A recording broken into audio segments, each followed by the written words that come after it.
Chair Gear for the purpose of making such a motion.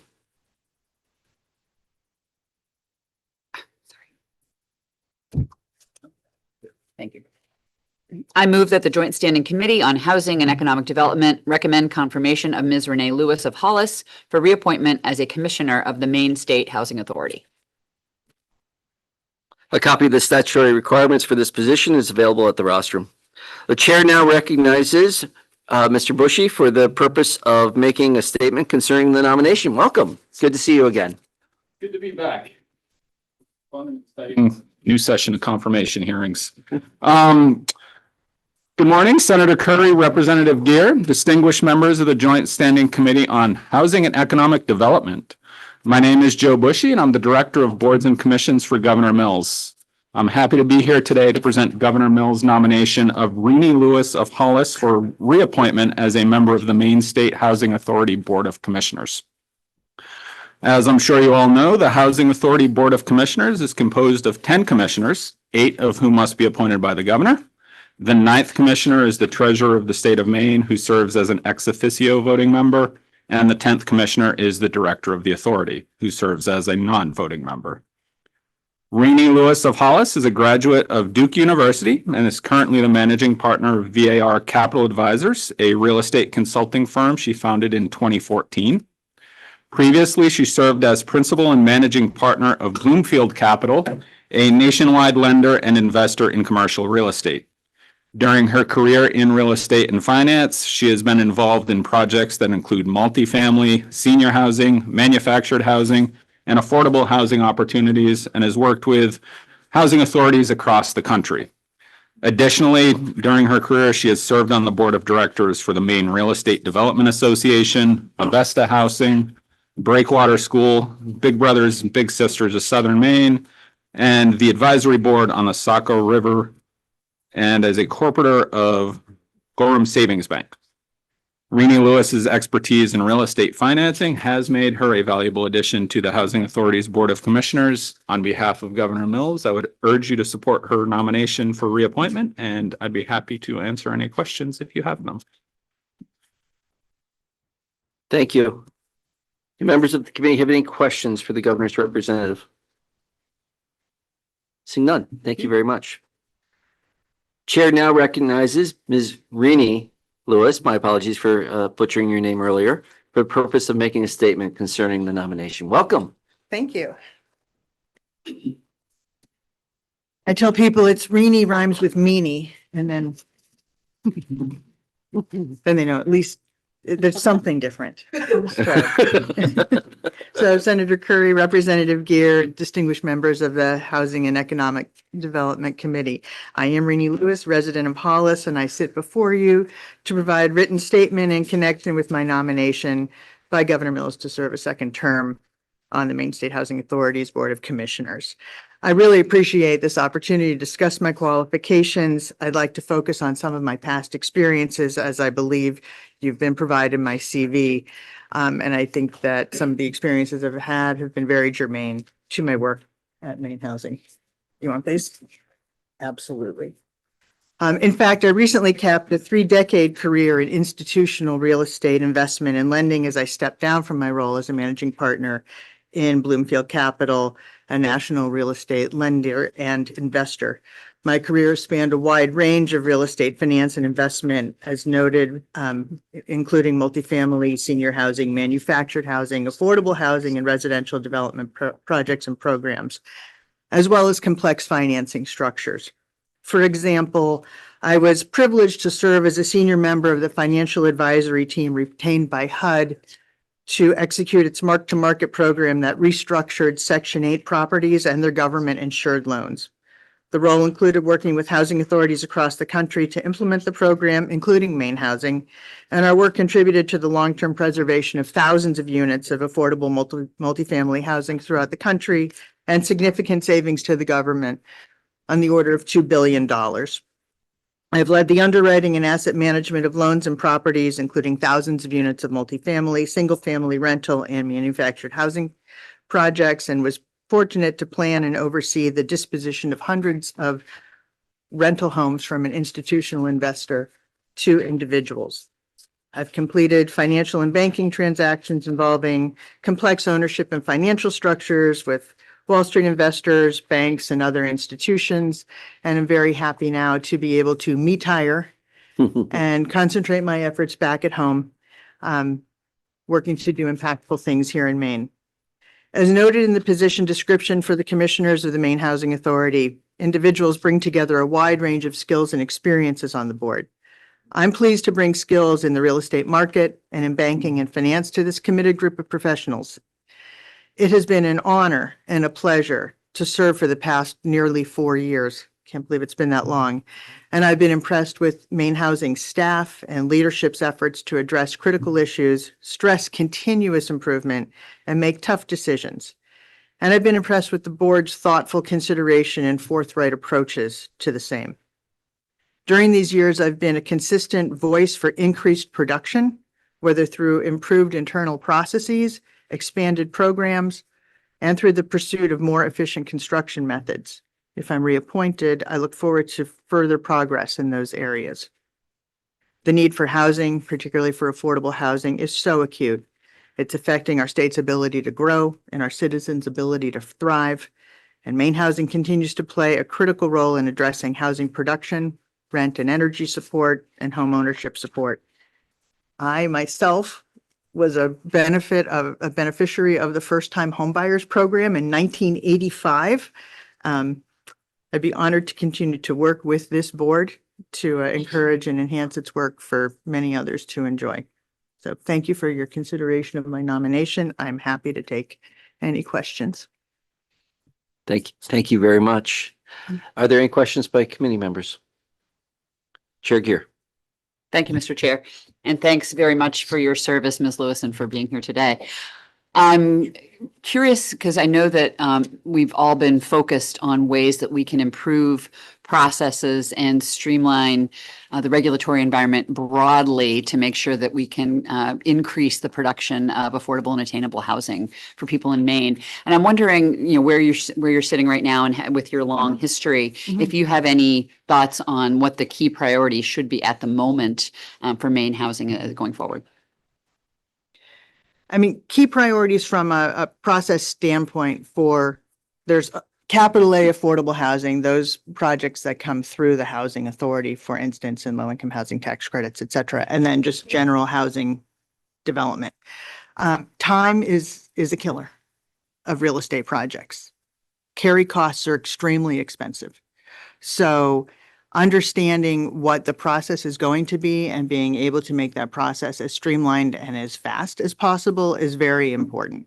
So internally at Maine Housing, there have been efforts on the development side to streamline the process from award to actual start. And I think those are critically important and need to continue to be improved. We also need to move past the same construction methods we had in 1870 and work towards a faster, often modularized or compartmentalized build process. I think that the ADU zoning effort was terrific. It will have some impact, but I think that, further efforts to encourage, to promote further density, because again, it's less expensive to go up than out on real estate, will be helpful. Understanding that Maine is a very varied state and that what works in one area may not work in another. I think that there have been some other states that have some best practices or improved practices that could be studied and copied in terms of, having processes that go to a point and then, an overriding board decision if appropriate on zoning, for instance. We've seen that in some places.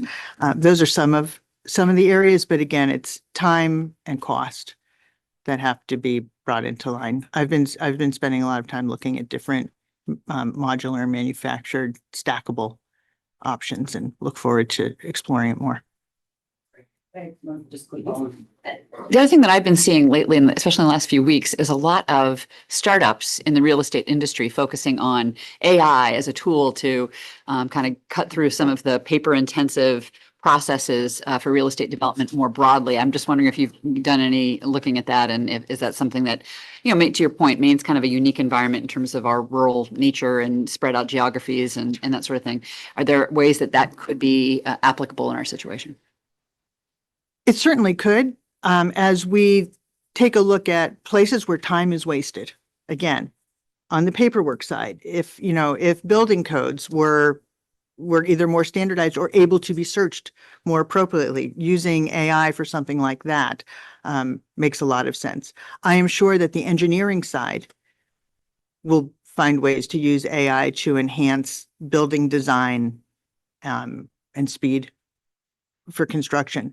I know in our underwriting business, we've been using AI extensively to make sure that we're not missing pieces, to take a look at a situation and, explore those things. You use it to take the grudge work, the drudgery, the time-consuming junior level stuff and get it done so that the real thought and judgment and execution has more time to have a better result. Thanks very much, and thanks for your expertise. Much appreciated. Thank you. One thing, I'm gonna come around, I'm gonna ask our clerk to come over here, and I'm gonna have, if you could deliver that to, the nominee. I think we have a paperwork issue we have, some combination of, in the survey response questions, we've got, it looks like your cover page was attached to the next nominee's details. Can you just confirm that that is your survey? And then I can instruct members as to what to do with their paperwork. That is mine. Okay, good. Yay. Okay, There's no fall so in if you here. could go to the members could go to the survey section, and you have the correct page 1, and then everything else through page 5 is needs to be pulled from the next nominees.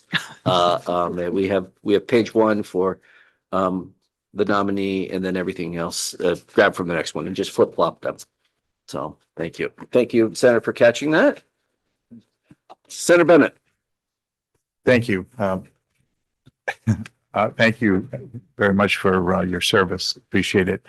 On the question of speed, which is something which is top of mind for me in terms of all governmental agencies, what has the board done to make sure that Maine State Housing is delivering its work as expeditiously as possible for the people making applications? And how are you measuring that?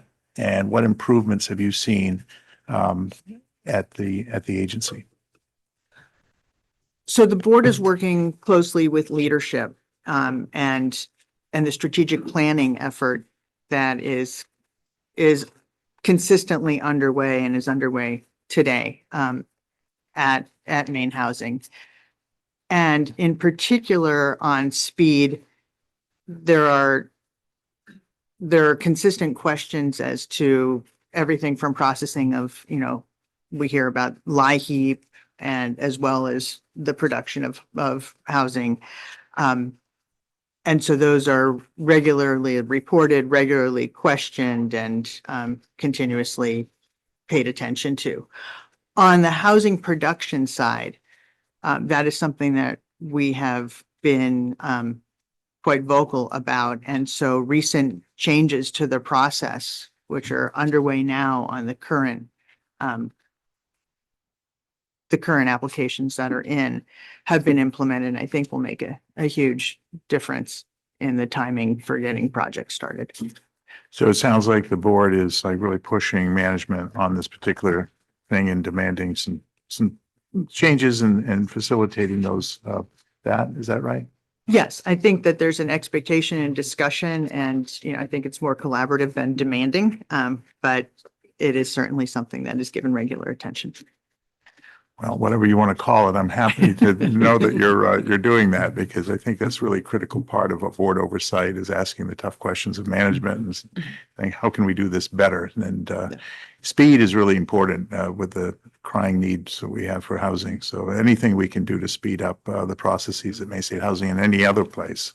I welcome, and indeed, if there are other places across other lateral partners or other agencies of state government that you see that can be improved, I hope you inform this committee. Thank you. Yeah. Okay, thank you. I appreciate that. Thank you. Thank you. In your work, I see, that you meant, you reference working with other, finance authorities, other, housing authorities for other states in your work. Did they have any tools that you wished we had here? And even, some of those might require legislative change or statutory change. Were you saying, oh, we should be doing that? Anything that you're hoping that to be able someday for Main State Housing to do? A lot of my direct work was, in particular, when I was training housing authorities across the country during the Mark to Market program, which is in some time ago. However, I do speak with different people around the states, and because my practice has been national, there are some observations, and again, best practices are so fun to sort of dig into. For example, there are some states where there has been an effort to identify state-owned properties and fast track those for multifamily development. Years ago, my consulting company helped the National Capital Region Commission develop an RFP process for properties in Washington, D.C. to be meted out to developers for, to take blighted parcels and create what is now the U Street corridor. So, there are a lot of creative things that can be done, and I think it would be a blast to find some best practices like that. Great. Thank you. Are there other questions? Seeing none. Thank you very much. Thank you.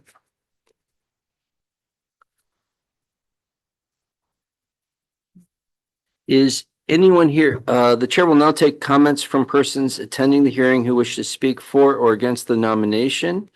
Has anyone signed up who wishes to, is anyone in the room that wishes to give testimony for or against the nomination?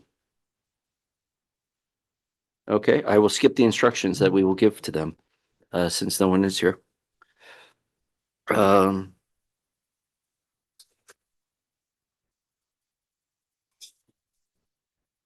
We have no one who's giving testimony online.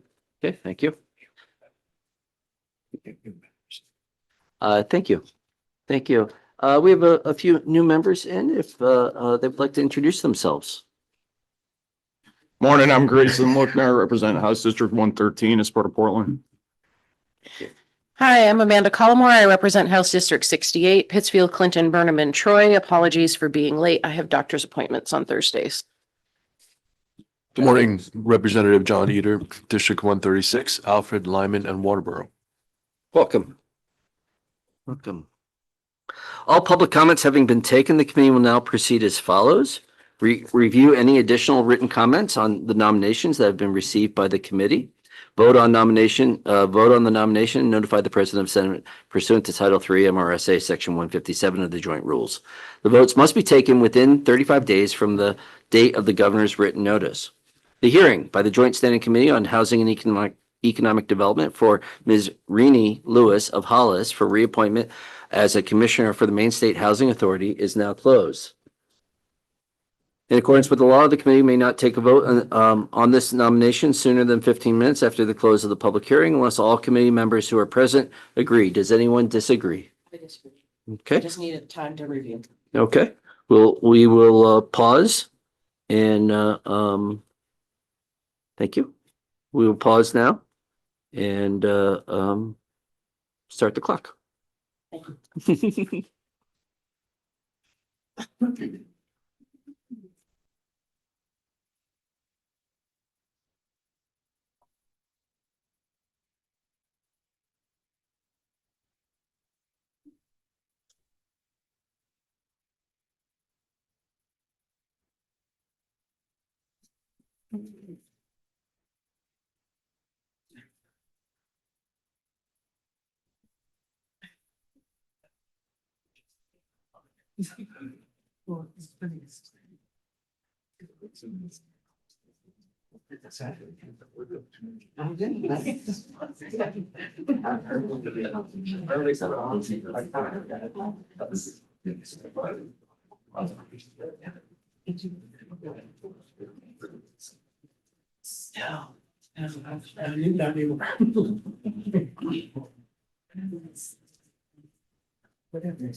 All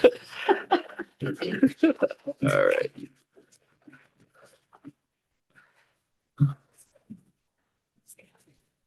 Let's see, in accordance with the law, the committee may not, take a vote on this nomination sooner than 15 minutes. Does anyone wish to withdraw their objection? I withdraw my objection. Thank you very much. In accordance with the pending question before the committee is that the Joint Standing Committee on Housing and Economic Development recommend to the Senate of the 103rd Maine Legislature that the nomination of Ms. Renee Lewis of Hollis for reappointment as a Commissioner of the Maine State Housing Authority be confirmed. In accordance with 3 MRSA Chapter 6, Section 157, and with the joint rules of the 132nd Legislature, the vote will be taken by the yeas and nays. A vote of yes will be in favor of recommending confirmation. A vote of no will be against the motion to recommend confirmation. Is the committee ready for the question? Committee clerk will call the roll. Representative Mingo. Yes. Representative Mingo voting yes. Representative Mallon. Yes. Representative Mallon voting yes. Representative Golek. Yes. Representative Golek voting yes. Absent. Senator Bennett. Yes. Senator Bennett voting yes. Senator Curry. Yes. Senator Curry voting yes. Representative Gear. Yes. Representative Gear voting yes. Representative Collmore. Yes. Representative Collmore voting yes. Representative Lookner. Yes. Representative Lookner voting yes. Representative Julia. Yes. Representative Julia voting yes. And Representative Eder. Yes. Representative Eder voting yes. Just for those who are watching, the joint rules prevent the voting of a person who is not present. And so Senator Bailey doesn't have the rules do not allow her to vote on that while she's participating. So that's why that's going on. So with 10 members of the committee having voted in the affirmative and 0 members in the negative, it is the vote of the Joint Standing Committee on Housing and Economic Development that the nomination for Ms. Renee Lewis of Hollis for reappointment of the commission as a Commissioner of the Maine State Housing Authority be confirmed. And I wish to thank her for her past service and her upcoming service. Thank you very much.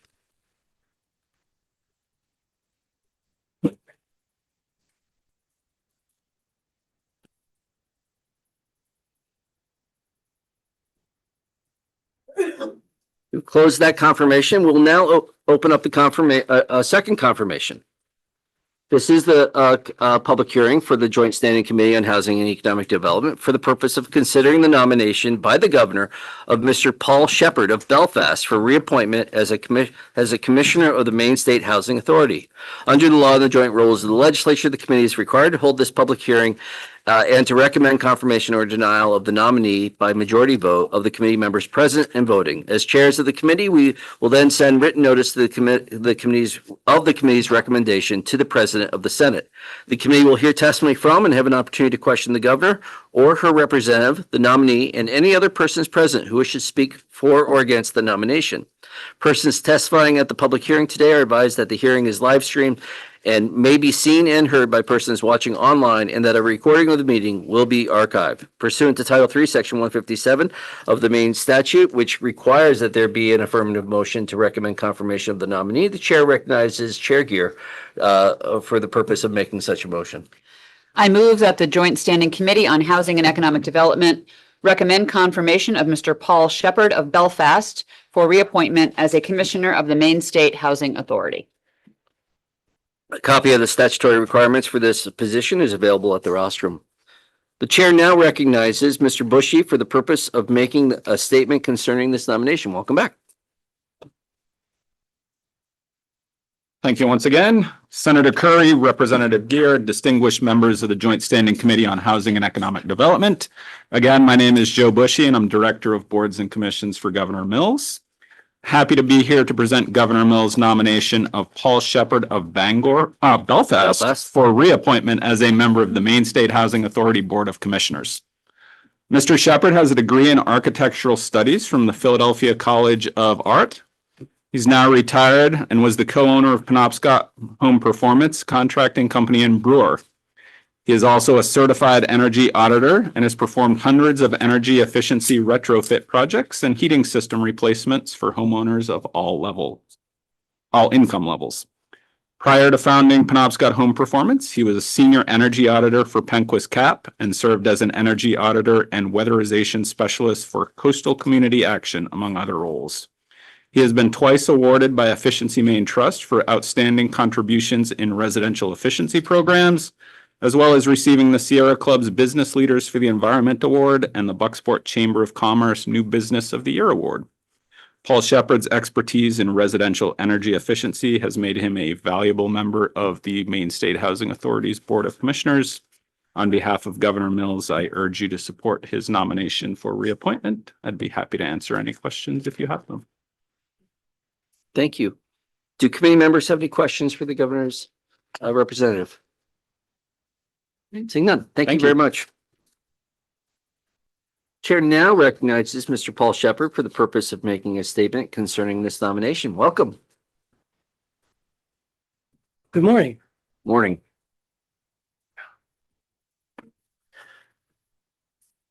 Senator Curry, Representative Gear, and to all the members of the Housing and Economic Development Committee, thank you all very much for being here and considering my renomination to the Maine Housing Board of Commissioners.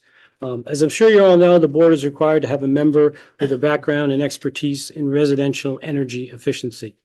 Though I'm recently retired, I've spent the last 25 years working in the energy efficiency sector here in Maine. Starting in the year 2000, I spent 8 years working for 2 different community action agencies, implementing many of the same programs that Maine Housing is tasked with administrating. Primarily working as an energy auditor under the low-income weatherization programs, as an inspector for the CHIP program, which is the heating system replacement program, as well as working on housing repair programs and lead paint remediation projects. Through that work, I was able to see firsthand the positive impacts that these programs have had on many low-income Maine households, especially some of our most vulnerable populations, such as senior citizens and working families. In 2008, I started a small business, a home performance contracting company, which I ran for the next 16 years. I worked as a BPI certified energy auditor and as a contractor under the Efficiency Maine rebate programs. During those years, I was involved in hundreds of energy retrofit and new residential construction projects across the state, helping Mainers of all income levels make their homes more comfortable, affordable, healthy, and energy efficient. I'm very familiar with all the issues facing Maine families surrounding energy cost burdens and energy consumption issues.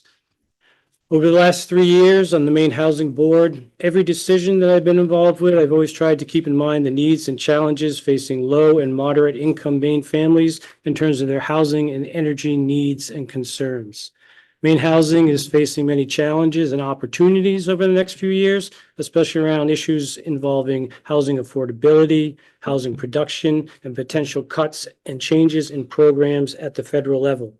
I'm very much looking forward to continuing my participation on the board and to being a part of the solution to Maine's housing and energy issues moving forward. So thank you all very much for your consideration. Thank you. I'll ask if any committee members have questions for the nominee. Representative Cullimore. Thank you, Mr. Chair. Thank you for coming here. Just a quick question around the energy side of housing. When you're looking at the energy needs of people, especially our low to moderate income families, are you open to all sources of energy that can help families in the state of Maine and not only specific sources of energy? Yes, absolutely. Typically under the CHIP program, for instance, for low income families, if they're replacing a heating system, they'll typically replace the type of system that's there already. There is also a heat pump program, so they are switching fuels sometimes to a more efficient fuel source for individuals, so it doesn't cost them as much to heat their house. So. Senator Bennett. Thank you, and thank you again for your service. Appreciate that very much. I know these are not lucrative positions that you're signing up for. The public, Really? the public appreciates it. I just wanted to ask you about the HARP program and how do you think it's working and how we can improve it? The HARP program? Yeah. That's the repair program. Yes. That we're talking about. I think it could use more funding. I mean, especially with the low-income weatherization programs, a lot of times they go into weatherize a house and there's reasons that they can't do that because maybe the roof is leaking or there's knob and tube wiring in an attic or things like that. So those people can't receive weatherization services until something else is repaired. So the HARP program and home repair programs like that are essential to getting more houses weatherized. Yeah. Any thoughts on how to tackle the funding constraints? Not really, no. I'm not sure how you would go about that. Okay. I'd have to think about that more, actually. I think we all need to. Thank you very much. Yeah. Chair Gear. Thank you, Mr. Chair. And thanks for your service, Mr. Shepherd, and for being here with us today.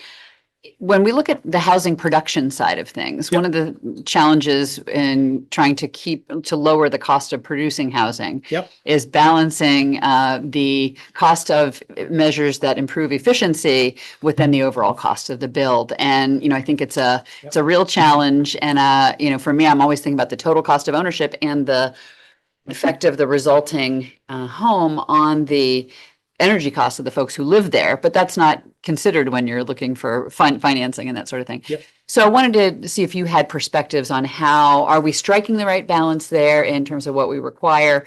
Are there ways to improve either on the cost side or the efficiency side to really help bring the cost down? Right. On the development side, I mean, Maine Housing has high energy efficiency standards in place, which overall I think is a good thing. It means the buildings are going to be more efficient to operate over time. They're going to be less expensive. So that return on investment is there, but it's over a period of time. Yes, the upfront costs are more, but over the long term, those buildings are going to pay for themselves quicker. It's something I think should be revisited. They might be interested, they're well above what the state codes are for energy efficiency, which if you think about codes, it's a code minimum. When we talk about insulating attics, R49 is the code, but we can certainly go higher than that. So I think that there's a balance there. And I don't think the energy efficiency measures that they have in place add too much to the cost. I'd be interested in looking more at sort of parsing that out from the whole project cost. Go ahead. And is there a process that the board is doing or should be doing in your estimation to regularize that review or make sure that we are striking the right balance there? Yeah, I think that's something that we should look at again. I mean, I think the standards that are in place, overall, I'm in favor of them, and I probably think they should keep them, but depending on how much they add to the cost in certain issues. Okay, thank you. Representative Lookner. Thank you, Mr. Chair, and thank you, Mr. Shepherd, for taking on this role and for the work that you've done in the past. There's kind of a new concept out there that I think we got a bill. I think it's an ENR. That's a study to look at the viability of thermal energy networks, which is kind of this new concept about how we can heat and cool our homes in a more efficient manner, like at a community scale rather than individual buildings. I'm just wondering if you have any familiarity with that or kind of what you're looking into. I know when it there's been comes to some pilot programs in Massachusetts where they're using geothermal energy to heat whole neighborhoods. So far, the costs have been pretty astronomical in terms of getting that done. And so I think there's still less expensive and efficient ways that we can heat new developments. Heat pumps are really the way to go for now. I think that's down the road a little ways. It's just starting out. I haven't seen any projects in Maine that are sort of neighborhood based or project based geothermals. Thank you. Are there any other questions? Seeing none. Thank you very much. Thank you.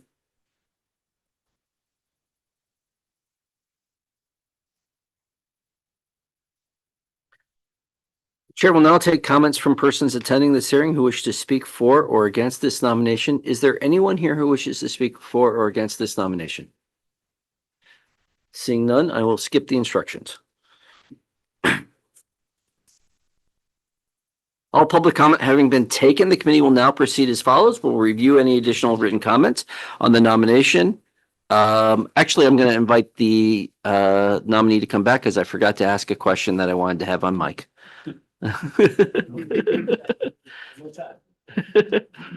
So I handed you the stack of paper that was your survey. I just want you to have,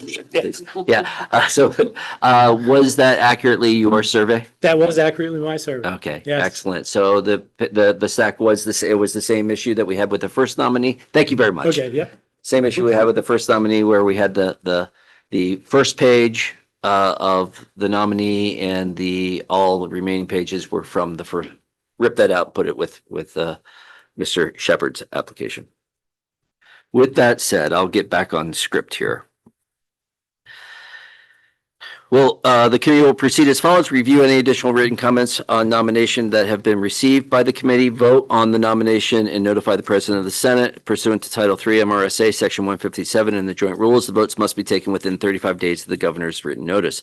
The hearing on the Joint Standing Committee on Housing and Economic Development for Mr. Paul Shepherd of Belfast for reappointment to as a commissioner for the Maine State Housing Authority is now closed. In accordance with the law, the committee may not take a vote on the nomination sooner than 15 minutes after the close of the public hearing unless all committee members who are present agree. At this time, does any member disagree with taking a vote on this now? Seeing none. Pending question before the committee is that the Joint Standing Committee on Housing and Economic Development recommend to the Senate of the 132nd Maine Legislature that the nomination of Mr. Paul Shepherd of Belfast for reappointment as a commissioner of the Maine State Housing Authority be confirmed. In accordance with 3 MRSA Chapter 6, Section 157, and the joint rules of the 132nd Legislature, the vote will be taken by the yeas and nays. A vote of yes will be in favor of recommending confirmation. A vote of no will be against the motion to recommend confirmation. Is the committee ready for the question? Committee clerk will call the roll. Representative Mingo, Yes. Representative Mingo voting yes. Representative Mallon, Yes. Representative Mallon voting yes. Senator Bennett. Yes. Senator Bennett voting yes. Senator Curry. Yes. Senator Curry voting yes. Representative Gear. Yes. Representative Gear voting yes. Representative Colmore. Yes. Representative Colmore voting yes. Representative Lookner. Yes. Representative Lookner voting yes. Representative Julia. Yes. Representative Julia voting yes. Representative Eater. Yes. Representative Eater voting yes.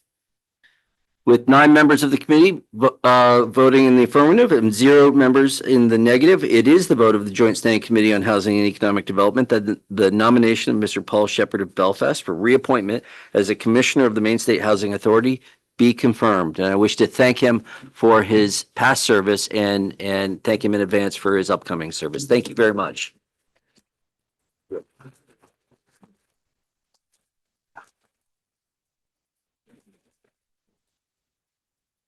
We're going to take 6 minutes. We'll start right at 11 o'clock for our first presentation. And that is, let me get who's first up? The 1375. The 1375 presentation will start right at 11 o'clock for that. Representative Palmer.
Welcome back, everybody. We're going to get started here.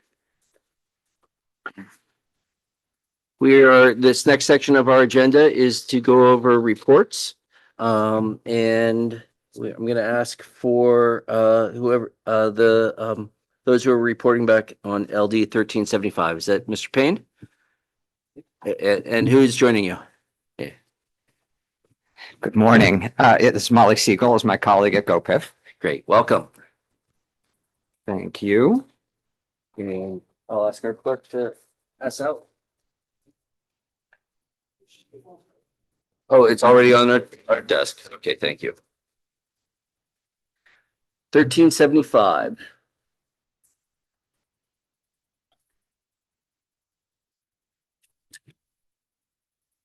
Are you, is it Whenever you're ready. Okay. Yes. great?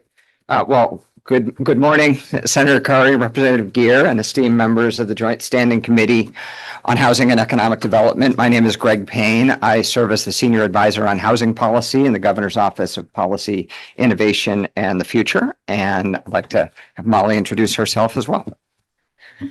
Hi, good morning. My name is Molly Siegel. I am a Buildings and Lead by Example Policy Advisor in the Governor's Office of Policy, Innovation, and the Future. Welcome. So I think what I'd love to do, if it works for all of you, is just do a little bit of context laying first and just a reminder of how we got here, and a brief summary of what this process looked like to produce this report. And then Molly and I are going to walk through the report in sort of a summary fashion, just because if we spend too long on any one piece, we'd be here for far too long.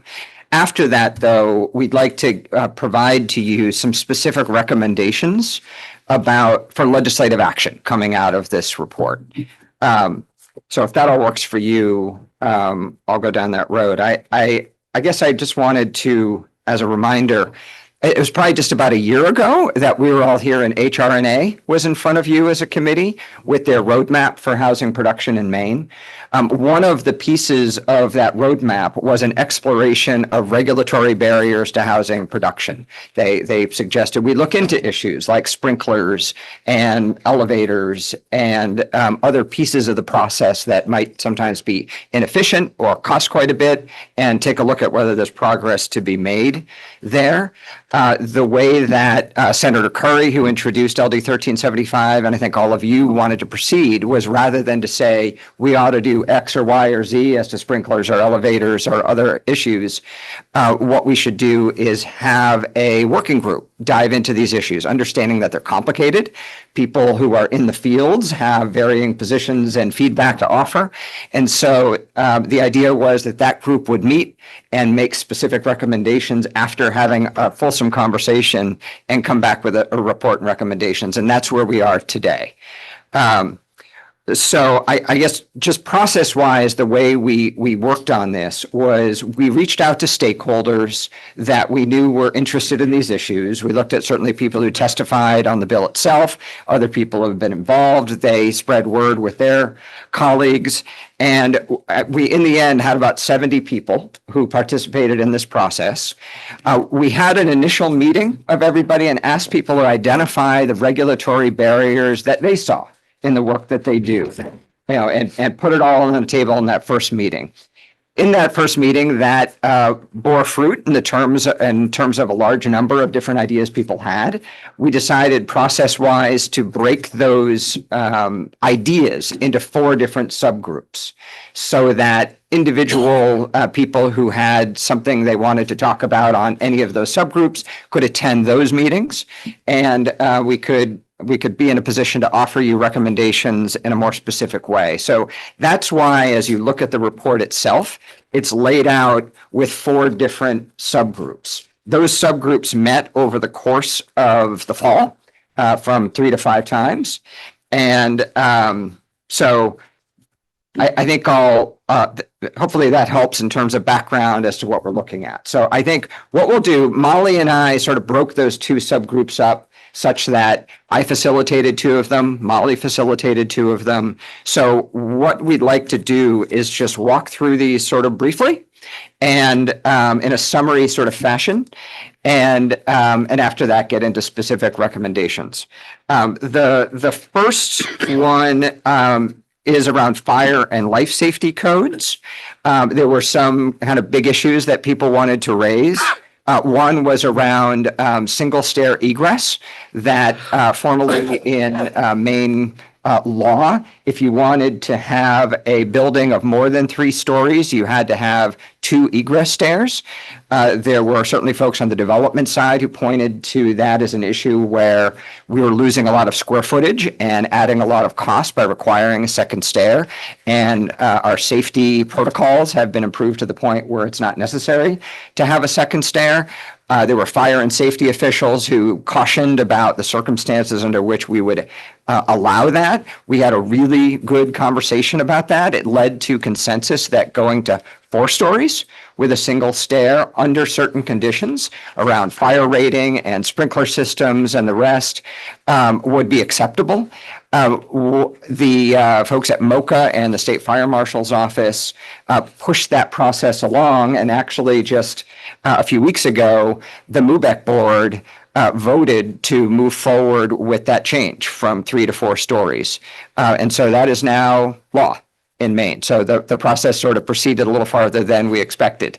But that was an example of a really good issue. I should say, big picture, this was a really, really good exercise. I mean, some of you participated in these conversations, but I think people are obviously coming from different perspectives. Developers who want to build more housing, fire safety officials who, for good reason, want to be cautious about going too far too fast. I think people stretched their understanding and need to create housing. At the same time, we're being careful about it. So that was a good example. I would say the next kind of large piece that we talked about was elevators. And specifically, there were issues around sizing. There's a whole thing we could probably talk about at another point about elevators in general in that industry. We are in a sort of a strange place where in other countries, they seem to be able to do smaller elevators at smaller cost, and we can't quite get there. I think in other countries, they also say, you got to be able to get a stretcher in there, but the stretcher can go up. In Maine and in much of the country, we don't like the stretcher to go up. We need it to be flat. That adds cost. That is an issue that is probably beyond the state of Maine. That is a big industry issue. And so we couldn't get consensus on the issue of sizing of elevators. And in particular, I think the fire and safety officials were pointing out the need to make sure that we had adequate space for not just fire, but a lot of older Mainers who might be in apartments and they need to get them out for various medical issues. There were, though, other issues with elevators that I think we reached consensus that are adding cost without necessarily adding a similar amount of necessary safety. And that includes smoke curtains, which are now in a part of MUBEC and are part of state law, is that these smoke curtains which deploy right outside the elevator door and are meant to sort of compartmentalize. If smoke is coming through a shaft, it would cut those off. They are fairly expensive, like $10,000 a floor. And I think there was consensus that need not be part of Maine law. Similarly, there is a two-way texting system. I think people are familiar in elevators. You can press a button and talk with somebody. There is in MUBEC also now a requirement that there be a two-way texting system, which does cost money, obviously, to install and monitor. I think there was consensus that letting go of that requirement would be an acceptable thing to do. Similarly, cameras. Our video cameras are something that are expected to be coming into our elevator rules soon.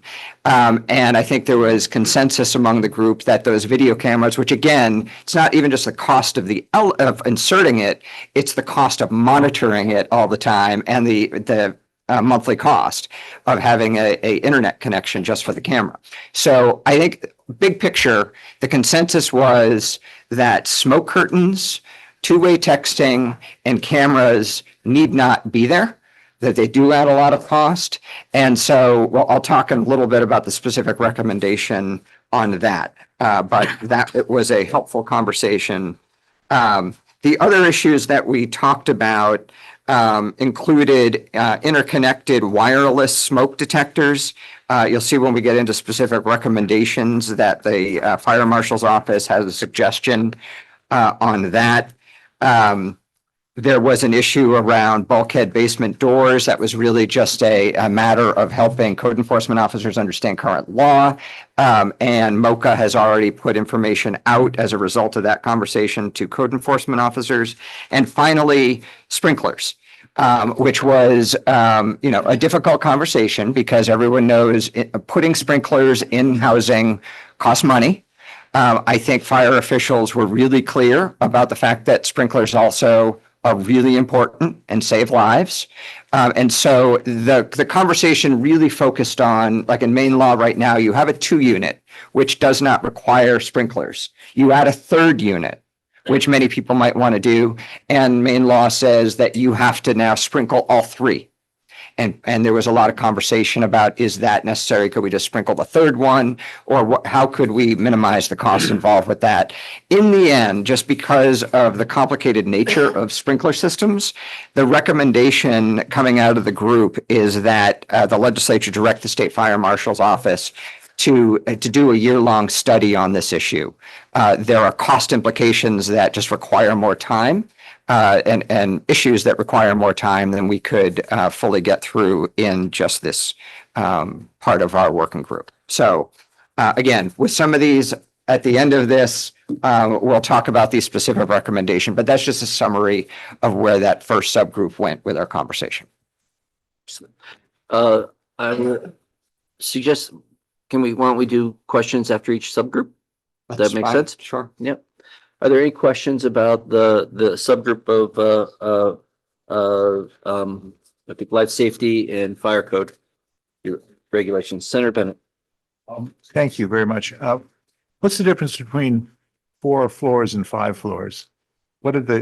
You mean 3 and 4? Or No, you decided, the proposal was look at 4 through 6 potentially for an exemption under certain circumstances.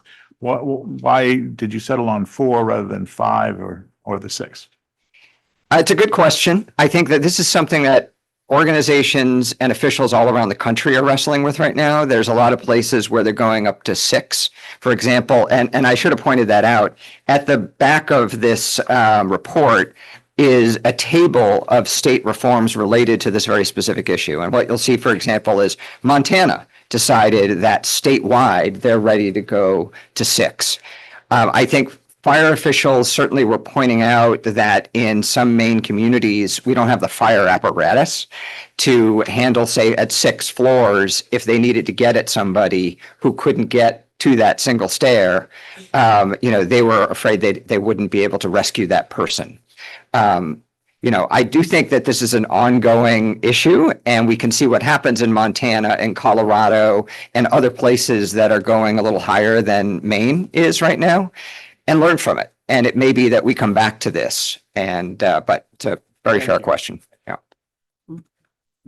Chair Gear. Thank you, Mr. Chair. And thanks for this. It's very thorough. Really appreciate the work. I know there was a lot of work that went into it. Just following on, I have actually 2 questions I wanted to follow on because it did look like, just scanning the table quickly, that Colorado and the other jurisdictions that had looked at going higher did specify sort of a size of the community. And I'm wondering if the group looked at that issue of saying, for communities of a certain size, that this would be a relevant reform to make. It's a good question. We did not specifically get into that as an approach. That may be kind of a next step would be, hey, if you're a community over X number of people, it probably does require some work with fire departments to understand where the line is. But the answer is no, we didn't talk about it in that specific sense.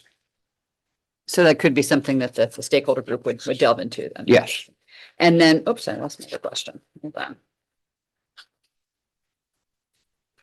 Sorry, I can. I'm just going to come back. Okay. Are there other questions? Representative Luckner. Thank you, Mr. Chair, and thank you, Mr. Payne. In another committee, there's a bill about allowing municipalities that have sort of the capacity and the expertise to conduct their own fire safety reviews over buildings. And I think that got turned into a study, but I'm just wondering if that was something that was discussed at all, instead of having the state fire marshal's office having to conduct those various sprinkler inspections, I think it was. So I don't know, did you talk about that at all, about allowing municipalities with the capacity to do that kind of thing?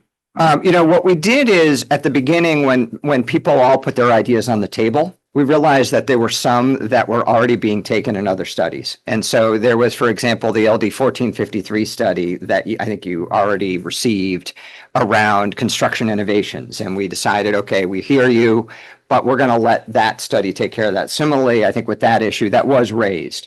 And we said, rather than repeating it within our group, we'd let that, I think it was 1005 maybe, we'd let the study that was being undertaken handle that, which my understanding generally is that it was that the State Fire Marshal Office should do it, but there should be a mechanism for those capable of handling it to do so. So that, yeah. Chair Gear?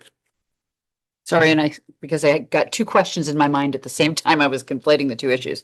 With regard to the ongoing stakeholder group around sprinklers, which is different than what we were talking about before.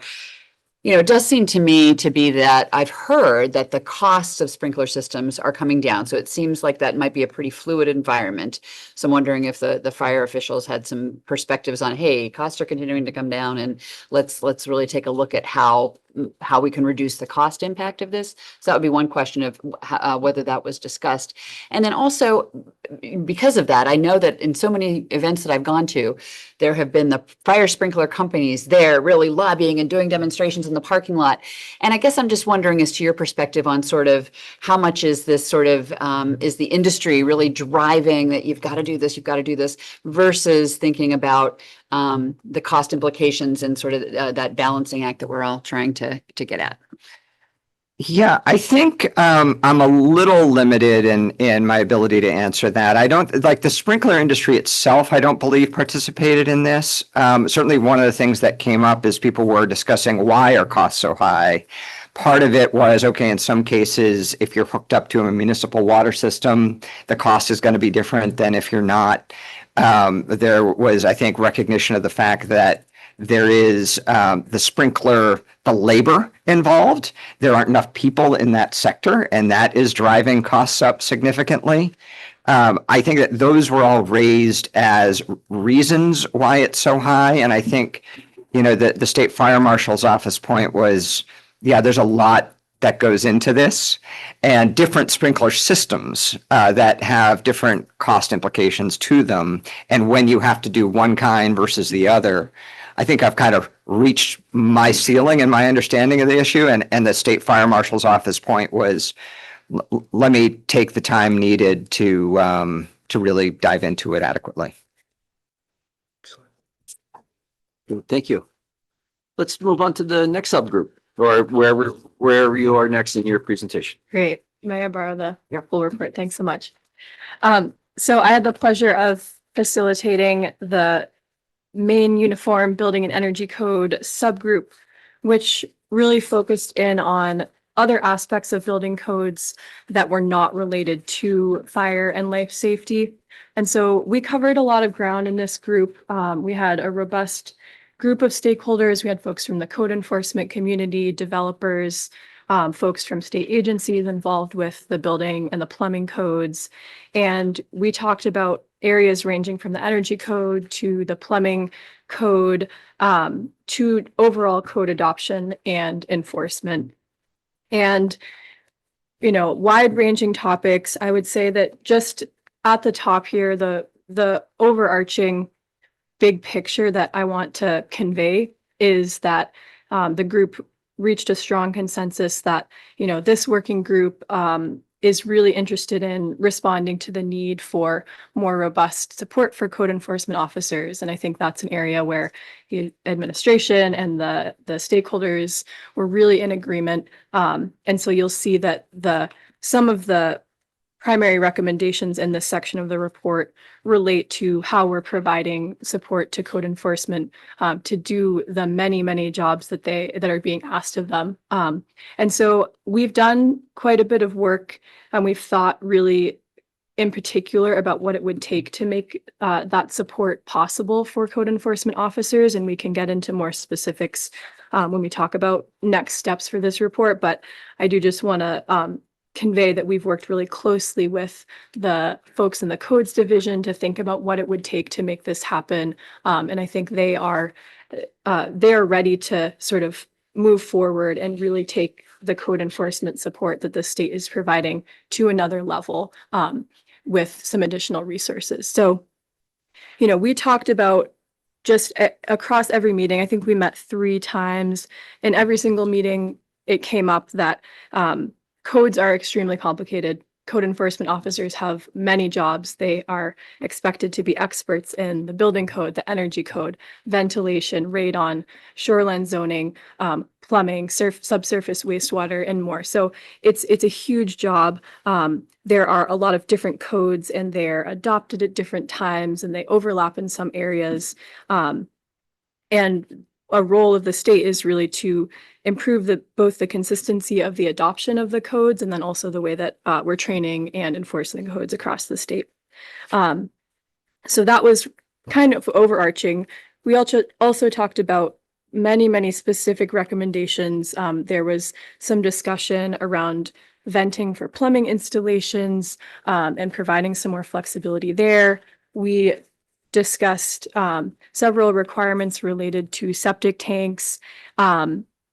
I think a lot of these specifics, you'll see that they're, because these are complicated topics, I think the group didn't quite come to really specific recommendations coming out of these. I think with a lot of the aspects of the building and the energy code, there can be some overlapping impacts when you change one piece of it. And so the group had a lot to say on these topics, but wanted to be really careful about avoiding unintended consequences of tweaking one aspect of a code. An example of this is that I was just talking to somebody earlier this week saying if, you know, the energy recovery ventilators, which are a new requirement that's coming into the energy code and can add some significant costs in some cases, but they can also help with radon mitigation. And so these codes do interact with each other, and the group wanted to be careful about making specific recommendations that might impact other aspects of the code.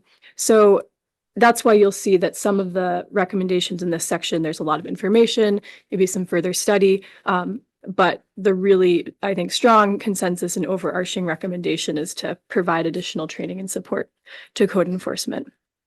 So again, we talked about wastewater, we talked about some of the radon control requirements, this idea of allowing shotgun style 1-bedroom units specifically to main housing properties. So that got a little bit into the main housing requirements.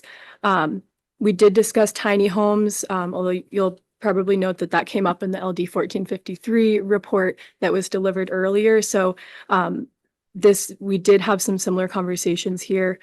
We discussed some aspects of the energy code, but I do think that there was some caution there as to tweaking specific aspects of the code and avoiding unintended consequences.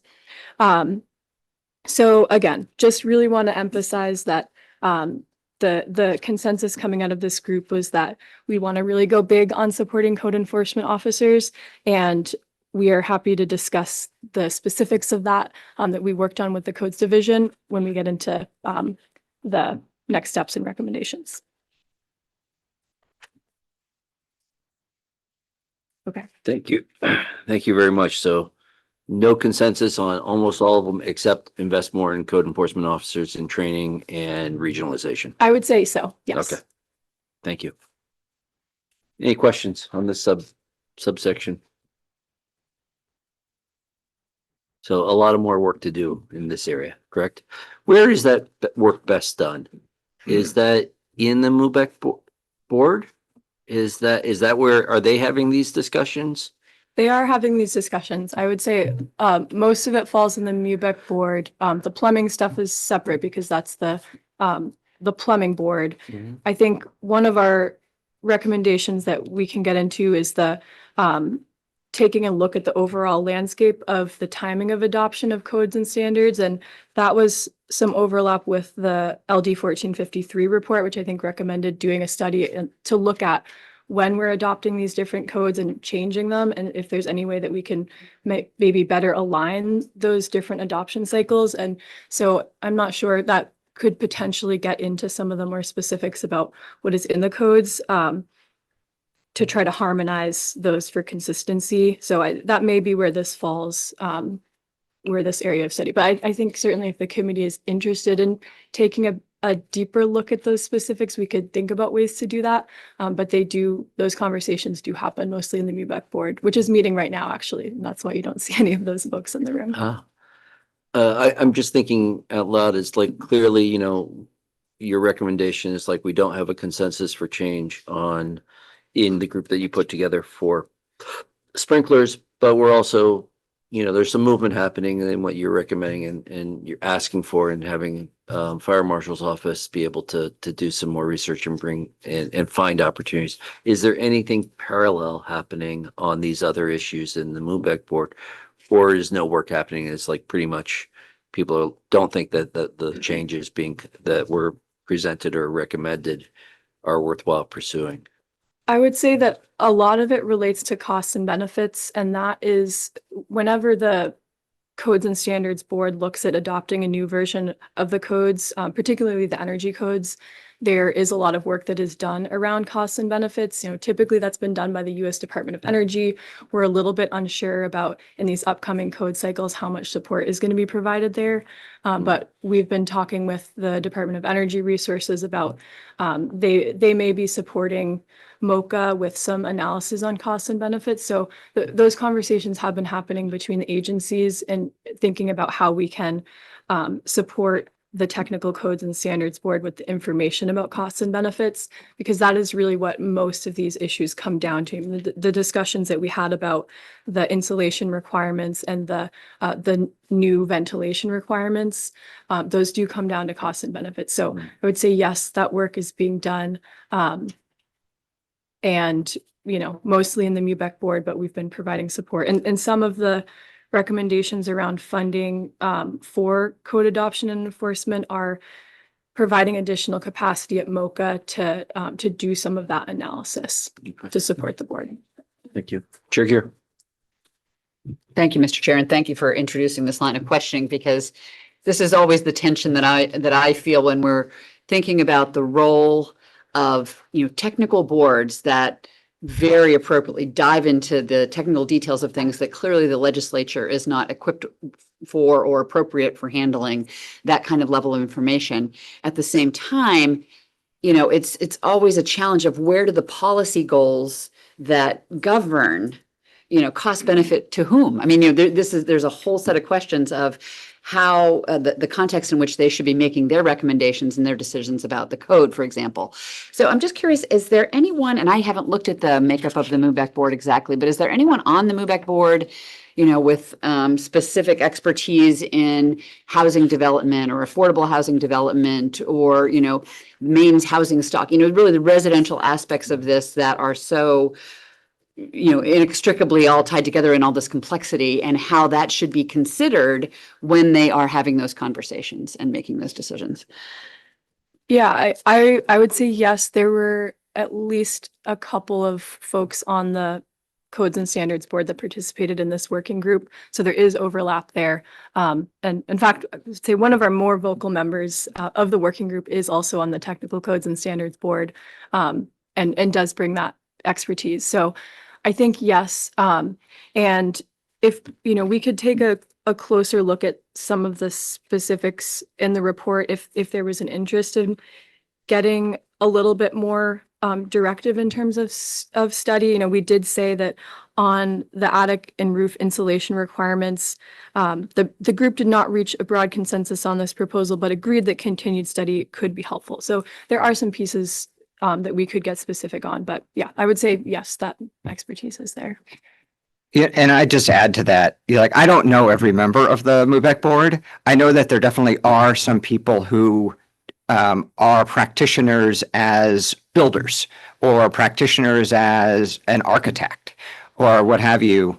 I don't think any of them are kind of living in the affordable space on a full-time basis. And, to your question, I could see the board benefiting from having that voice that is really in that space, understands the technical issues that are, behind the effort to create more affordable housing and is thinking about that as a goalpost. So if that helps, I think that there is no one who is sort of full-time in that sector. So yeah, I think for me, it's two elements. One is having that perspective of affordability. Like we could say tomorrow, every building in Maine should be passive house standard. And, then people that can afford to build that way can have housing and no one else can. So, there's the interaction between all the regulations and then how much something costs, which then impacts affordability. And there's also, again, a question just about the clarity of the charter of the Codes and Standards Board vis-a-vis this question. Again, there's a consensus to me says, well, we were arguing about a technical issue and we weren't able to reach consensus. The question in my mind is why?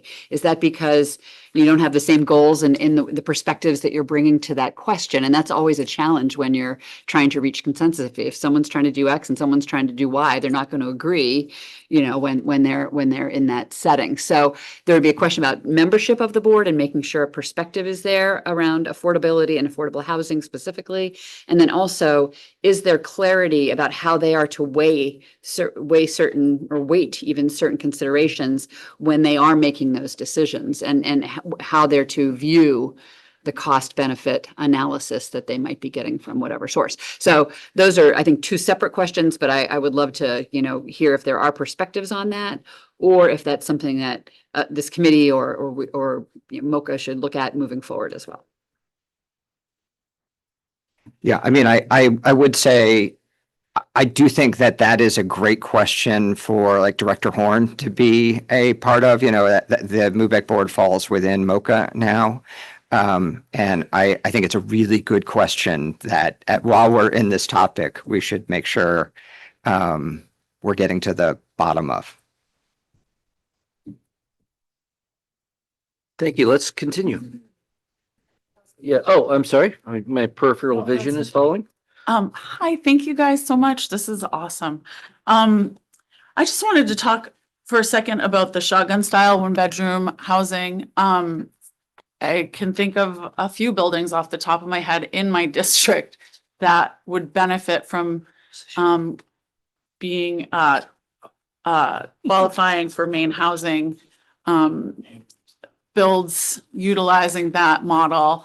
But did not actually qualify a couple of years ago. So those buildings sit empty now. And I was wondering, it says here the group did not reach broad consensus on this proposal, but is there any more information that you could provide on that or we could talk about? Yeah, I can provide a little bit. I think that there's two different sort of rules going on here. There is codes and what's legal under code, and then there's Maine housing rules.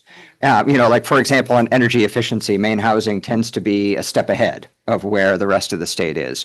But similarly, on this issue of these shotgun style 1-bedroom units that I think are without exterior windows in the bedroom or something, I believe that is acceptable under code, is my understanding.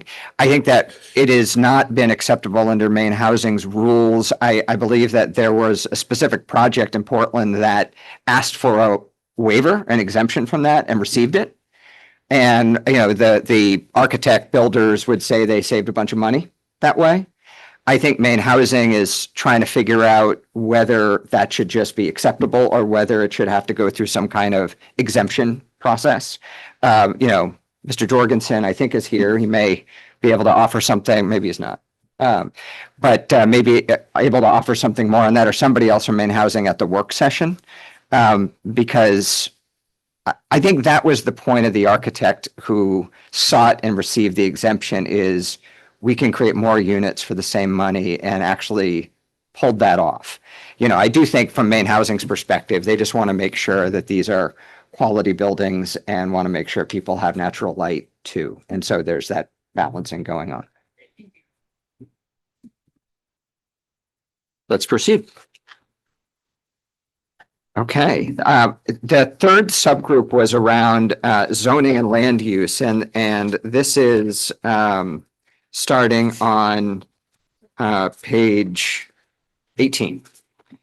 I will say this conversation, you know, again, just like there were some issues that were being handled in other work groups, there was like people raised the issue of an appeals board or a housing resolution board. I think made the decision, let's let existing legislation that's in the process handle that.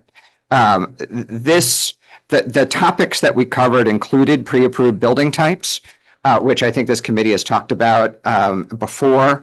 I think there was an understanding that those pre-approved building types have a role, have a function, and in Bangor, they're getting some play, especially for ADUs. I think there was also a recognition that you can only sort of go so far with pre-approved building plans because you're always going to be on different land.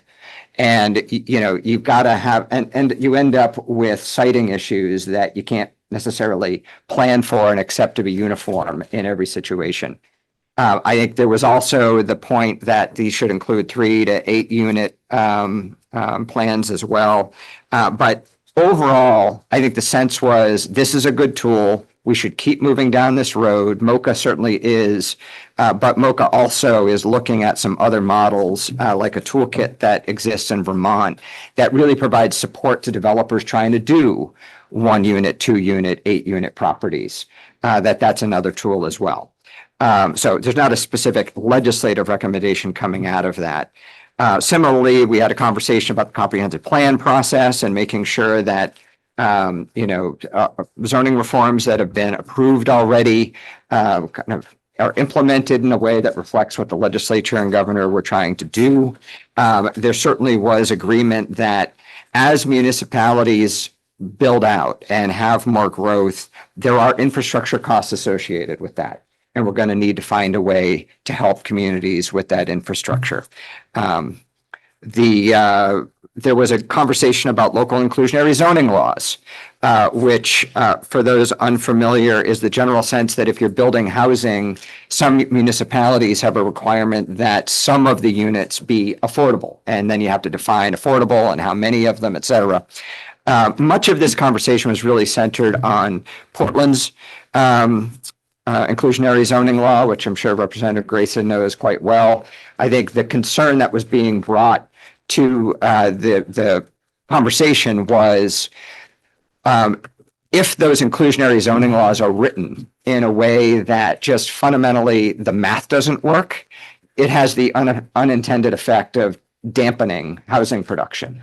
And, you know, the ask, I think, was, could we pass a state law that precludes municipalities from doing these? And we could not reach consensus on the idea of the state doing that. Folks did point to a model in Massachusetts that has some sort of baseline. And then if you want to go further than it, you got to get state approval. State approval being the object of that approval would be what's feasible, what's practical. We also talked about the need for online zoning maps to help people understand what the what our opportunities were for doing certain density in certain zones. There is, I think, as the committee has maybe heard before, there is a Maine zoning atlas that is underway. It has mapped out 25% of Maine's zones, and it's really hard work. I think they found Maine particularly difficult. They got help from the National Zoning Atlas. Found Maine particularly difficult just because there's so many different approaches that all our 400 and whatever towns use. But I think in the end, the consensus here was this is a product that's going to be really, really helpful for people to be able to look online and know what the density requirements are.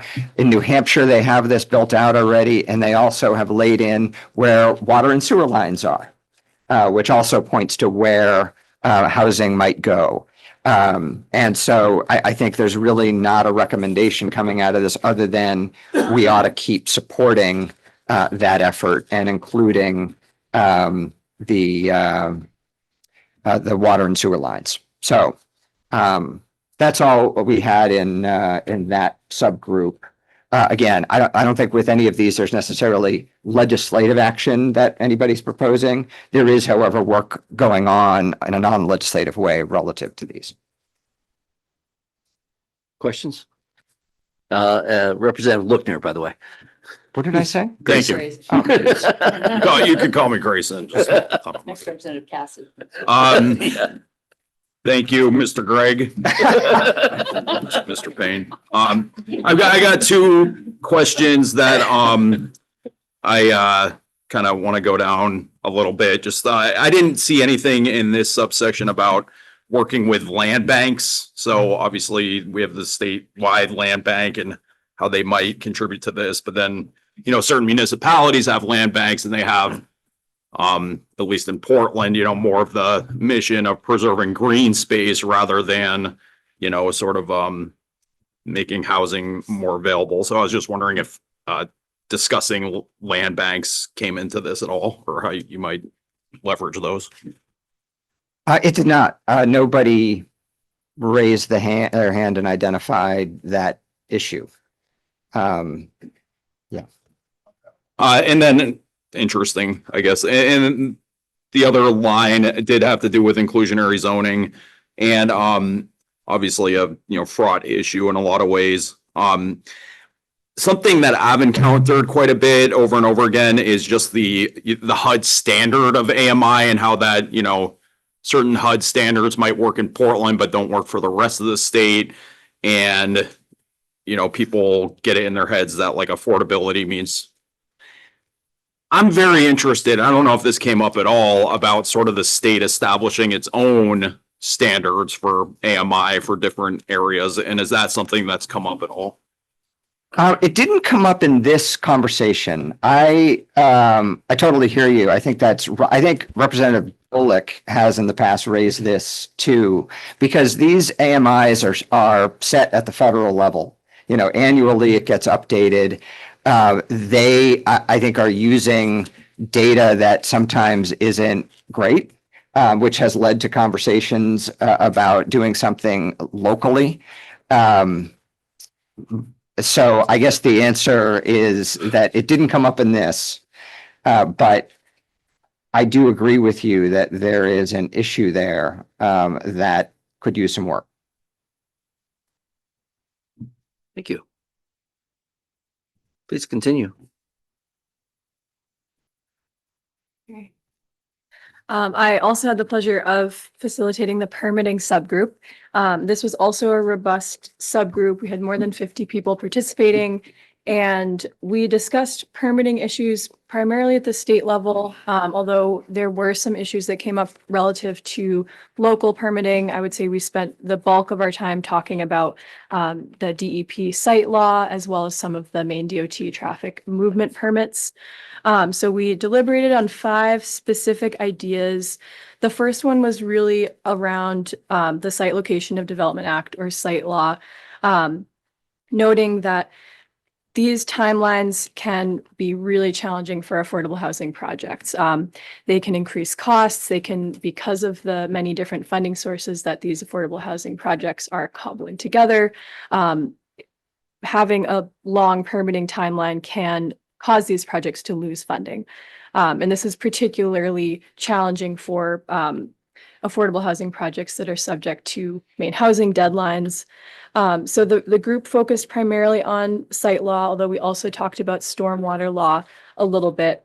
But, site law requires DEP to evaluate projects that have state or regional significance. And these are complicated review processes, and so they do take a long time. DEP has they're doing their best. They don't have a lot of staff for this, and so they recognize that the timelines can be quite challenging, and they were very collaborative and willing to work with the group in proposing some solutions to make this happen in a more efficient manner without compromising the need for environmental review. So I would say we talked about two main proposals relating to site law. One was to create a permit by rule under Maine site law for certain projects. So these are projects that meet criteria for having a smaller environmental impact. Maybe they're on brownfields or they're already on public water and sewer or not affecting wetlands, something, some list of criteria like that. And that by creating a permit by rule, DEP could establish a process to review those applications without going through a full and detailed environmental review. So that was the first idea that was discussed. And the second idea was around the shot clock, which you've probably heard about before, or implementing a maximum review timeline for site law applications. So the idea behind a shot clock is that applications are, the department is given, say, 30 or 60 or some number of days to review an application, beyond which it is automatically approved. So it requires the department to really prioritize which projects need to take the longest time and have the highest priority. There was some support of this from the developers, and we had a really robust discussion on it.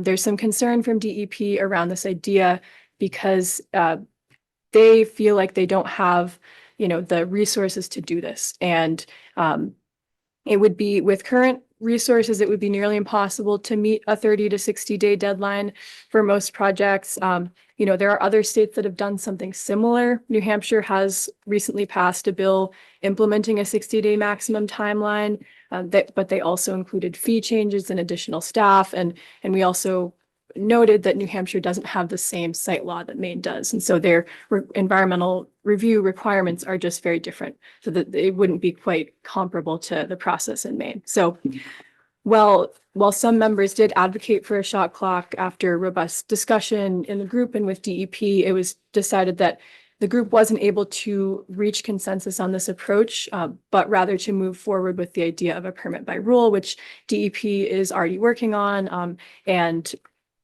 they do have statutory authority to do that. And also wanted to note that the enactment of LD 128, which was just approved by the committee last week, would accomplish the result of clarifying that DEP has the ability to create, through routine technical rulemaking, a permit by rule. So with that approval, DEP would have what it needs essentially to move forward on creating a permit by rule for site law. And so we want to thank the committee for their work on this. Representative Cullimore. Thank you, Mr. Chair. Thank you. So with the permit by rule thing, it says the group was widely, sorry, I am not able to talk apparently, widely in agreement. By widely, is this, it wasn't unanimous? What percentage of the group was for it? What percentage was not? So I have an understanding. I couldn't say. I don't think that there was significant opposition to creating a permit by rule for certain projects within this group. Please do. But was there some opposition? Not that I recall. Okay, thank you. Any other questions? Great, thank you. Please continue. Okay, thank you. Just a couple more permitting issues. So we did talk about another DEP issue around soil transfers. The processes for managing soils and redevelopment projects can cause delays. The group talked about a couple of issues with this, just requiring that developers have to demonstrate like for like soils.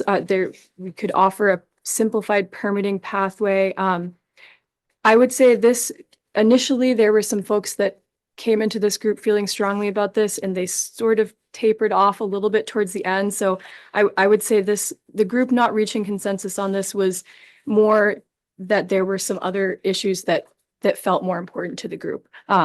So noted that these would both be major substantive rule changes. There may be some other issues like the site law and the traffic movement permits that this group felt would be more important and impactful. The next proposal was around the Maine DOT traffic movement permit. So this was something that several of the developers in the group felt was pretty important to look at. Any new development that generates more than 100 trips must receive a traffic movement permit from Maine DOT. These can take a long time to be approved. They last for 7 years, but it's noted that many of the larger housing projects that are now coming online are phased over 10 or 15 years. And so that timeline itself just doesn't work anymore for a lot of these larger projects. Maine DOT has already taken some steps to address these concerns and noted that they have already made some exceptions in certain cases to the 7-year timeline. They have allowed developers in some cases to phase the mitigation payments over a longer period of time to reduce the upfront cost of these permits. They've taken an approach in certain cases where if another developer comes in later and receives the benefit of the improvements, they can do some cost sharing. So the idea here is that Maine DOT has already offered some flexibility to developers here, but recognize that it's not always clear in the statute that these are options. And so Maine DOT has been very helpful on this, and they have offered to assist with creating some bill language that would address these helpful exemptions and make it more clear that these are options to developers. So we trust that Maine DOT can probably do this in a better way that won't create unintended consequences. So we would love to have them help out with any specific language changes there. Chair Gear? Yeah, I'm curious about this 100 trips per day. Where does that come from? Like, and how is it calculated? Is that something that it just, I understand all the other things they talk about with regard to that. I'm just wondering, so that's any state road. If you have 50 units going in, that means is there an assumption that those folks are each going to drive twice a day? I mean, how does it work? So what I know about that is that it's calculated by traffic engineers that are from DOT, and they do that. I don't know how they come up with that number, but they have assessments. They collect information on the existing number of trips, and they estimate what the trip impact will be. So it's a good question how the specifics of that work. I don't know the answer. If you can get some information for the absolutely. community, that would be for me, that would help. Thank you. There just wanted to touch on, I just want to make sure, but your proposal for that is that DOT should, you're thinking DOT needs to work on this, and then in the next legislature, come forward with a bill, I think if they need a bill. the idea is that they're willing to work on it now. So if there is a next step coming out of this report to address traffic movement permits, they're willing to be helpful on drafting language now. Okay, so not next legislature. They're ready to work on it this session. Yep. Okay. Okay, finally, in this section, just wanted to talk about elevator inspector positions. This was a little bit of a kind of outlier idea, but it did end up in permitting. So the PFR, Office of Professional and Organizational Regulation, they only have 2 full-time elevator inspectors covering the entire state, and that's made it really hard for them to meet the timelines for inspecting elevators. So they have been trying for a long time to recruit elevator inspectors, and they were recently able to complete a job audit with HR and recommend that they both change some of the experience requirements, but then also raise the salary grade from 20 to 24. And they are actively recruiting for those positions now. So this is no action needed other than spreading the word that these positions are open, and it will be very helpful to get those filled. Are we looking to go to 4? Is that correct? Elevator inspectors or? I could not say exactly how many positions they have open right now. Okay. Yeah. Thank you. That's it for the section. I think that, so you wanted to summarize? Please, yes, thank you. And the clerk is going to be distributing this memo. Sorry. Yep. Was there, did I skip one? On AI? Yeah. Sorry, that was the last one I'm permitting. this is just to say that we heard from some folks that were involved in the artificial intelligence task force report that there is some potential there in helping to streamline both state and local permitting processes. There are softwares, there are new approaches continuously being developed. The working group heard some of those ideas. They were like, that's great, but didn't have a, specific recommendation coming out of that other than we should keep an eye on it. Representative Mellon. Thank you, Mr. Chair. And I've heard of some of those beneficial uses as well, but they discuss at all any like potential drawbacks that could occur? Or perhaps I can encourage you all to make sure that those potential drawbacks to that use of that technology are considered. I think there could be benefit, but it is definitely a technology that could lead to some disastrous results at times. Yeah, thank you. We did not get into that in this group.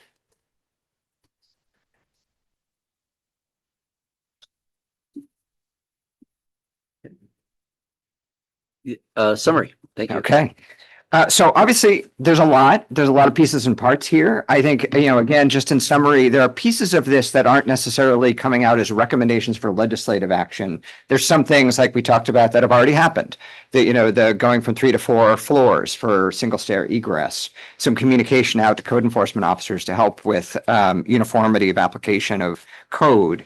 There are things happening in communities that are more in the way of perhaps community activities, philanthropic activities. But what we wanted to do, just to be a little crisp, is provide a separate memo that outlined the specific things that we could see the legislature taking action on coming out of this report. And so that's what you have in front of you right now. Just to walk through these, the first two are around elevators and, they're talking about deleting provisions that require the installation of smoke curtains and two-way texting. And we don't have a video camera mandate right now, but I think the expectation is that rulemaking that's currently in process may result in that. And so delete from MUBEC may be sort of not the artistic way to say it. This may be more around a resolve to direct rulemaking, if this is what the legislature wants to do, to address these things. There is also the State Fire Marshal's Office, as we discussed, would like to convene a stakeholder group around fire sprinklers and how to reduce costs. So directing them to do that would be helpful, as well as directing that office to adopt the latest edition of the NFPA fire alarm and signaling code. This has to do with recognizing the utility of wireless smoke detectors. Getting into the issue that Molly talked about with, I think one of the big things coming out of this report again is we need to provide more support to code enforcement officers. And so several of these other recommendations are going towards that end. There is a surcharge, a MUBEC surcharge in state statute right now of 4 cents per square foot to have the State Fire Marshal Office do reviews of certain plans. We would suggest, the working group suggests bringing that up from 4 cents to 6 cents per square foot and using the revenue raised to hire a new position at MOCA to provide technical expertise to CEOs around the state. There is a suggestion from the State Fire Marshal's Office that perhaps additional buildings should be subject to their plan review. I think there's a lot of communities that would say they need some help with some of the larger buildings. And so they are suggesting that that be added as well. Continuing along the line of effectuating the increased support for code enforcement officers, we would suggest an appropriation of $312,000 a year to increase code training at MOCA and provide an additional coordinator position to manage the increased volume and coverage of that training. We are also talking with MOCA and like the idea of building on what's happening at KV Cog right now, where they are providing funding for a regional code enforcement officer for a lot of towns that, have enough money for essentially an eighth of a code enforcement officer, and so does the town next to it.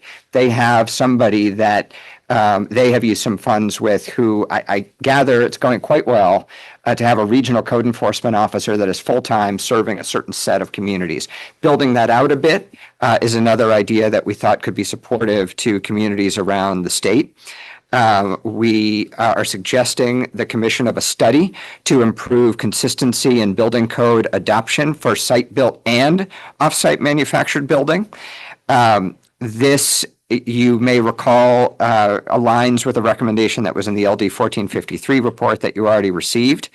There is, as well as Molly was just describing, DEP is right now working on this permit by rule that will help make the permitting process go faster. And they are working on it right now. I think this recommendation is essentially, if LD 128 passes, as this committee unanimously approved last week, that would accomplish that. And finally, we are recommending working with Maine DOT on statutory changes that would help with the traffic movement permits that Molly was just describing. So again, those are the specific recommendations that we think the legislature could do to help further these recommendations. Thank you. I have a question for you. Ultimately, it would be this committee that would decide to report out a bill or bills.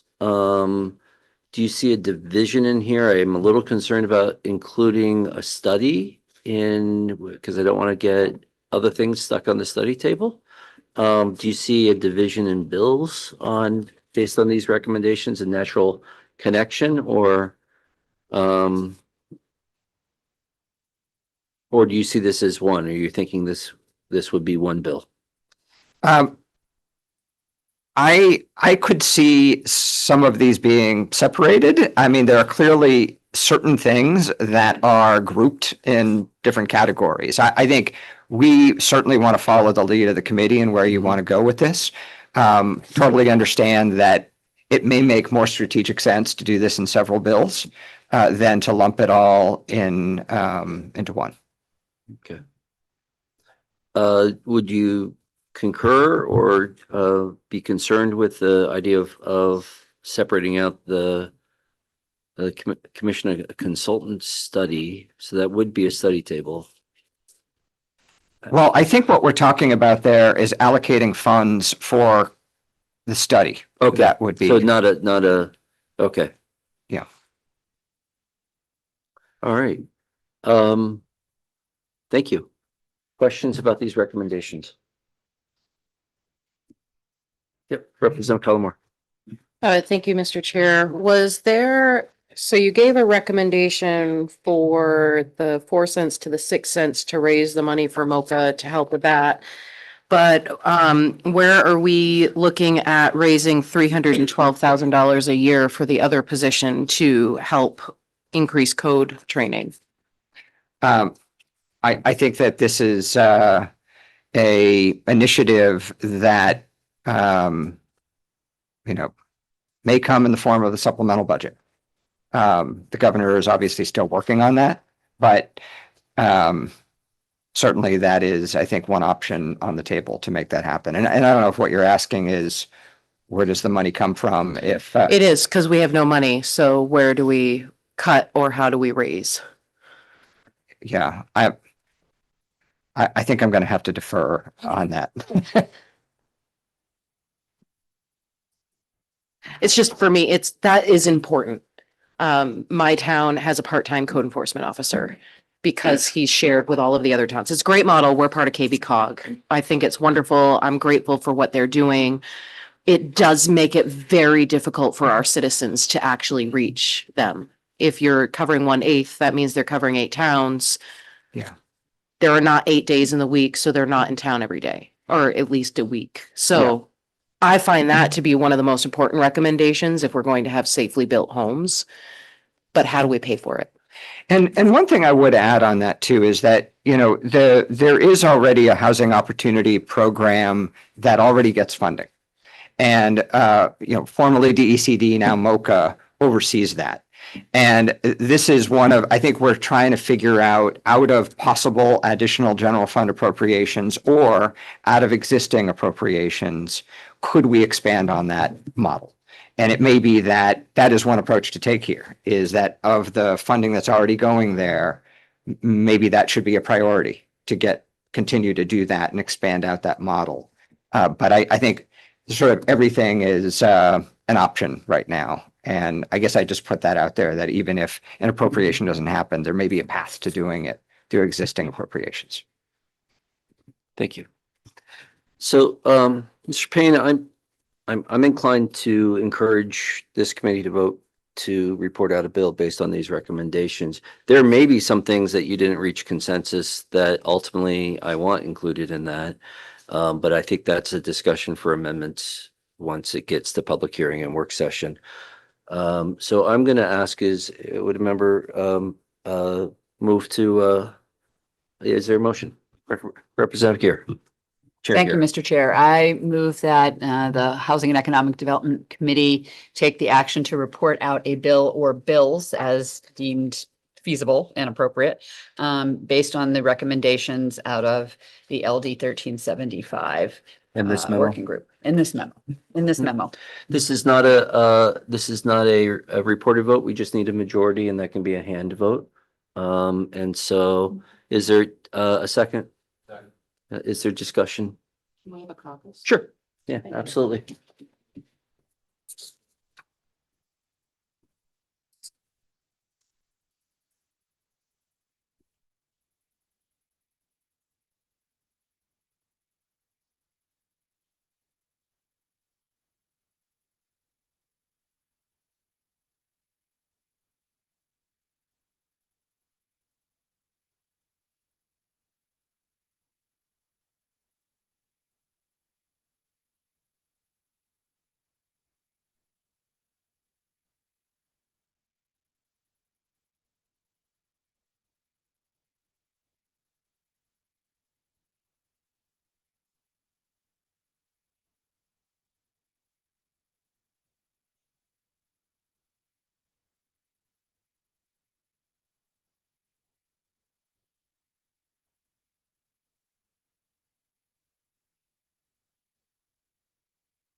Welcome back, everybody. Was there any more discussion we wish to have before we do a straw poll? I think that's the language for whether we wish to have a bill come before us on this. Representative Mallon. Thank you, Mr. Chair. And just for the public's awareness, my understanding is that this straw poll we're taking, we're not voting out a bill right now. We are not reporting out legislation right now. We are voting on whether or not we will consider legislation. And if we are to do so, there'll be a public hearing, there'll be a work session. We'll go over all these points, discuss all of them probably, and various decisions will be made. This is not a final bill that we are voting on at all. And just because it's in the letter doesn't guarantee it will become law. So I think that's important for folks to understand with what we're doing here. And I wanted to say that out loud.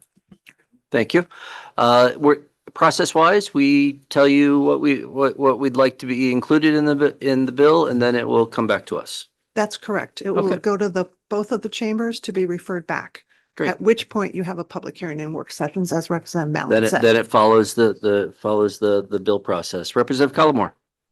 Thank you, Mr. Chair. Do we get to see the bill before it goes to the floors so that we know what's going to them when we're asked questions?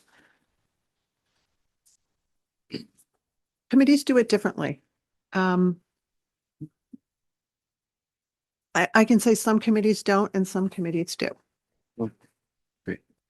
So we have a motion on the floor to report out a bill based on the memo, or not report out a bill to, what is the language, right? Because when we do a bill, we always add and permission to report out a bill. We always add that language. Is it permission to request the bill or to generate a bill to then be referred back to us? Is that the language? I would say generate a committee bill, yes. To generate a committee bill that will be reported back to us. Yes. Chair Gear. To be And reported back to us. Ms. Westfall, just for clarity, again, per the previous discussion that was happening around, can we report out multiple bills based on content? Is that also possible to do? The answer to that is based on the language of the resolve that created this report. The resolve said the committee had the authority to report out legislation, which means you can report out one or more bills. Okay. Or resolves. Representative Collmore. Are we allowed to report out a bill to be referred to another committee? Because it just says legislation. It doesn't say it has to come back to us. For example, number 11 on this memo is a Maine DOT thing. We should absolutely not be dealing with that. That should be transportation. What I would say, so the request is for a committee bill to come back to the committee. However, it has to go to both chambers and get referred. So if you create a bill, a piece of legislation, when it goes to the floor, that might be the opportunity for the House and or the Senate to say that bill should really go to this other committee. That's one option, is it's not referred to us, it's referred to transportation or CJPS or whatever. The other option is they go to the floor, they get referred to you, and then the committee as a group says that we want to re-refer that to someone else. Mhm. So there are opportunities to have it referred to someone else, but initially it's HED saying, House and Senate, we want these to be referred back to us. Thank you. Representative, follow up. So when we do this request, if it's one or more bills, to you, in this motion, what I'm trying to understand is what exactly are we asking for you to do, and what are you exactly hearing that we're asking you to do for the bill or bills? What I am hearing is that the committee wants one or more legislative instruments that accomplish the necessary statutory changes, whether it's in allocated or unallocated law, to accomplish all of these tasks. Something like this that is so complicated, there's generally an understanding that what will be created and sent to the floor to get referred back is not going to be perfect. Because of the level of complication and because others have not, are generally not involved in the drafting. that there is usually sometimes a bit more work you do during the work sessions after you have the public hearing and hear from everyone else on what has been provided. One last one. Please. Thank you. And then, if we wanted something included that wasn't in this memo because we found it in the report, but it wasn't part of this, how would that happen? I can think of two ways. One is you raise it now, and then the motion, the person who made the motion would have to amend. You raise it now to be included. The other option is you raise it during the work sessions and have it included in one of those instruments. Those are the two I can think of off the top of my head as the options. Further discussion? Is committee ready for a straw poll? Sorry. Just, Yep. so do Chair we, Gear? when we vote, do we need to give you instruction at this time about sort of how many bills this might be, or can that be decided as you go and work to draft it? What would be the best way to make sure that this is the result you're working on is what we're looking for? I would suggest that I go off and create what I think works. And then I bring it back to you and we have a conversation. Such like language review, but Similar, yes. I mean, it's not a work session because there's no LD, but I present to you, I think you should have two bills and one should say X and one should say Y. And it's not a nitty gritty language review because again, it's a draft, but it may be, no, Lynn, we would prefer that there be four bills and you have A and B over here and C over there, or you want one bill. And then again, that's a majority vote of the members on how they want the committee bill or bills to be sent to the House and Senate to come back. Is that the pleasure of the committee? All those in favor of doing that? That is, and that is the majority of the committee. So those are your instructions. Thank you. Thank you. At this point, we're going to flip our schedule around a little bit where I see we're pushing lunch and we're also pushing, we went very long, but we did really good work and I appreciate that. We're going to go to the Blue Economy Task Force presentation. And then afterward, we're going to take a break to give members an opportunity and participants or members here from the public an opportunity to get lunch. And then we'll come back and go to the second report on LD 1765 after that break. So that is the plan for today. And then we'll be moving into the work sessions for the afternoon. And I will hand the gavel over to Chair Gear. Thank you. And I will welcome to the podium the Blue Economy Task Force sponsor and whoever's going to be presenting that report, please.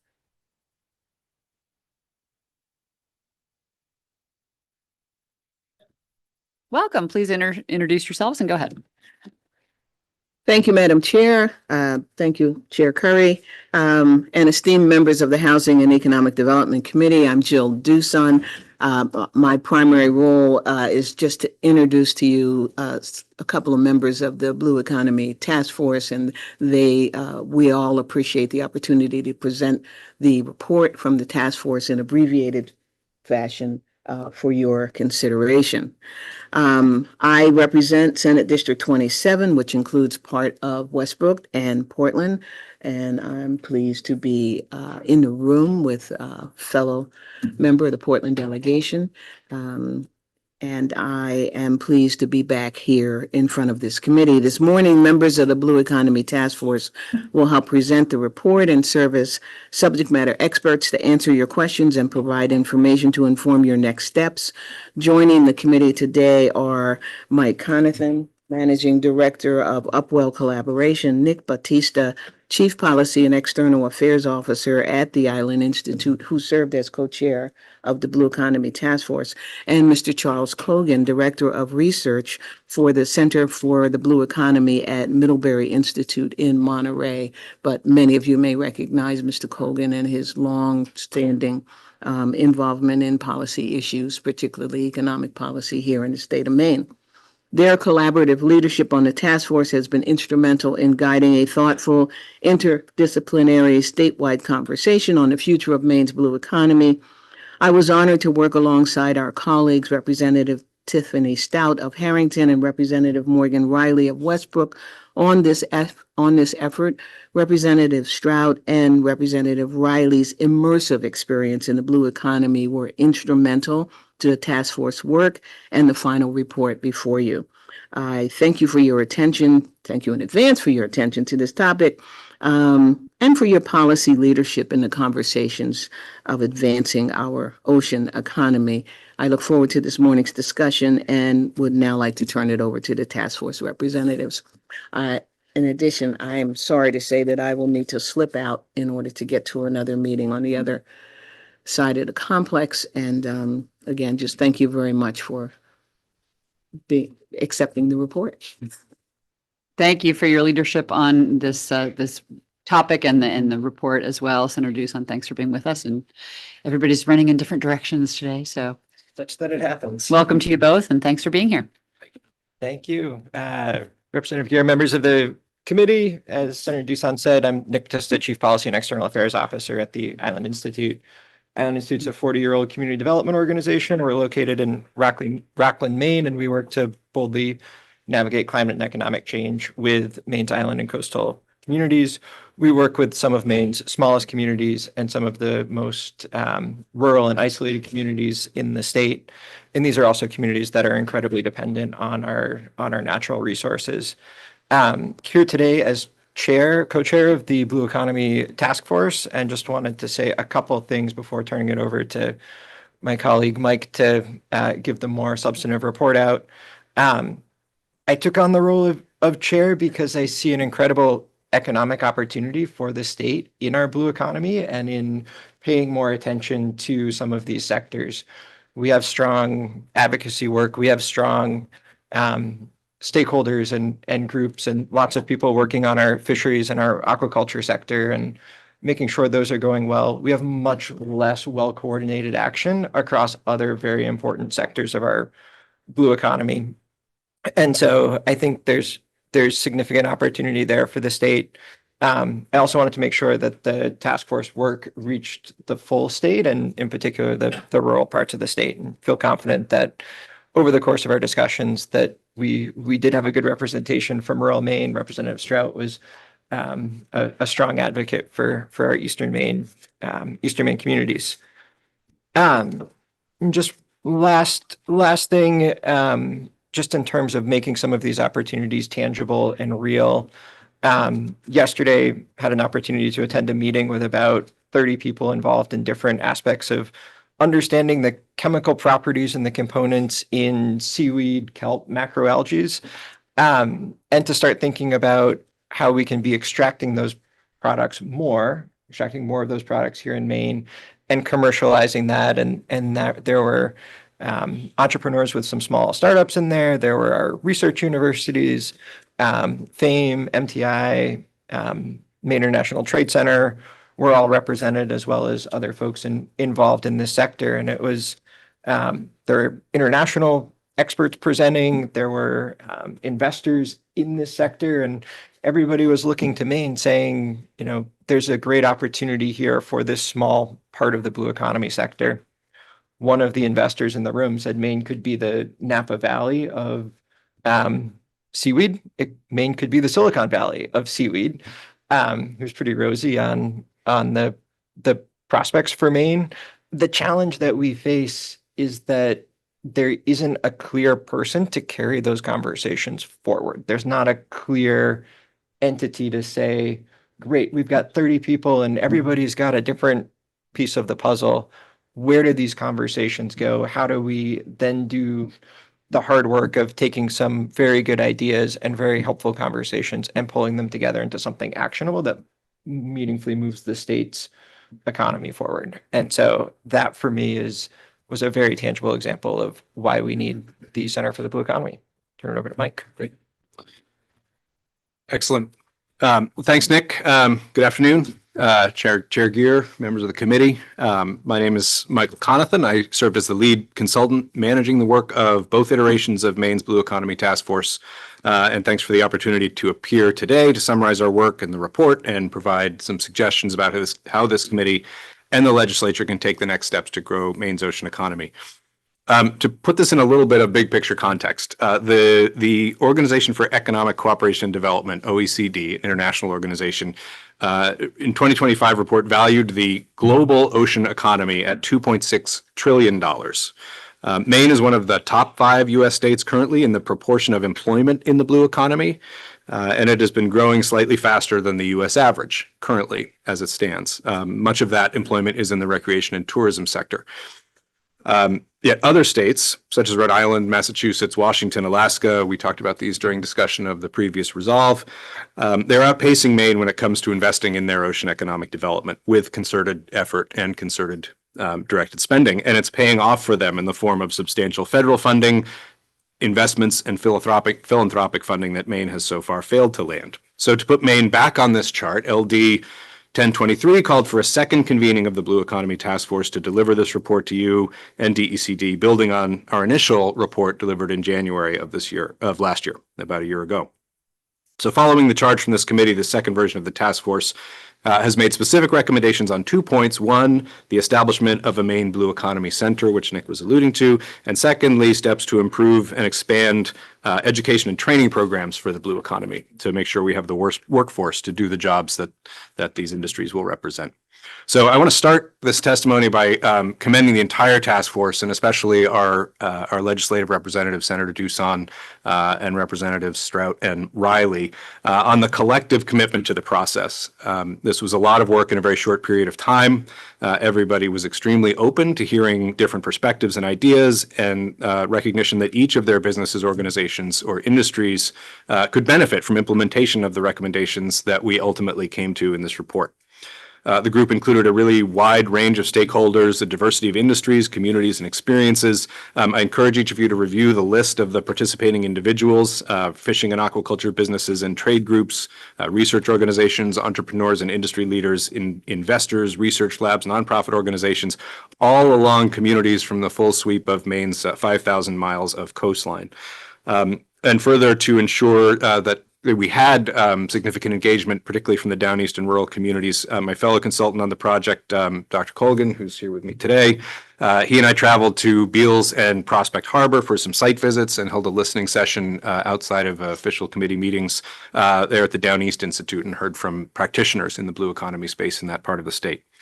I further want to acknowledge there was some extra credit work involved in this, in the task force. A large percentage of members volunteered additional time on the workforce subcommittee. Those recommendations are summarized in an appendix to the broader report, and obviously critical to Maine's future success in growing the blue economy. So in addition to 5 key blue economy sectors that the first task force identified in our report, those being aquaculture and marine vegetation, marine biotechnology, ocean data and research, resilient coastal infrastructure, and sustainable boat building and marine propulsion, the task force also fully supports ongoing efforts to implement the recommendations of the other roadmaps that already exist, Sea Maine, aquaculture, and the others produced in recent years. This work is intended to be complementary to those sectors and is actually integral to the future success of those legacy industries as well.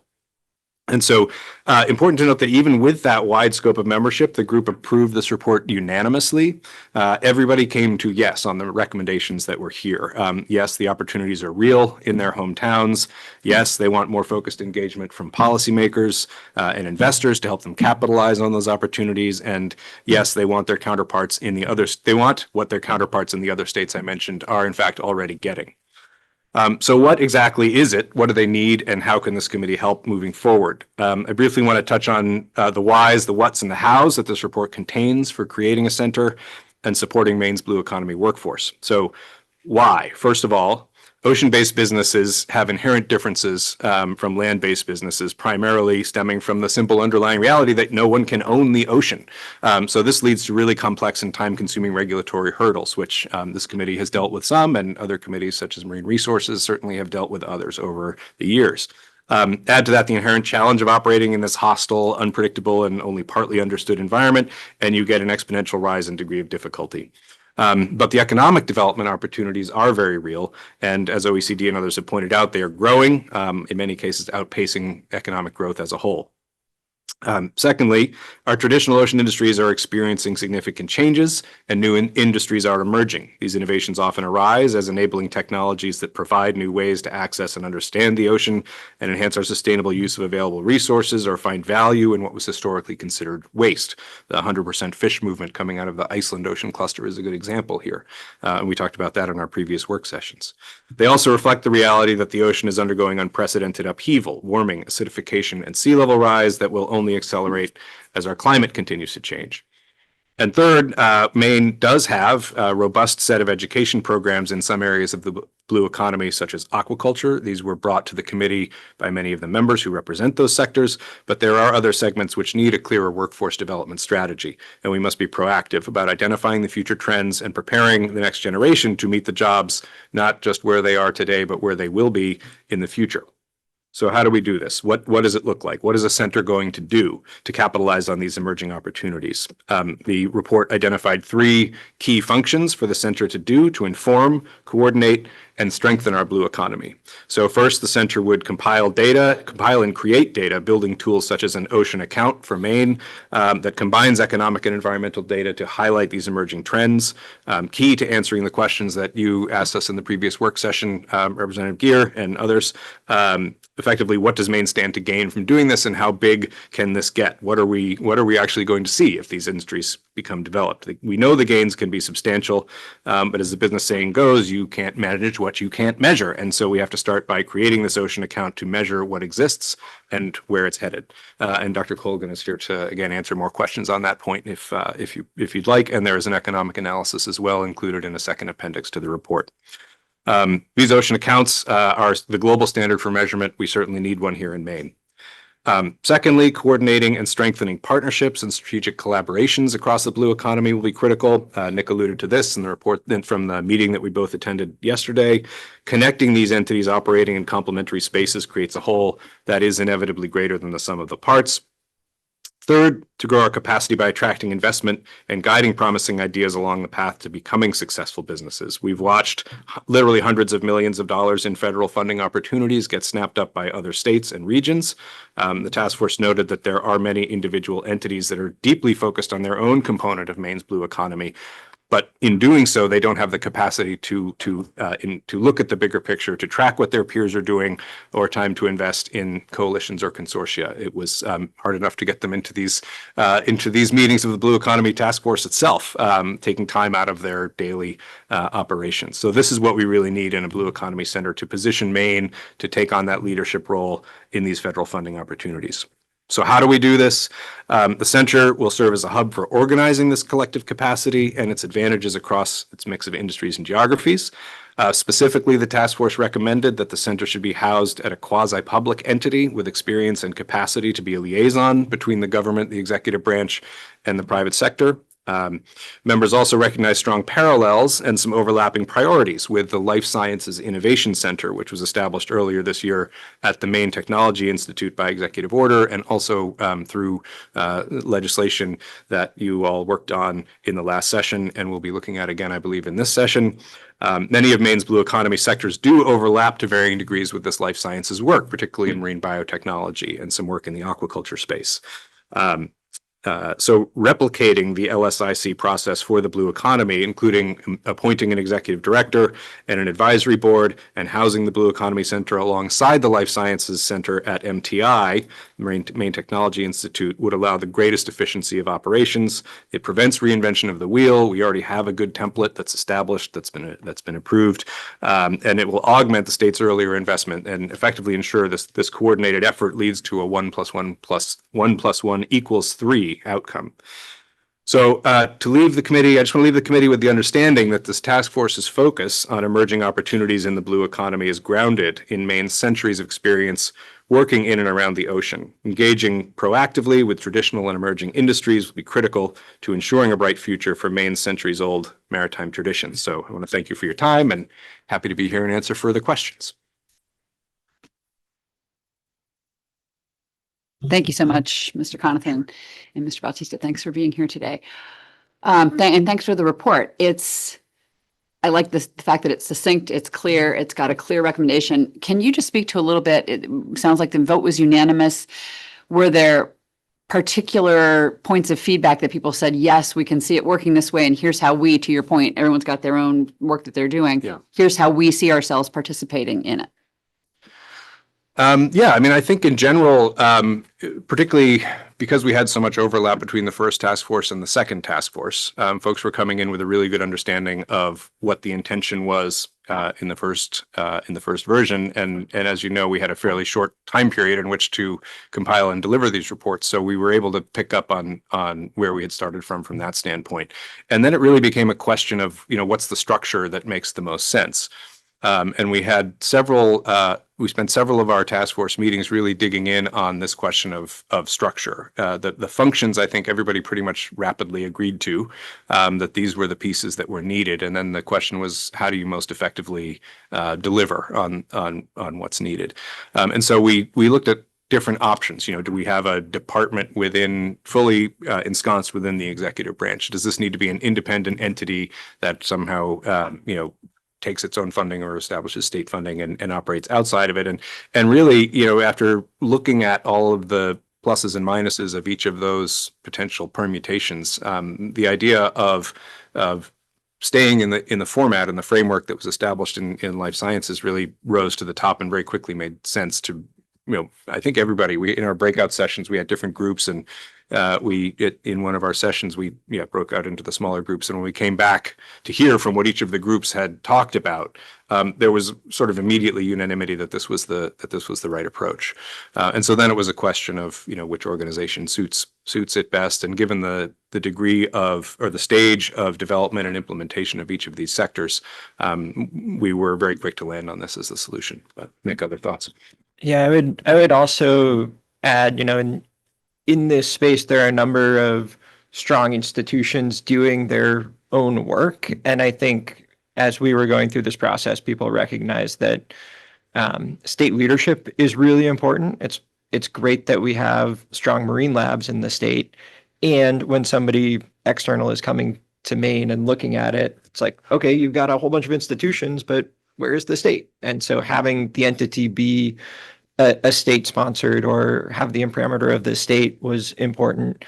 And then also thinking about, the slight separation from the state agencies in terms of just making sure that political change doesn't disrupt these efforts. And MTI is making investments in many of these sectors already. It overlaps with their portfolio pretty well. And so there were some good synergies pointing towards MTI. And following on from that, because I really appreciate the acknowledgement that there is overlap. And if, you quoted me on you can't manage what you don't measure, but also, the idea of making sure that we're not duplicating effort. Was there some discussion of how explicit managing that overlap would be? And can that be just something that's done in conjunction with the Life Sciences Center? I mean, I think in part, having it at MTI working side by side with the Life Sciences Center makes a ton of sense. Sarah, the new executive director of the Life Sciences Center, was at the meeting yesterday. And so that level of coordination and that level of, we've got these pieces are in the life sciences world and these pieces are in the blue economy world is really helpful. There's also a number of sectors. The sustainable boat building and marine propulsion sector is not something that the life sciences center will really ever engage with, and is very important for many of our rural communities. Thanks. And I appreciate that. And especially thinking, I spent 25 years as an industry researcher. And I think one of the challenges is, the shiny bauble. Oh, now everything's life sciences. No, that sector's crashing. Now everything's, there's always the risk that, people are just kind of attaching grant opportunities and attaching the hype around some buzzword kind of thing. And I think that, the real market opportunity is really where the rubber meets the road on this. So the last question I would ask, and I obviously welcome more questions, but and maybe Mr. Colgan would be appropriate for this as well, but really that idea of, how can we move as quickly as possible to commercial opportunities? What is the value chain map? What does it look like? Which sectors in Maine can we play in that map in? And then how do we coordinate, independent entrepreneurs that want to go off and follow their great idea, but that is not necessarily what the market opportunity could be in a bigger scale for Maine. And how do we, have those conversations? So that would be some context around if you guys talked about how to get to that point as quickly as possible, because if other folks are cleaning our clock, we need to catch up.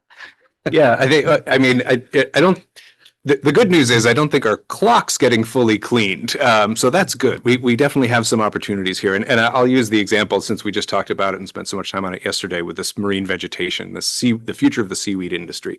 The organization, there's an international organization that was here that's participating very closely and actually looking at bringing a North American headquarters here to Maine. They're working with Bigelow on the Blue Biotech Initiative. They've been following very closely the life sciences work, but they are specifically focused in the aquaculture field. And they have come to Maine on multiple occasions. They, as I say, they're an international organization. They're looking for a North American place to put their footprint down, and they see our seaweed industry as one with dramatic potential. What they don't see yet is the coordinated effort that, for example, exists in Washington State and Alaska, where there are some specific entities that are doing this work of coordinating among all of the individual businesses and research organizations to see the big picture and deliver concise recommendations and liaise with government to ensure that the government pipeline is not just for funding, but for ideas and regulatory structure and everything is available to this industry as it arrives.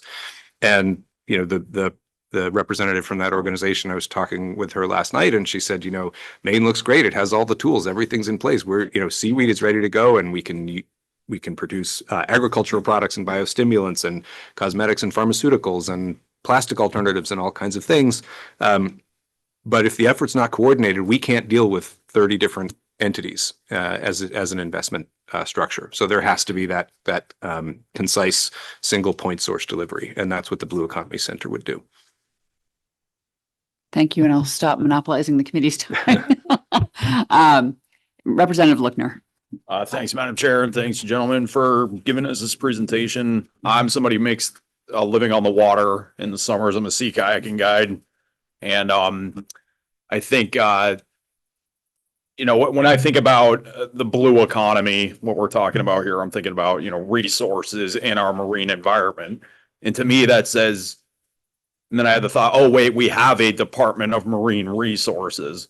So why is it, can you explain to me why we're here in the HED committee when we already have the Marine Resources Committee that's about, coordinating and using our marine resources in a way that, benefits the entire state? Yeah, absolutely. I think it's worth noting the Marine Resources, some committee members were on the task force, and we're looking for more coordination. The primary function for the Department of Marine Resources, though, is regulation of the state's public trust, fisheries and aquaculture resources, the resources that are out there, the living resources. And really, they aren't set up and don't have the capacity to do the business investment side of things, to do let's coordinate on how we pull this sector together, or to deal with the boat building industry. And so that starts to be something that's either DECD or MTI or much more in this committee's jurisdiction with a salty flavor. That's an interesting point. I guess just my follow-up or point to think about is, I often hear that the state government's just not set up to do X, Y, or Z. That's not what this department does. It's not what this branch does, et cetera, et cetera. I hear it all day long. And then I think, well, hey, we're the legislature. We're in charge of shaping state government and giving them their mission. And so why couldn't that just be accomplished through legislation to expand or sort of give the Department of Marine Resources that purview rather than sort of like branch out in a separate direction? So, Nick may have some thoughts here as well. I think, the Department of Economic and Community Development, as I'm sure you well know, I mean, they have the expertise and the wherewithal to focus on issues related to economic development. And at the core, that's really what this initiative gets at, what this report gets at, is how do we grow the economic opportunities that exist within those marine resources. So it's a little bit, it's in some ways, it's like thinking of this in the Life Sciences Center and the Blue Economy Center, that they're circles that overlap, and there are some overlapping components to that. But at the end of the day, you need to have one entity that's responsible for those particular components. And if we're talking about the economic development aspect of the blue economy, that needs to be focused in DECD, and we can. There should certainly be some collaboration and some consultation that takes place between those two organizations and those two departments, because the unique aspects of marine resources that are managed by the Marine Resources Committee have to be considered in that economic development. We can't, for example, we can't just infinitely produce. Sebastian Bell, though he was here a bit ago from the Aquaculture Association, might disagree with me, but you cannot produce an infinite amount of fish and oysters. You have to manage how many of those the ocean can produce. What is the resource capacity? But we also want to focus on how to maximize the economic output that those resources deliver. And so it's two sides of the same coin.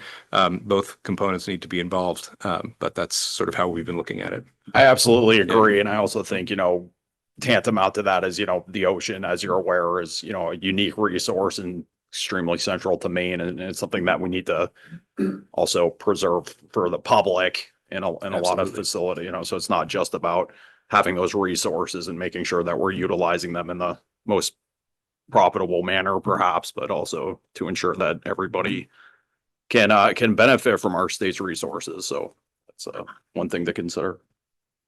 Certainly. Other questions from the committee? So we do have an opportunity, as we were discussing with the last report out we received earlier today, to report out legislation from this committee.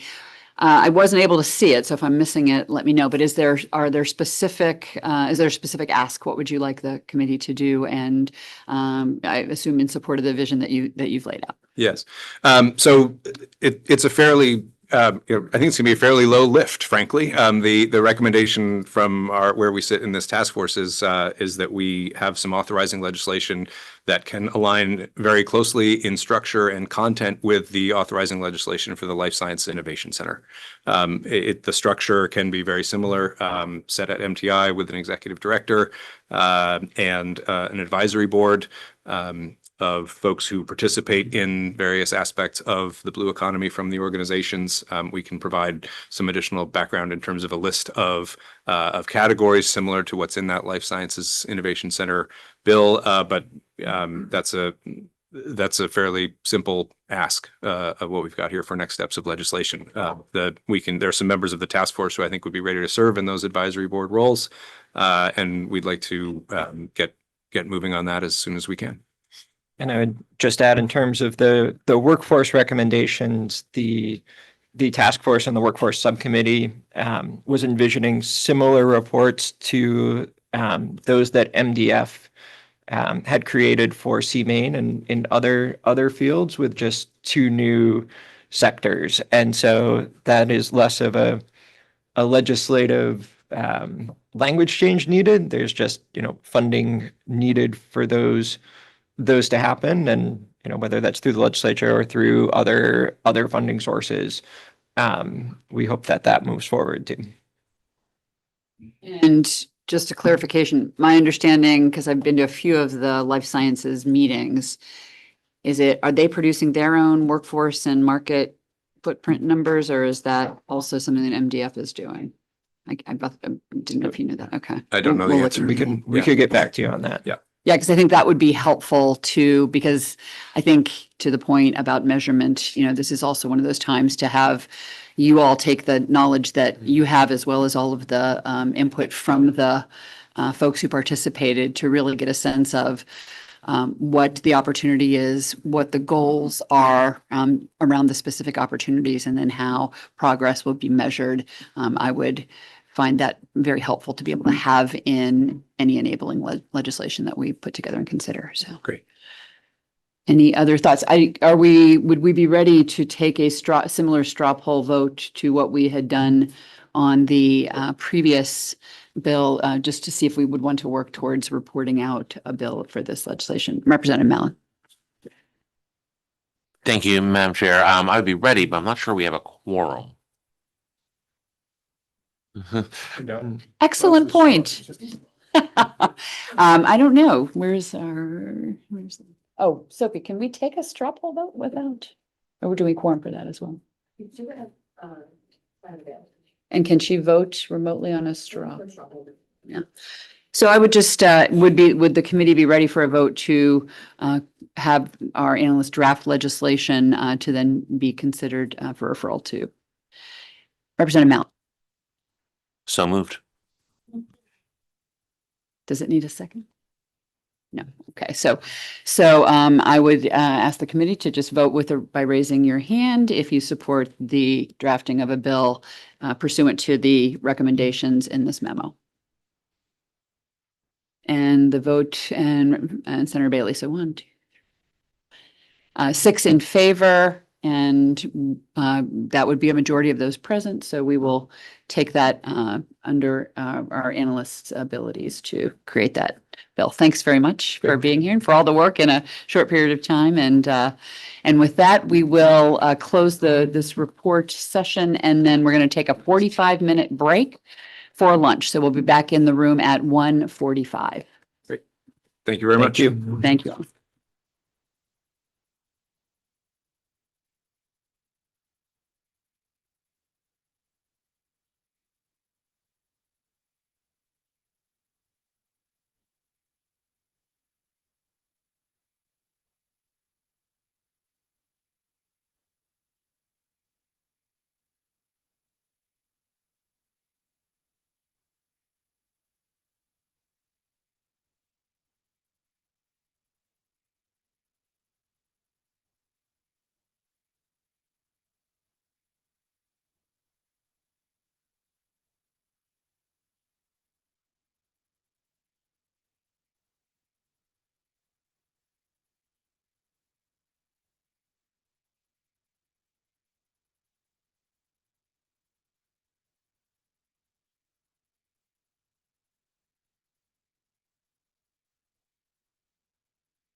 Welcome back, everybody. We're going to get started.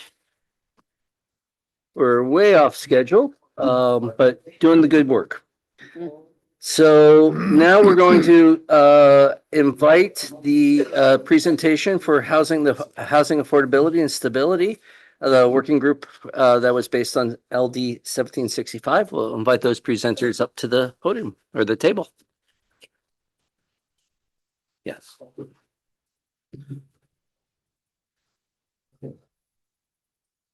And thank you for coming. And thank you for your patience for Thank working you. through.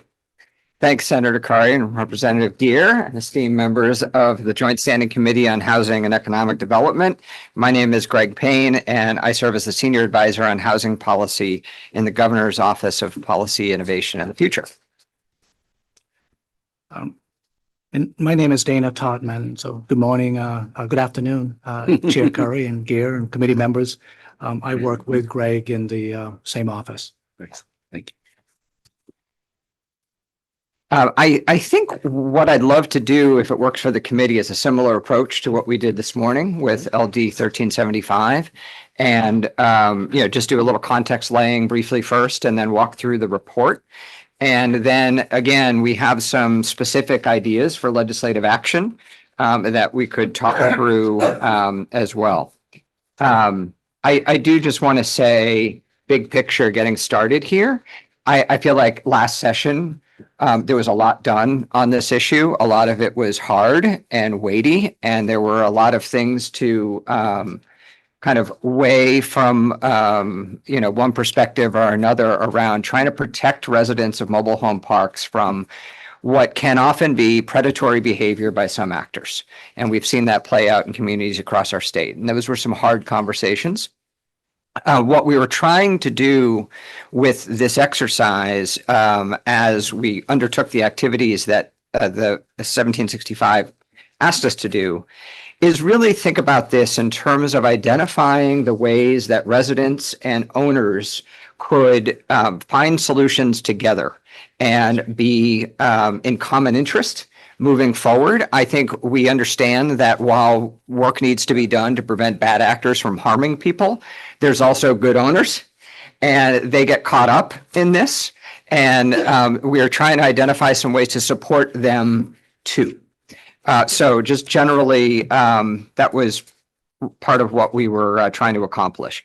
The legislation itself tasked GOPIF with exploring 5 specific issues that are laid out in the bill. What we did, similar to LD 1375, is we asked stakeholders in the field to come to an initial meeting and talk with us about the issues that they see. And certainly much of those were covered by these 5 activities. I will say there was an additional issue that people raised around conditions at parks and oversight of parks. And so we kind of on our own added a 6th activity. And so what you'll see here is that this report is broken down into 6 different topics. We just like the 1375 group broke into 6 different subgroups. Those subgroups, added up to about 50 people total who participated in those, but met over the course of the fall to try to develop an understanding of the perspectives everybody was coming from and move towards some kind of consensus for recommendations. So with that said, I think what we'd like to do is similar to last time. Dana and I are going to go back and forth based on the different subgroups that we facilitated. And I'm going to ask Dana to start us off with the first activity around the model ordinance. Great. Thanks, Greg. I'm going to be talking about activities 1, 2, and 6, and Greg will be talking about activities 3, 4, and 5. So we'll be sharing our presentation here. Activity 1 was to develop a model rent stabilization ordinance for use by municipalities. And want to set the stage a little bit for this in that we must acknowledge that Maine's 480 or so municipalities all have unique ordinances, and they have a unique government structure. So considering they are very different, it was probably going to be a little bit difficult to have an ordinance that can just be taken off the shelf. Nevertheless, what we did was examine rent stabilization ordinances that have been used in other states and other municipalities, and came up with sort of a plug and play type of ordinance, if you will. We specifically were not charged with, nor did we weigh in on the idea of should a municipality have rent stabilization or not. But if they wanted to, here's an outline of what an ordinance could and should look like. So we were particularly sensitive to the idea that some municipalities were large, some were smaller, some had a lot of staff, some had very few staff, some have town meeting forms of government. And so our ordinance therefore had to be fairly general. But what we did and what's in your packet is create basically an outline that identifies the key issues that an ordinance should include for each of those towns and cities. We encourage the municipalities to obviously work with their town attorney to come up with a final language should they want to adopt an ordinance or consider an ordinance. So what we really have there is an outline. It covers all the key items such as a purpose, definitions, appeals, and things that you typically see in ordinances. In particular, we highlighted, we know the key points that a municipality would want to consider, such as how much can lot rents go up by, how often can they go up, what are the notices that need to occur, what's the municipal board that's assigned to manage this, and what might an appeals process look like. So we weren't trying to tell any town or city that it's their zoning board or their planning board or their some other board that's in charge. That's up to them. But we put an outline, so essentially, should they want to do this, here's an ordinance framework that we think can work for those towns. And so that's what we've presented. We were asked to put it on the website, and it is on the website. And that's activity 1. Before we move over to activity 2, are there any questions about that? Representative Lookner. Thanks, Mr. Chair. And sorry, I didn't catch your name again. Dana Totman. Topman, thanks for that presentation, Mr. Topman. One thing I didn't see in this municipal ordinance, and I think in some municipalities that have established rent stabilization, is that landlords have been shifting to other fees, like pet fees and parking fees and ways to get around that. Was that anything that was discussed in the rent in this model ordinance? It was pointed out, I think, that fees and all the items are things that they may want to regulate. And so they can just decide what those are. Again, we weren't trying to tell them that this fee should be in or that fee, but we acknowledge that there are fees that should be considered in their discussions. The other thing I do want to point out that we were specifically trying to come up with an ordinance that was for mobile home modular housing communities.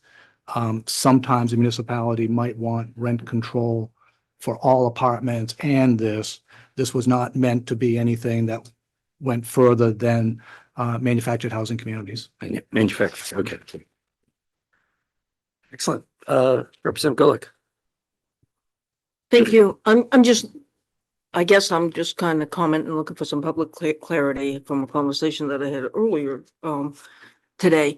They're looking for rent stabilization ordinances. Now we have on the books as of last year, and I'll grant you it needs a little clarity, LD 1723, which already states how many days they have to give rent and for fees and the CPI for that. So Sure.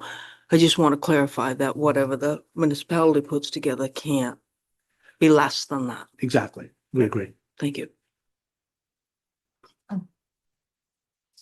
Thank you. So moving on to the second activity, this was to identify barriers and solutions for building residential dwelling units on vacant lots. Essentially acknowledging that manufactured housing communities are a key source of affordable housing. And that the degree with which we can fill all the lots, maybe expand the parks, maybe develop new parks, is really an opportunity to produce more affordable housing. So with that, we had several meetings with a group that included residents, owners, developers, lenders, and a broad group of folks. And I think there were 5 suggestions we had that might help with expanding the number of lots or the number of parks around the state. The first one we looked at is, and similar to previous discussions that have gone on here and in the legislature, is obviously if we can reduce lots, then we can put more housing on a smaller piece of land, and it becomes more affordable just through efficiencies. So we suggested that the lots that are currently in statute be reduced slightly. We also wanted to make sure as many people were being able to afford manufactured housing as possible, and Maine Housing's inability to provide what otherwise is a very effective first-time homebuyer program, we thought could be enhanced if they could do loans on modular homes that are not on owned land. Now the lending has to go to homes that are on the residents has to own the land. You mean manufactured homes? Yes. Okay. So they do a number of loans on manufactured homes off that are on people's own lots, but are unable to do them in parks. And so they are, our understanding is redoing one of their bond resolutions or creating a new bond resolution to be able to do that. So that's in play. One of the things that the park owners stated repeatedly is they would like to expand and would expand, in many cases had the land to expand, but the effort to do so and the amount of money it would take to put down new pads and to run roads and extend water and to do all of that requires a lot of upfront money before they start ever realizing any on the rent. And so we think that there are ways to enhance, again, Maine Housing or other lenders to be able to lend to park owners to help them with these pre-development costs of expanding. And they are, they're expensive to do all the engineering studies and everything that needs to be done. So again, that third one is to provide money to help with that. The fourth one is to have an actual subsidy amount that could be provided to owners that expand or create new units. And that subsidy would require them to rent their lots or their homes to lower income people at an affordable rent for a period of time. And so we don't want to tell Maine Housing exactly what that period should be or how much it should be reduced, but there should be, as Maine Housing has for all their programs, some restrictions that go with the money that they would provide to the owners. And then the last piece on this section is it became clear to us that the local approvals to expand or create new manufactured housing communities is difficult. It's not something that happens a lot. If you're a planning board or local code enforcement officer, it's not like a subdivision or something. There aren't that many manufactured housing communities. So the process of having them proposed and approved creates confusion by both the local municipality and the developer trying to do it. And we just suggest that there should be some additional training that goes on for the code enforcement officers so they can be ready to do this when they need to do it. Thank you. So those were the first two. May I Please ask questions about bullet number 3? Is that what is that referencing what is coming before us in LD 2057? Or Yes, is I that think different from that? Okay, so that that's would permission take to do care of it. construction loans. You considered Okay. that, I think, 2 days ago or 3 days Yeah, ago. okay. So not different than that. Correct. Great, thank you. Are there other questions? What LD number did you? That was LD 2057, which had the two parts. One was the allowing construction loans at the new federal level, and then the manufactured housing construction loans. So, Chair Gear? Thank you, Mr. Chair. And Mr. Chapman, with your long history and expertise in affordable housing in Maine, are you comfortable with the process for making sure we're guaranteeing long-term affordability through the recommendations in this report? Yes, I'm comfortable that Maine Housing has to sort of weigh those decisions every time they design a program. And just like the rural program, the affordable subdivision program, the tax credit programs, all of those programs, they have to sort of figure out what's the public benefit, how much, if you're going to serve lower income people for a longer period of time, they might provide more subsidy, but if it's kind of a shallow targeting for a shorter period of time, they're probably going to provide less money. So I think they're pretty expert at tying the amount of money to the public purpose that's gained. Yep, go ahead. And a follow-up on that, just because mobile home parks are a little different, right? Because in that situation, the mobile home park owner owns the park. And I vary somewhat whether they're actually the manager of that park as well. In terms of how those decisions and operations are being made are sometimes a little opaque, at least to me, having looked at this issue. And, the idea of having a restrictive covenant in a deed is not really relevant here because the resident doesn't own the land underneath their unit. So did the group think about, how the type of agreements that would need to be in place with that owner to make sure that those units would be guaranteed long-term affordability? We didn't discuss that. We were sort of, you're right, Maine Housing normally when they provide loans and assistance, they, claim the deed. I mean, they're in first place or now maybe second place, but they're in a place. It is harder when they can't retrieve that now. So we didn't get into the details of whether they would want to have a second lien position maybe on that land. We just didn't get into that.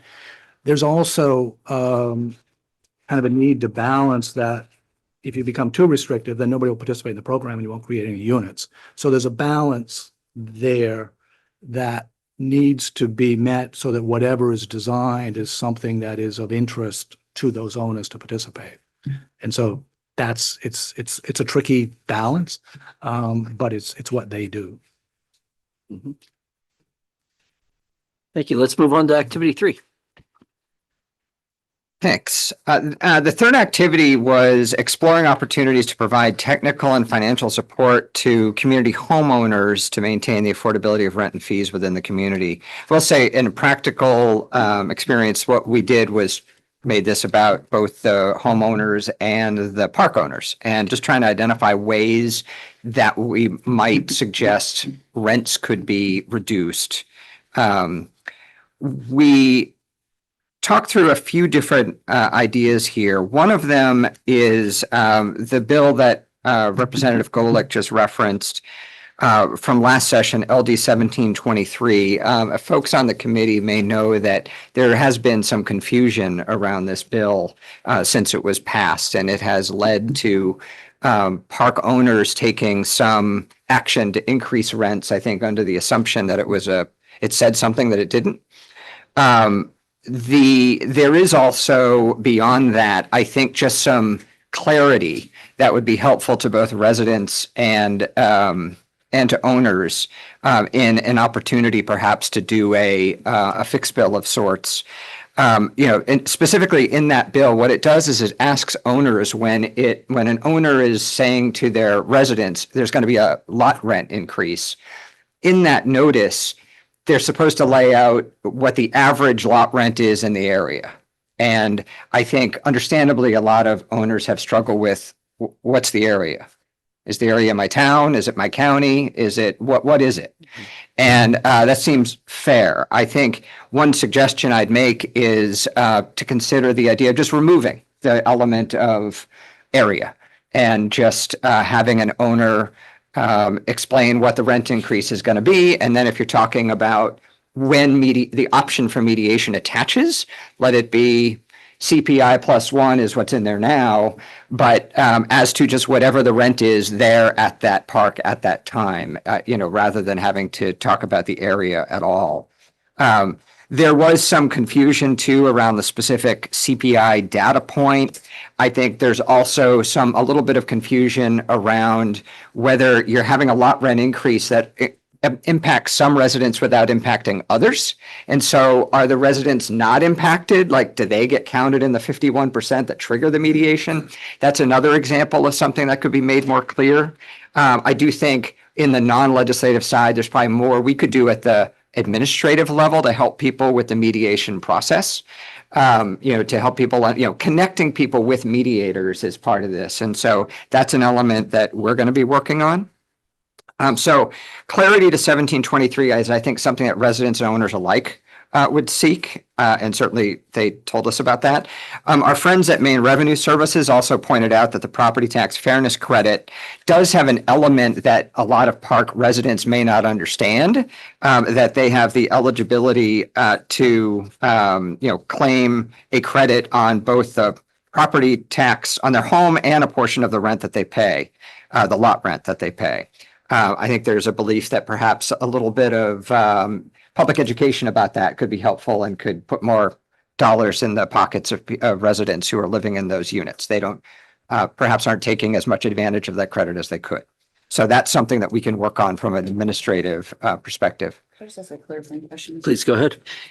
And are we clear that the property tax fairness credit applies to a mobile home for which someone might have a chattel loan that's not, is it still considered the same as a house or, something else that you would own? Does it still apply? Yeah, it does. I think, and this is one of the things we can talk about, is that one of the things we've discovered is that residents of mobile home parks who own their home but lease the land have the burden of being treated as real estate for purposes of paying their taxes, and don't have the benefit of being treated as real estate in order to get a mortgage, which is a source of frustration for lots of people. So that's one thing we'll talk about in just a little bit. That sort of is the third concept in here, which is actually activity number 5, is that this issue around chattel loans and an opportunity to do something about that. And that, again, is going to be an opportunity to put money in people's pockets, like reduced housing costs in a significant way. But I'll talk about that more in a minute. And finally, just an idea that both owners and residents brought this up, is that one of the things they see happening is that new owners come in and purchase a park and don't do an inspection. Like, oftentimes they're just doing it in cash. And then they buy it and, they discover afterwards that, oh my gosh, there's all these infrastructure needs that we didn't notice. And then they have to say, hey, resident, guess what? We thought the lot rent was going to be this, but it turns out because we didn't check, the lot rent's going to have to be that. And I think one of the ideas that people put forward is that park purchasers should be required to get an inspection and at least understand what the systems are looking like, what the infrastructure is looking like before they close on a purchase. Do we think that's real, or is that a weak justification for charging what they want to charge? It's interesting because, in talking with some of the owners who've raised this, I think that their belief is it's odd cluelessness. I think they really think that these purchasers are just doing it because they're big corporations that buy these things up and don't take the time, if they're not getting bank financing and banks would require an inspection, that they're just not smart about it. And I think maybe what goes into part of that decision making on their part is they know they can just raise the rents and they're willing to do that. Yeah. Okay. Representative Cullimore. Thank you. Also to clarify this too, we recently, I don't remember what happened with the bill, but we had a lot of discussion about manufactured home places in multiple bills. And one of the discussions was around ensuring that we are not double inspecting things that have to be federally regulated. And was that taken into account with this particular recommendation on where we don't want to be overstepping our bounds and making it harder for people to, like, how do we craft language that makes it so it's not more difficult to start these places versus purchasing them? Yes, it's a good point. And I will say, like, this element of this activity requires a lot of thought in how you would craft it. I think there's also, right, you don't want to discourage people from creating new parks. I think there's the question of, do you have that inspection sent to the state agency that is an oversight? There's a lot of pieces and parts to this that I think need to be thought through that hasn't been thought through yet. And, maybe there's an opportunity to do that over the coming weeks, if there's a bill that the committee wants to consider. Any other questions regarding activity 3? Senator Bennett. What are the conditions where there are differential rate increases in a park? What are the circumstances? Yeah, I know about them, but you mentioned it in your report, and I'm just wondering, can you elucidate a bit on that as to why there wouldn't be a generalized increase on a basis of a percentage? What are the circumstances where some residents get an increase and others don't? That sort of thing. What did you find?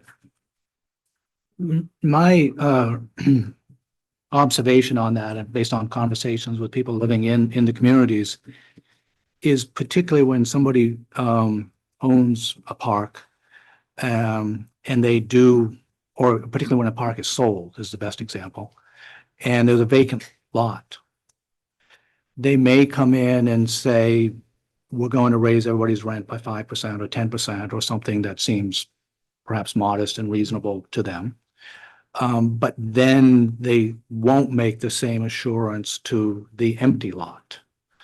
So when somebody sells their home, the next, let's say the lots were $500 and everybody's got increased to $550.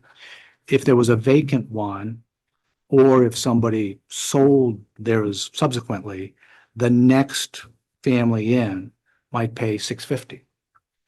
And that's happened over time. So over time, you have these different groups that essentially increases are, I would say, a little more modest for those that are occupied in there. But when there's a turnover, there tends to be a higher increase. And so that's how you end up having different rents at different lots. So why wouldn't just a straight up Yeah. sort of like mathematical mean work for the purposes of making LD 1723 work? Do you mean if we're talking about CPI plus Yeah, one? you're trying to figure out what the lot rent was increased, and if there are some vacant lots that are increasing at 10%, and you say there's 3 of those, and there's 15 that are going up at 5%. You do the math, 18 lots, and then you figure out what the increase actually is based on that. I mean, one would think, well, geez, the vacant lot or the lot that's being sold doesn't really matter, but it does matter to the homeowner who's trying to sell that house, right? Because it means that they're getting pressed on the price of the real estate that they own, or the personal property, whatever it is. Yeah. They're getting pressed on that. And so there may be discounted value in that home because of that. So I just wonder if you talked at all about just bridging this with a simple mathematical calculation. Haven't tried to do the mathematical calculation, but I agree with you entirely that essentially that seller is losing equity in their home because the buyer can pay less because they have to pay more for a lot. And that's what what happens. And in talking to some communities that have established rent control types of systems, they oftentimes would have this separate rate for the empty lots. And in many cases, some of them have regretted that because it's played out, as you say. So I would say it's an issue that's being not worked out, but the experience might change, I would say, policies going forward. Yeah, I just wanted to elaborate just a little bit as we think about this. And I think I would be more inclined to follow something along the line of that rather than just abandon the standard at all. Because I do think that that the committee thought about this for a reason, but I do think that it should be inclusive of vacant lots when we do that, because that's part of the rent increase. And so, but we'll get to that later, but I just wanted to flag that because I think it's important. And you know, with that cleanup of that bill, I mean, it's also the question of, well, what is the region? I think, you know, there's also some maybe overly simplistic solutions to that too, but sometimes a simple solution is better, even though it may not be perfect. Thanks. Yeah. Representative Callamore. Thank you, Mr. Chair. Kind of following on with that though, is because I like to play the devil's advocate. Because if I think it, I have constituents thinking it. And so do we see, if we're thinking about it in that sense, because I think of it as, you know, property owners should be able to charge what they want to charge for people to be on their property. I have that side. I also understand what this can be for a detriment to the people trying to sell their home. But then I think about the people who are benefiting are the ones who have been there. And do we not see the potential of, if we try to include the vacant lots into this kind of mathematical, whatever outcome it is, where the property owner may say, oh, well, if that's the case, I'm going to raise everybody's rent a much higher rate because I know I can't get more for the vacant. I mean, I totally get that. I think you reminded me of a thing I want to just say on mic because I feel like there's been so much misunderstanding of it. All of LD 1723 has nothing to do with rent control. We don't have rent control in Maine. And I do just want to say, like, I think this whole 1723 is about when does the ability to have non-binding mediation attach? That's all. That's all the CPI +1 is about. And so I think you're totally right. Like working out the math, if one was to take this to a rent control sort of conversation, I think we'd have to figure out the math involved with that. I think with just this, with 1723, what it is, just around the right to a conversation between resident and owner, where the owner can proceed with that rent increase if they want to. Just in that context, I think it's less of a problem.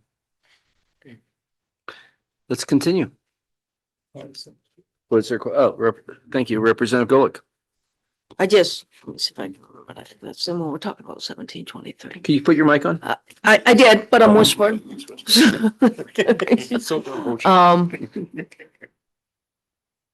So yes, there was some confusion, I'll give you, and there were a lot of letters sent out, which I shared with you, and you so graciously contacted people. And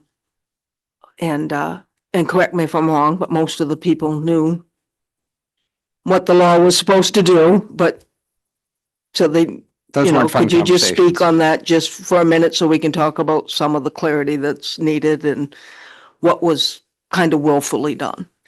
Well, sure. I mean, I think what happened is that some of them came through Representative Golick, who's been paying so much attention, or through Representative Julia, or just frankly in the newspaper when Park said, oh my gosh, there's rent control. We're going to raise rents, to pull up our base rent so that we won't be affected.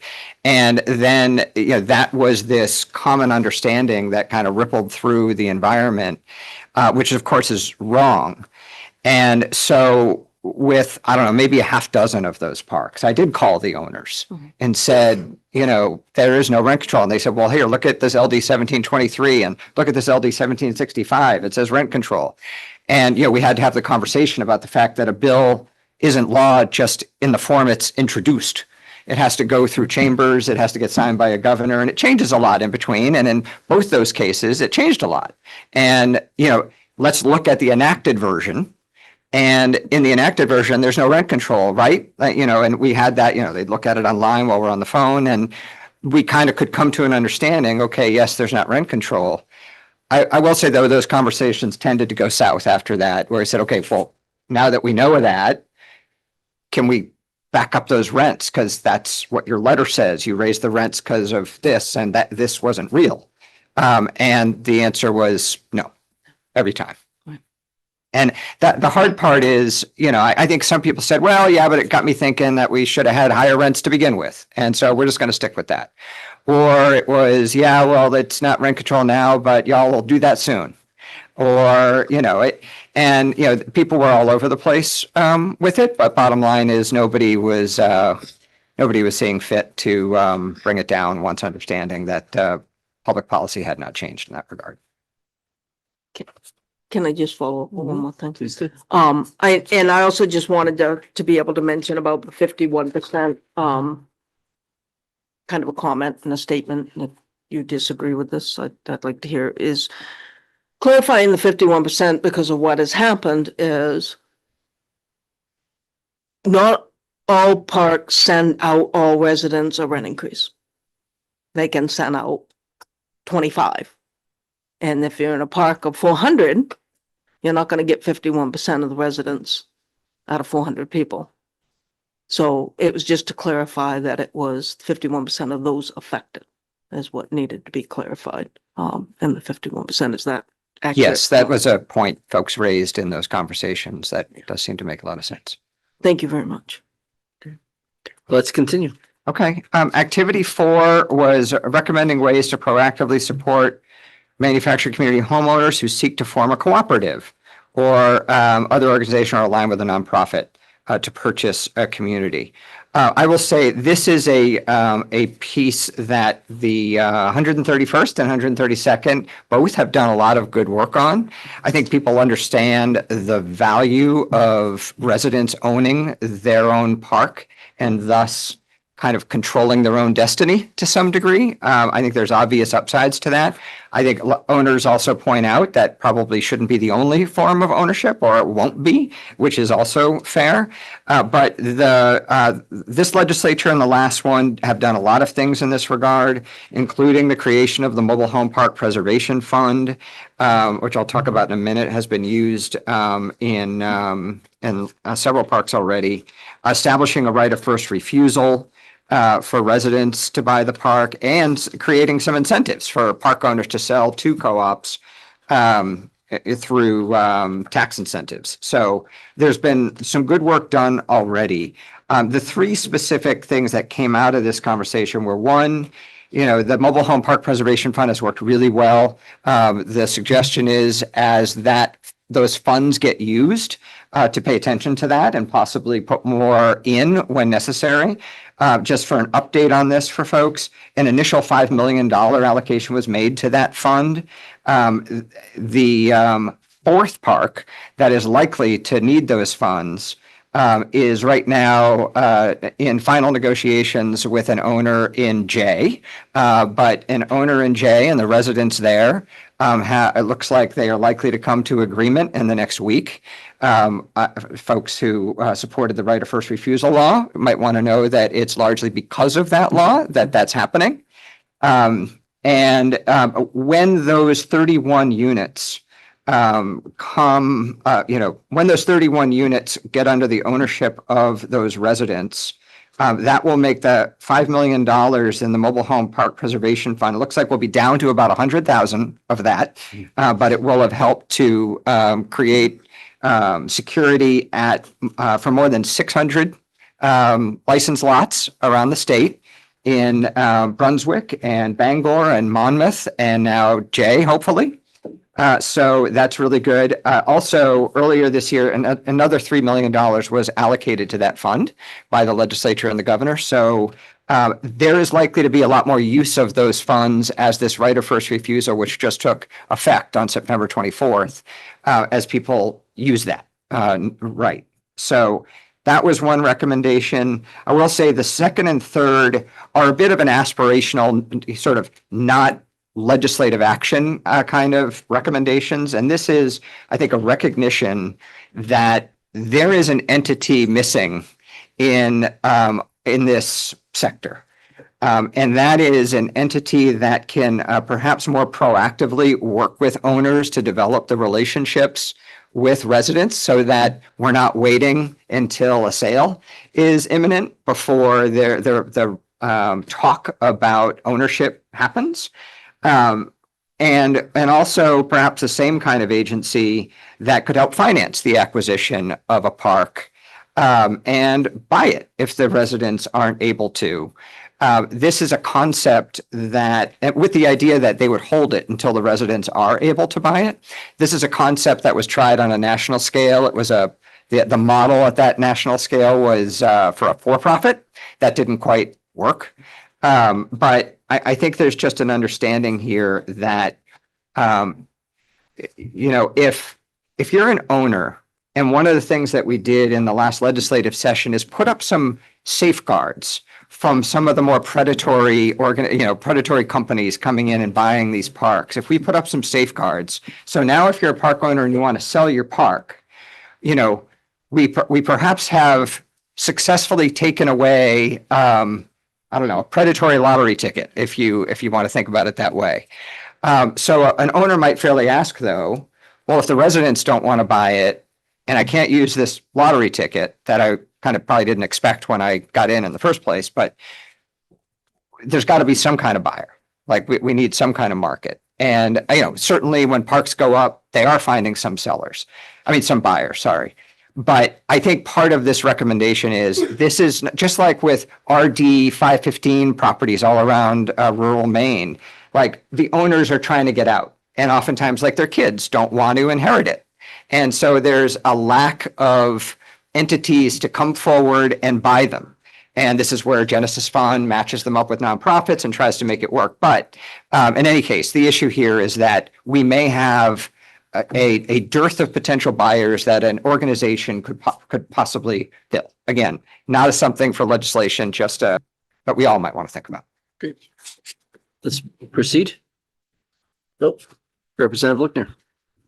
Thanks, Mr. Chair, and interested in, so number 2 here, establishing, helping park residents, be prepared to eventually buy their lot. I mean, that would seem to me to sort of fit in under the activity 3 thing here, like offer them technical assistance and like sort of forming a co-op. Is that what we're talking about here? Yes, and there obviously is a really good organization called Cooperative Development Institute that does this. It's just that right now they have really skeleton staff somehow doing this in places all over New England. I think the idea is that a group with the resources and ability to not have to wait until there's an imminent transaction before they're having those conversations and facilitating between owner and residents. I think that's just a lot of what happens now, is that we're waiting until an imminent transaction that has everyone petrified because who knows what the new owner is going to do. So the idea is to be more proactive. So, I mean, is there anybody sort of at the state level, like in any of our various departments or, who might be able to like sort of go around to these different mobile home parks and like talk to different people and just like put this on their radar? Because it seems like in this instance, like, an ounce of prevention is worth a pound of cure. So how do we be more proactive in this case? Yeah, I mean, I think one of the questions here is like, I don't think anybody was pondering the idea of a governmental entity necessarily that would be in this role so much as a nonprofit organization that doesn't exist right now that could use, philanthropy and other ways to operate. We'll talk in activity 6 about reimagining of oversight of parks that maybe is a little bit to this question about being out there more in the parks, not necessarily just in an inspection capacity. Right.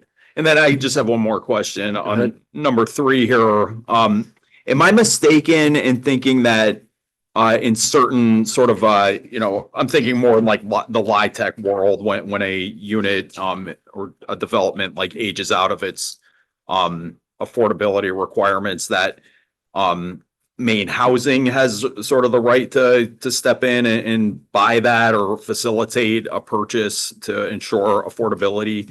Why wouldn't Maine Housing be the appropriate entity for number 3 here? Oh, you mean to actually purchase a park?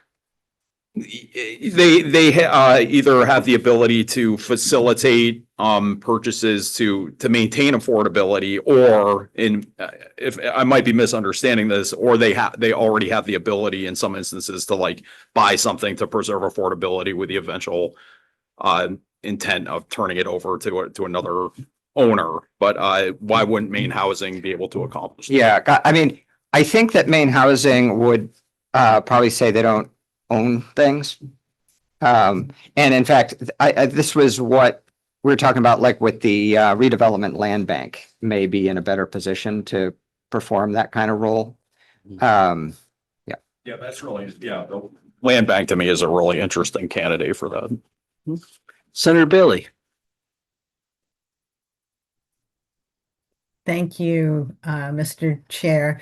So one thing I've noticed that it was somewhat related, but I didn't see it addressed directly in this report, is that in working with my local mobile home communities and the residents, that whether it's an impending sale or an impending rent increase and the requirements that, we've put into law for protections, that the residents are also scurrying around trying to figure out how to form a committee or a cooperative or an association.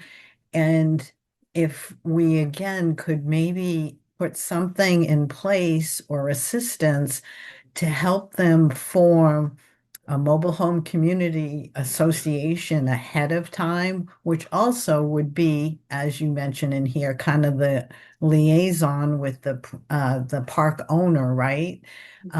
To have those discussions on an ongoing basis about the rules and the running of the park and improvements, et cetera. So I'm just wondering if you all talked about that and are hearing similar concerns.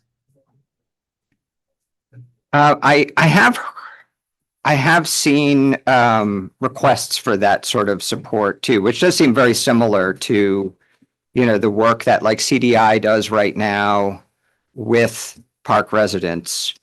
And again, I think like this talks about perhaps a new entity. It might not need to be a new entity. CDI is a pretty fantastic entity. Perhaps finding a way to support their ability to do more of that, of what they're already doing, or an affiliate of theirs or something is another way to do it. But I think they know how to do all that really well. It's just that they have like 1 or 2 people running all over the state. And I think the idea here is we want to find a way, again, not seeking an appropriation from the state to do that, but we're just identifying this as a need that maybe all of us who care about this can just be thinking about. Representative Collmore. Thank you. Also, when you're talking about the mission-based and helping the residents and all of that stuff, one of the things that we heard from people who were opposed to these co-ops was that they were being harassed by the people who wanted the co-ops. Was there any discussion about what that training, organizing, helpful stuff was, and if anti-harassment training might be part of that? That didn't come up. Certainly point taken. I do think making sure that there is respect going on through this process is key. So I think if we are fortunate enough to advance this ball, totally agree that that needs to be part of it. Any other questions? Continue, please. Okay, I'm going to go on to activity 5. And I'm conscious of time because activities 5 and 6 are a little weighty. And so I'm going to kind of keep this as sort of top line as possible. In just clarifying, manufactured homes are titled as personal property. And in Maine, if you're not on leased land, there is a path by which you can be classified as real property. But in Maine, if you have a manufactured home that's on leased land, that path does not exist. You are titled as personal property, not as real estate. Again, as we said, you're thought of as real estate for purposes of your taxes, but not for access to financing. This is an issue that has kept people in a position where the financing that they can access is what's often known as a chattel loan. And I want to ask the clerk to hand out there's a one-page document that I just want to share with you with the permission of a resident of a park in Old Orchard Beach, just because I think it's helpful to understand the loan terms that we're talking about here. So again, this person owns a home on leased land in Old Orchard Beach in a park. And so when she needed financing, she tried to get a mortgage. They said, sorry, you can't do that. It's personal property. So she said, okay, what can I get? And they said, well, we have a nice chattel loan here for you. And these are the terms. I mean, that she's paying right now still 11.75% for her home. And I think that the big picture here is that we can do something about this. Like our statutes can be changed in a way that would give a path towards people who own their homes on leased land also being able to choose, not necessarily to be automatically so, but to be able to choose to have their property titled as real estate. And in so doing, get access to mortgages that are gonna put significantly more dollars in their pocket, in part to deal with their lot rent increases, I suppose, but also I will say owners support this as well. That's really helpful for owners who are trying to sell homes oftentimes. And one of the other things that this matters a whole lot for is that right now, people with these chattel loans, might need help upgrading or fixing their homes and can't. If they can access real estate financing, mortgage financing, all of a sudden they have a path to doing that too. So I will stop there. That's the big picture on this. And I will say other states have gone down this road. There's some complication, but I think it's something we should be thinking about. This is incredibly exciting. Have you got some estimates on like how much people could save?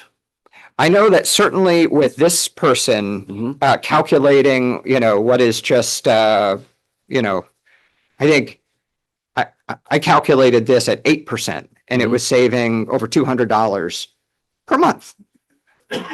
That's wow. Representative Callamore. Thank you, Mr. Chair. So I guess I need to understand something on the tax side of things.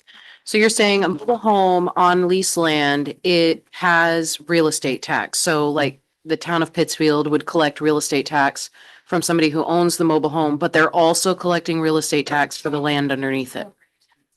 The property tax, yeah. Yes. So that piece of property, that spot is paying 2 times property tax. They're So hard for me to question. well, I mean, they're paying a share of, the property owner is paying real estate tax. And so obviously the people who are paying their rents are paying a share of that tax. And then they're also paying it on their mobile home. That's what I'm asking, because you said for real estate tax purposes, they're considered real estate. Yeah, but for mortgage purposes, they're not. So I'm trying to, are they paying real property tax? Like the Elks Lodge has to pay for all of their things, or are they paying real estate tax or property taxes? I'm trying to understand the difference in the designation that you were bringing up there. I want to defer to Representative. Representative Julia, do you want to? So just like when you own your home, you're paying property tax. On your property tax bill, there's a designation for the value of your home, and there's a designation for the value of your land. In a park situation, the designation for the value of the land is paid for by the park owner. The designation for the value of the individual houses is the property tax value that the homeowner will pay. So in that way, we treat it as real property. Yes, And then, but it's not titled and you can't get a mortgage loan for it. that's right. Is there any other benefit of getting it titled? Is that the big Yes, one? I mean, one of the others is that, an important one is that there are consumer protections that attach when you have a mortgage that simply don't attach when you have, when you're titled as personal property, when you have a chattel loan.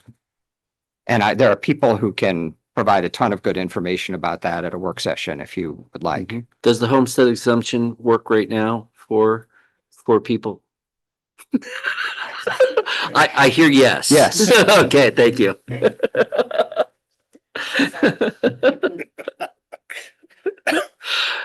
Chair Gear. Thank you, Mr. Chair. Little voices. Yeah. In my supreme wonkiness, over the summer, I sat in on some Zoom calls. I forget which year this was, that HUD was holding, because this obviously is not just an issue in Maine, but it's around the country. And I thought that there were some federal actions that were being considered to make this change nationwide. It sounds like from your all's, I see head shaking. So we're listening to voices and we're seeing head shaking. So none of that happened at the federal Right. level. Has sounds not like. happened yet at this point. Right. Okay, great. I think that's all Representative Lookner. I'm just looking at the, terms of this loan here, and I was kind of just did a brief overview of other, like Maine regulates a lot of the percentages at which you can loan for certain things. And I understand, like, if we're to go to this other route that we're talking about, we wouldn't have the need for this type of consumer dwelling loan. But I mean, is this like, could we regulate the amount of interest that could be, levied on this kind of loan? Is that something that might be done as well? I guess I'd just say I'm a little out of my element on that. Yeah, sorry, I can't answer. Okay. Let's move on. So I'll talk a little bit about item 6, and this is the oversight conditions at parks and how parks are licensed. And this was kind of a fun and exciting research endeavor that I pursued in this, and that was I looked at the other 49 states and how they oversee their mobile home communities. And there was no real scientific way of that. I simply Googled in words like licensing, mobile home parks, manufactured housing communities, regulation, oversight, and the combinations of those words. And I would do Arkansas and Nevada and Nebraska, and came up with a lot of things that would send me down different avenues. And so I got an idea, and I had this very scientific process here where I had a list of each of the states and got an idea of how they regulated and oversaw their mobile home communities.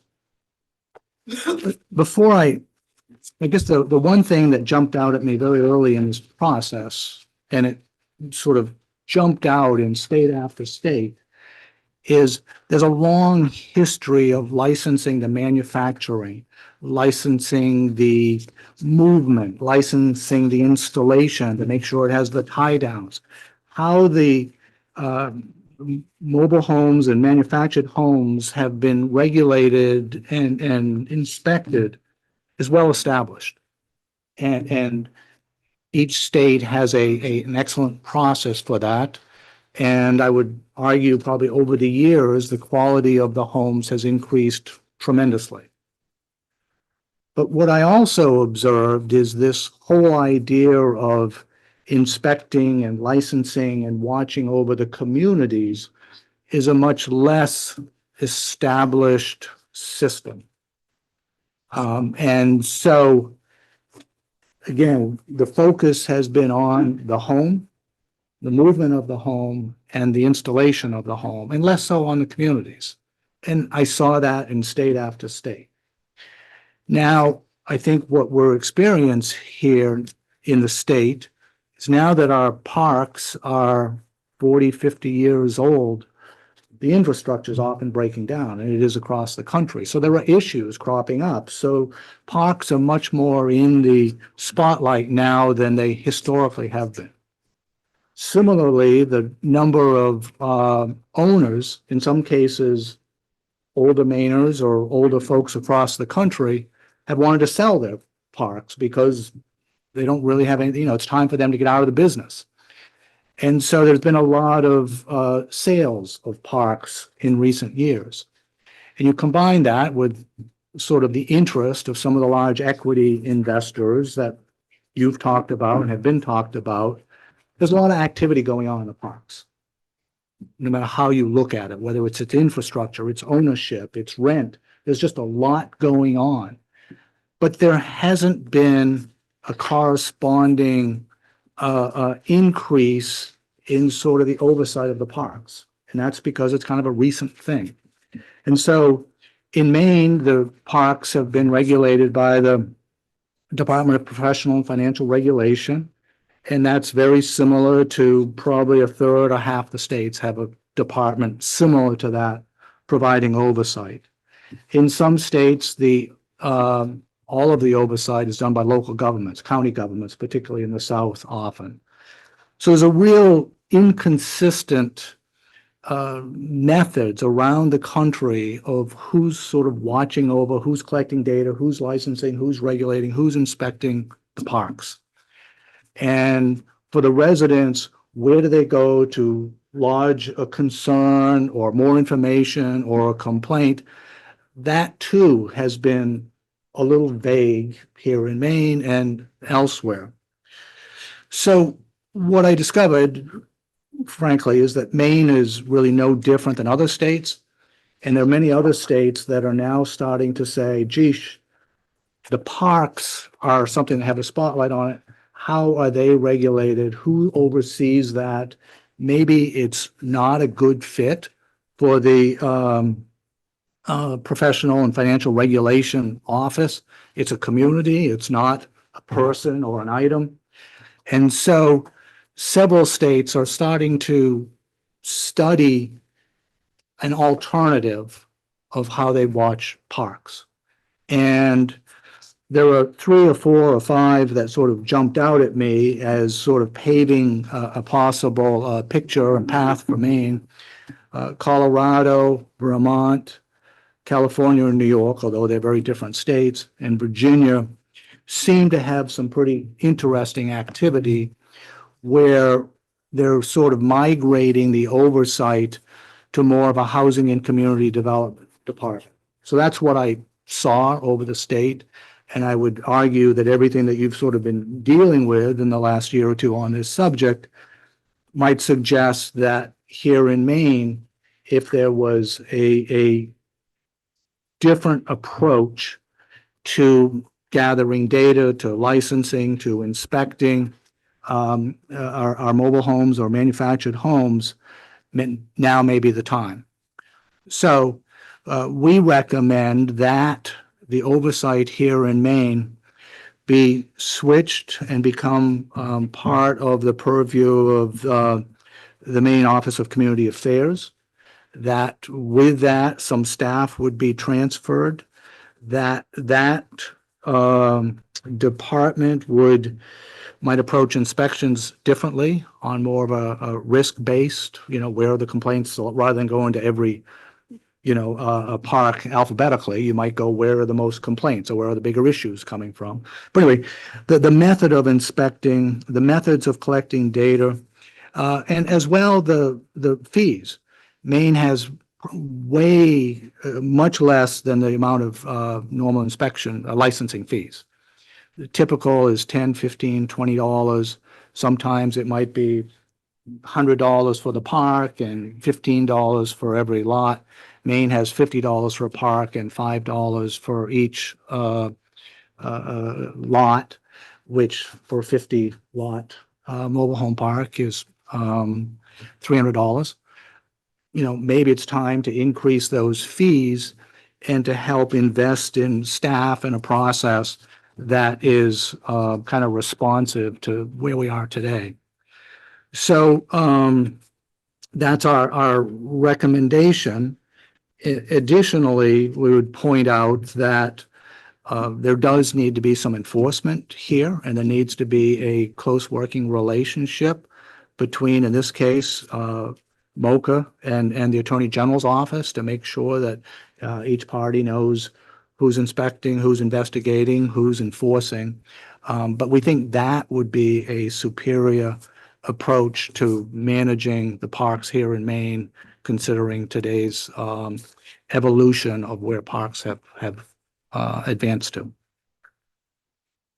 Just want to get confirmation, you did get involved in these discussions where the director of MOCA and the director of OPOR or the commissioner of OPOR? Yes, you've been. Yes, they've been involved and are in agreement with the recommendation. Looking at them right over your shoulder. Yes. Yeah. So, Representative Collmore. Thank you, Mr. Chair. Also, I see on here you have manufactured homes, people listed as part of this. Were they in agreement with this recommendation in increased licensing and changes with licensing? The residents, I think, are probably the most emphatic in favor of this that have been in conversation with me. Yeah. But not like Manufactured Housing Association of Maine, for example. Oh. Were they for it or against it? Sorry, I don't recall. We talked about this and I'm not sure Manufacturing Housing of Maine was on every call, and I don't know. We could certainly ask them. Thank you. Senator Bennett. Thanks. On this recommendation, is the proposal to move all of the manufactured housing activities in the regulation, the licensing of installers, all of that would be moved to MOCA? Yes. The idea would be that the Manufactured Housing Board overall would cease to exist. And the 4 positions over there that are there now would be transferred to MOCA. Okay. I think there's some vacancies in those positions now, aren't there? At least one. I know that the former director of the Manufactured Housing Board has retired. Yeah, I heard that one of the values is that there'll be a change in procedure and maybe a reorientation of reprioritization of what have you of the work. But how does that actually work? I mean, what is it about MOCA that's different from the current setup that would allow for that change of operations? Yeah, I mean, I think at MOCA, for one, they have the codes work within that department now, within that office. And so the 2 staff who would be doing the same kind of certification work at the manufactured housing facilities would continue to do that work. It's just they would be doing it at the same office as is overseeing MUBEC and is overseeing, code enforcement officer training and all of that. The work of manufactured housing communities, I think that what part of the vision here is that I think residents and owners alike have had a hard time knowing who to call when situations come up. And they might reach out to somebody And like it's described in here as sort of circular referrals where, call this one and then they say, well, call the other one, whatever. That's not so much a knock on any of those entities as much it is pointing out that there needs to be a place that residents and owners can call. Know that that is the place that welcomes their call and has the ability to convey to them what they could do to deal with whatever issue they're raising. So whether that be, you really need a private attorney for that, or this is something the Office of Attorney General could help with, or whatever, that sort of first point of contact is part of what the Maine Office of Community Affairs is, I think, prepared to offer. I guess my question is, why isn't that being done now? I mean, it seems like normal customer service for whatever state agency has that authority and that responsibility.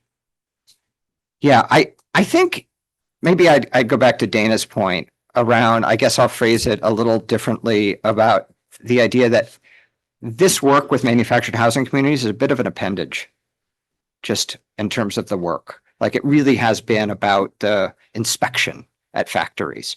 This work, which is really important, has become a bigger issue in recent years while we've seen all these issues come up. I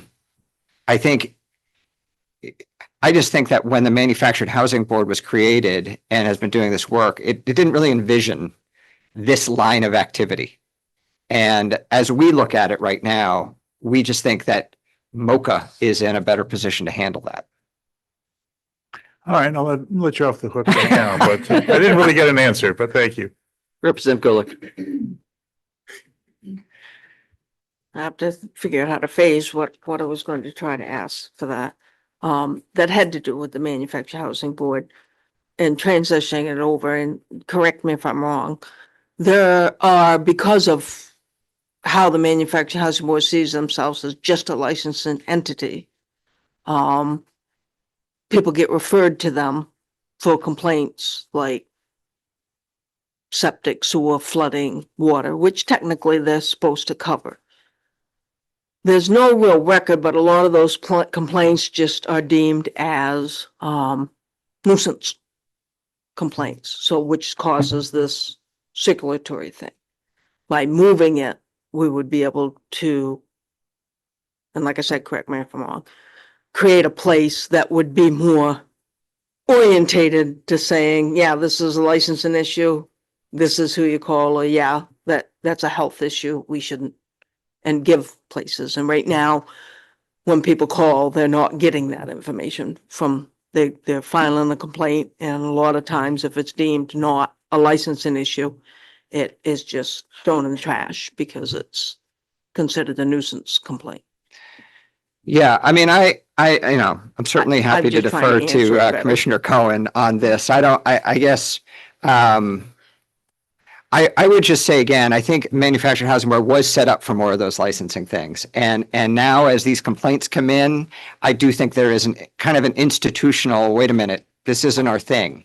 We don't necessarily have the expertise in it. And that's why I think just the revisioning here is MOCA is, I think an entity that's in a good position to perform that role.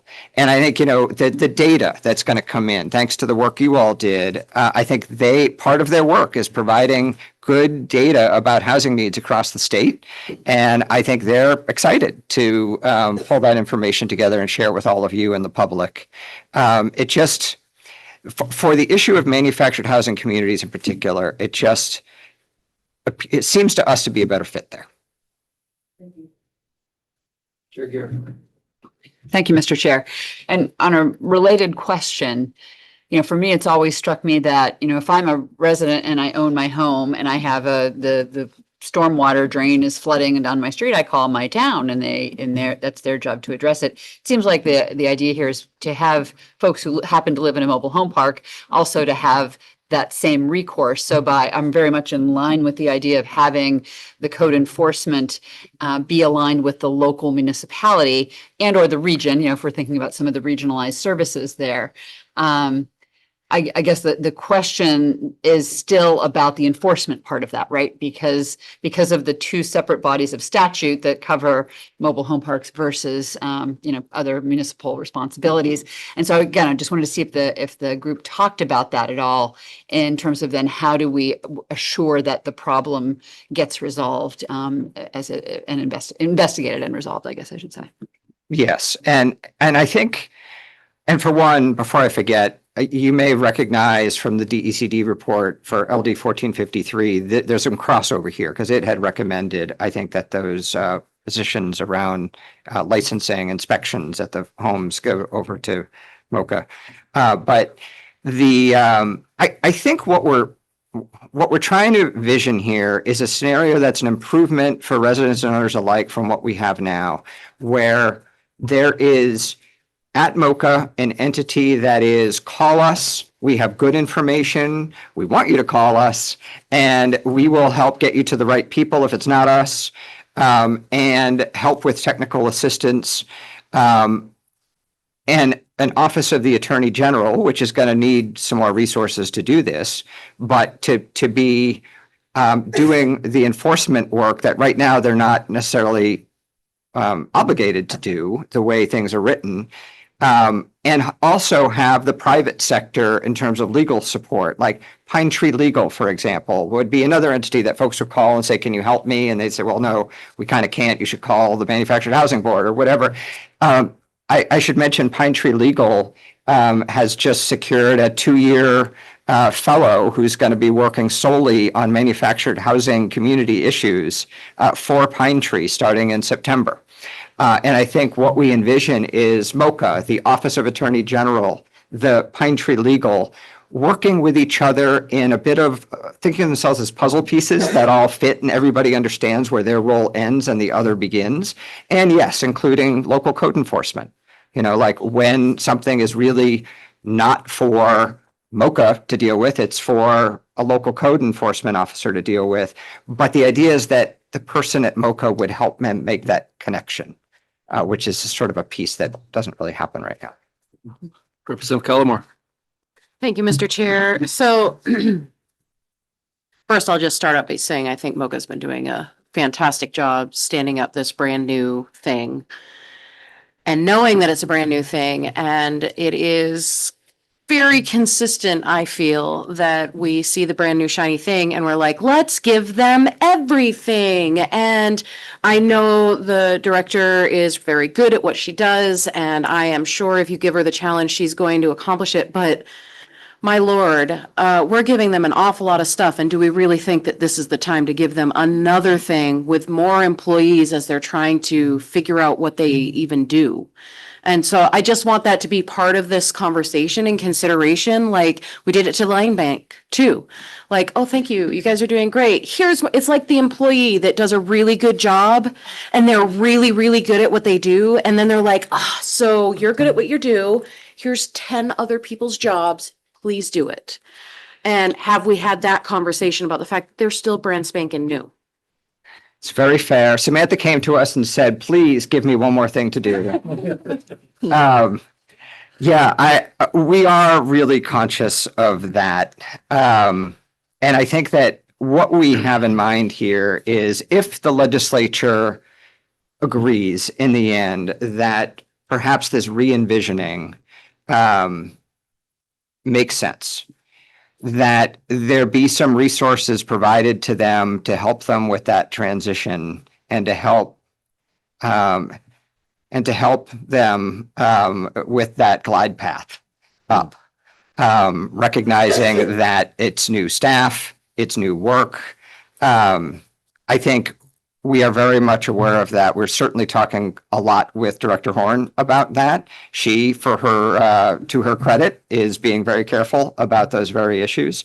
I just totally agree with you that it's something we need to pay attention to. And I guess I will say, just big picture, we're really committed to getting this right. Like I just have really enjoyed working with many of you and folks, external to this particular conversation about the importance of this work and how, this is a group of people who I think often feel like the world looks past them, does not hear them, does not respect them. And we are recognizing that that needs to change and are committed to doing it the right way. And certainly I just want you to know that. I think we've gotten to the summary phase, correct? Yes. All right. So there is a summary that the clerk will hand out. This is much like the summary for the LD 1375 report. This again is simply meant to take the pieces of the report we just talked through and highlight the pieces that would require state legislative action. Because again, some things in this report don't require state legislative action. I am not going to read these verbatim, but I will just say broadly, allowing Maine Housing to make construction loans, as you referenced, Senator, LD 2057 would do that if that passes. Providing funding for Maine Housing for forgivable loans, that's going to require funds. Revising statutes that put restrictions on housing density in mobile home parks. There's a specific section of statute that gets into this. It doesn't align with the changes that were just made in LD 1829. We have good opportunity to do that, and that would help with the creation of new homes. As we talked about, we have an opportunity to clarify some provisions of LD 1723 that have just led to some difficulty on the ground. The fifth point on here is the possibility of requiring that purchasers get an inspection before they actually close on the purchase of a property, so they know what they're getting into. The sixth one I don't is think I'm around. following you properly. I'm sorry, what's that? I don't mean to interrupt you. Go ahead. The sixth point is around titling and giving owners of manufactured homes on lease stand the option of converting their housing from being titled as personal property to being titled as real estate. The seventh, eighth, and ninth recommendations have to do with this revisioning of the way that oversight works, removing responsibility for certification and technical assistance coordination from OPOR and the Manufactured Housing Board over to MOCA, placing responsibility for compliance with state rules with the Office of Attorney General. Again, just want to be clear, they would probably need another attorney in order to do that.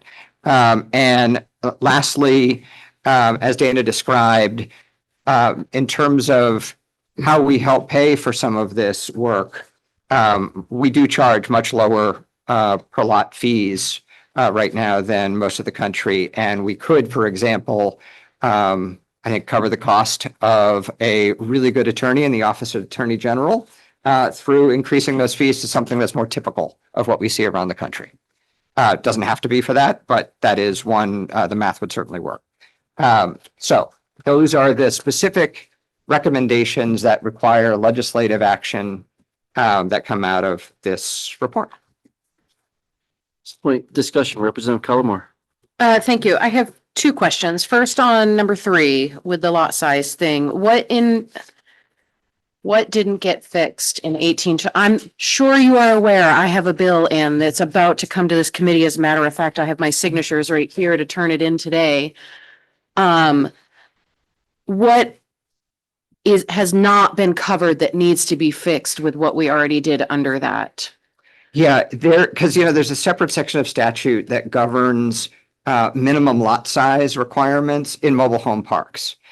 And I think right now it says 6,500 is the max that a municipality can require. The idea here is that maybe that should be 5,000 or 4,000 or whatever. I think there's exactly, at the very least, just aligning it with the 5,000 that's in 1829. It may be that that's a good vehicle to do that. And similarly, obviously, there's in the current statute for mobile home parks, they get into a difference in the square footage, the minimum lot size requirements. If there's a septic system that's for the whole park, it's one number. If there's individual septics, on each lot, it's a different number. And so I think the idea of what we certainly heard from owners is taking a fresh look at those in the context of the work that's been done on 1829 and your bill, and seeing if maybe that now is the time to sync those up better. Okay, and then second question. Go ahead. Thank you. On number 9, this is more of a, I would need it if we were to consider any legislation around this. I would really like to see, because it says to bring us up to the national average, I want to see the real numbers of what every state is doing to help me see areas, regional, all of those different things. If I could have that, that would be fantastic.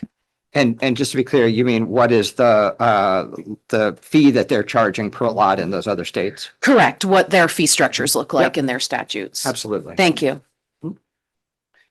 So much like the report we had this morning, we can do I see us moving towards a straw poll to report out a bill or bills in order to for the committee to actually bring this before us. So are there any more questions for our guest and the working group leaders? Seeing none. Thank you very much for your time here today. Yeah, thank you. And thank I'll say you, it's been a Mr. great Tubman. experience working on this, and I think lot owners and residents having the chance to talk with each other during this process was a really valuable thing. I think helped move people to understand each other better. Excellent. So, Thank you. I'll ask our committee analyst to come to the table.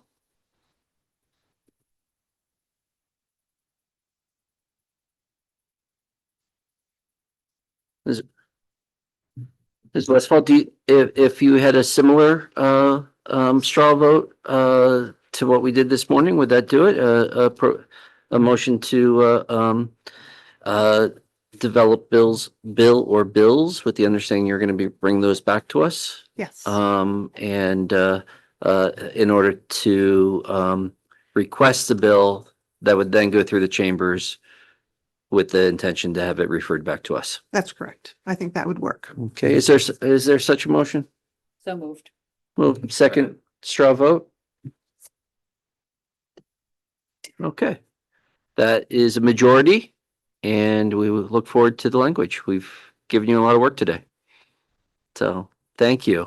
And that will end our briefing. I want to recognize to those who are here today for the bills that we have scheduled in work session that I terribly misestimated how long the reports were going to go by hours.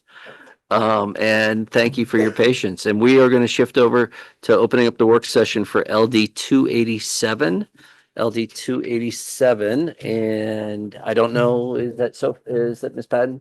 So stay here. She's on her way. She is on her way. Yes, thank you.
All right.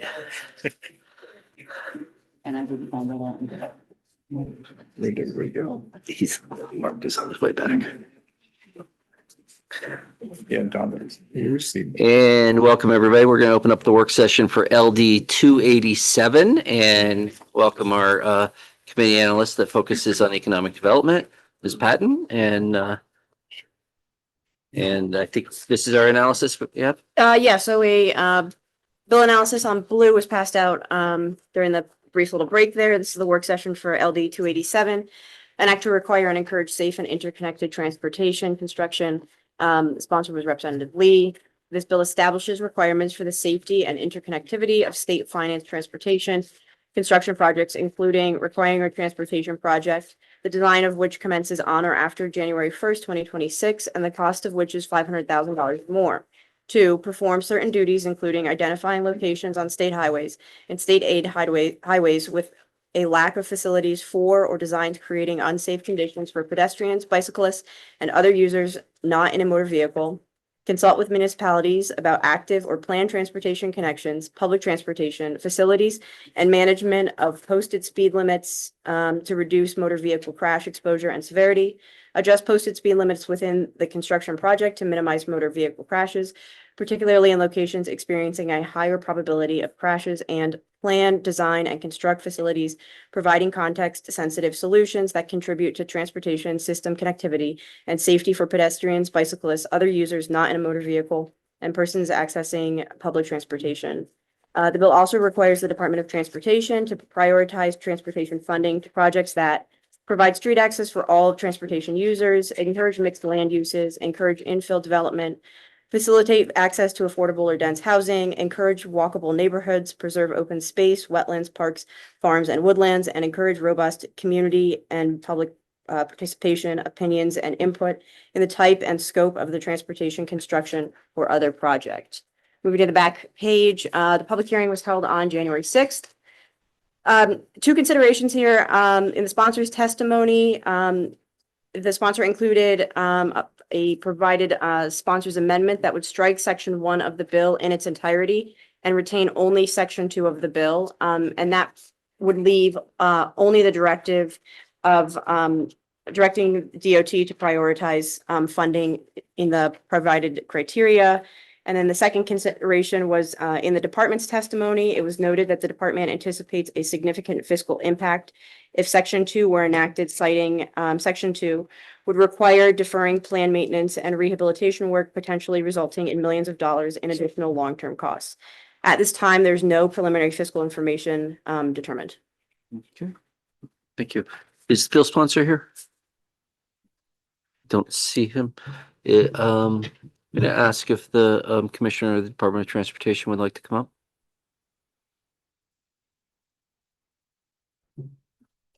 Yeah, while he's coming, yes, I forgot you. this. There's questions for the analyst. Sophie, do we have any idea on how long it would be before a fiscal impact statement would be? I know this is a short term because, I mean, we're doing this after it was heard just last week, but do we have any thought on that? I do not have a estimate in mind. Okay. Yeah, not at this time, sorry. Okay, thank you. Are there other questions for the analyst? Seeing none. And thank you, Commissioner. Doughty, right? Doughty. Close enough. Doughty. Doughty, yeah. Okay. Thank you. And I just want to say, I know you're experiencing a crisis and fatality and grief and leading your department through that. I'm so sorry. Thank you very much. It means a lot. Thank you for being here today.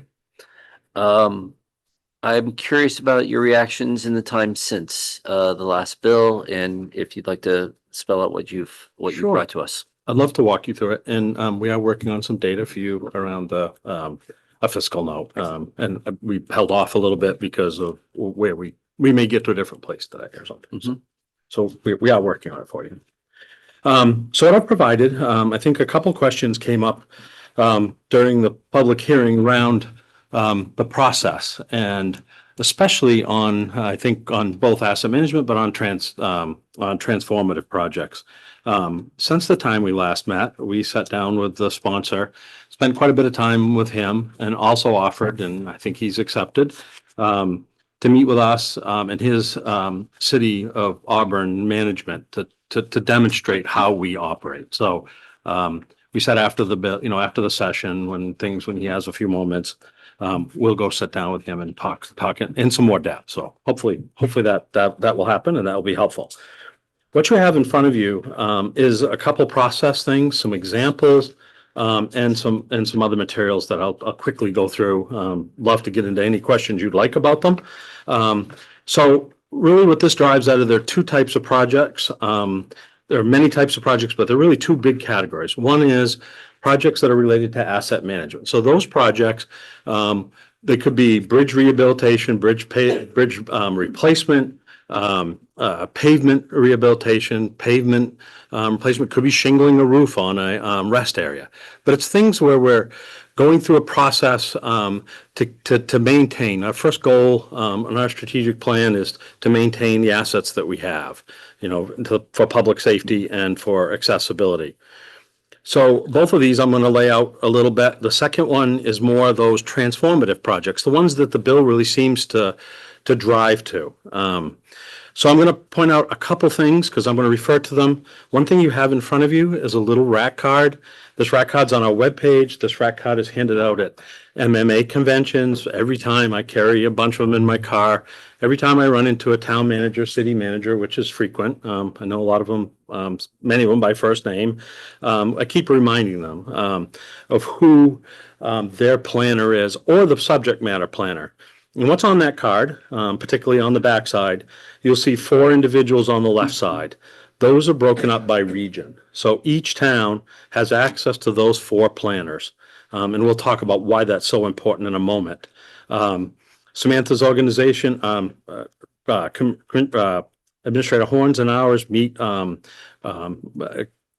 frequently, at least every other month, with Deputy Commissioner Taylor. And then I will apologize. At times I get a little bit rattled because of the other thing going on this week, but I usually come out of it pretty quickly.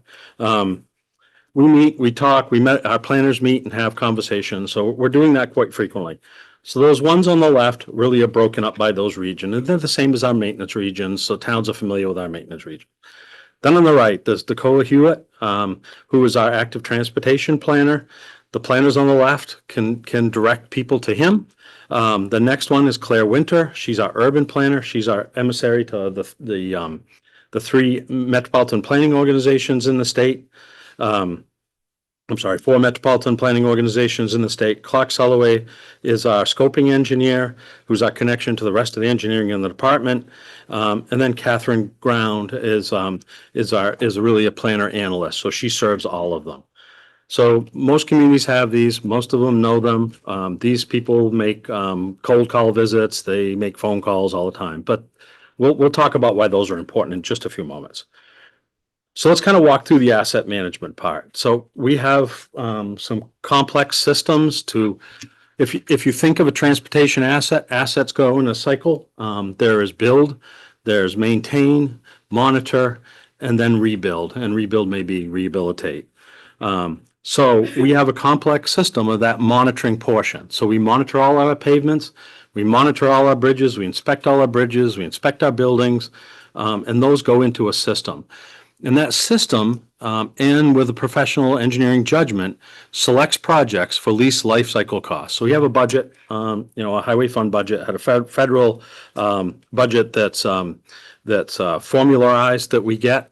We figure out how much we have over 3 years, and we can go into that sometime in some depth, but try to estimate what we're going to have over the next 3 years. That goes beyond the state budget. We're making estimates. And then we pick projects based on that complex system to try to get the best life cycle we can out of those assets that exist today. So project scopes, as I said earlier, could be paving, highway rehabilitation, bridge rehabilitation, building rehabilitation.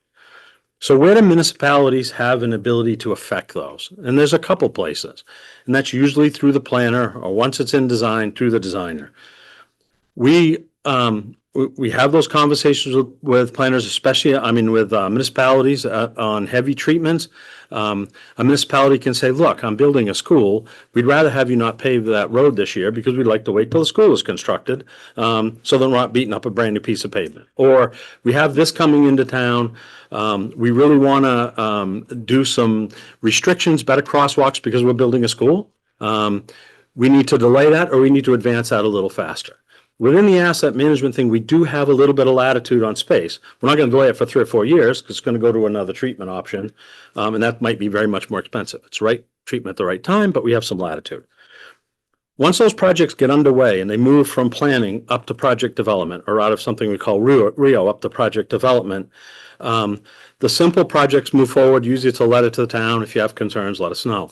The more complex ones, when you get into heavy pavement or bridge rehabilitation or bridge replacement, there are at least 2 points of contact with the public. There's an early point of contact, and that may be in person, it may be virtual, and those are really determined by the community.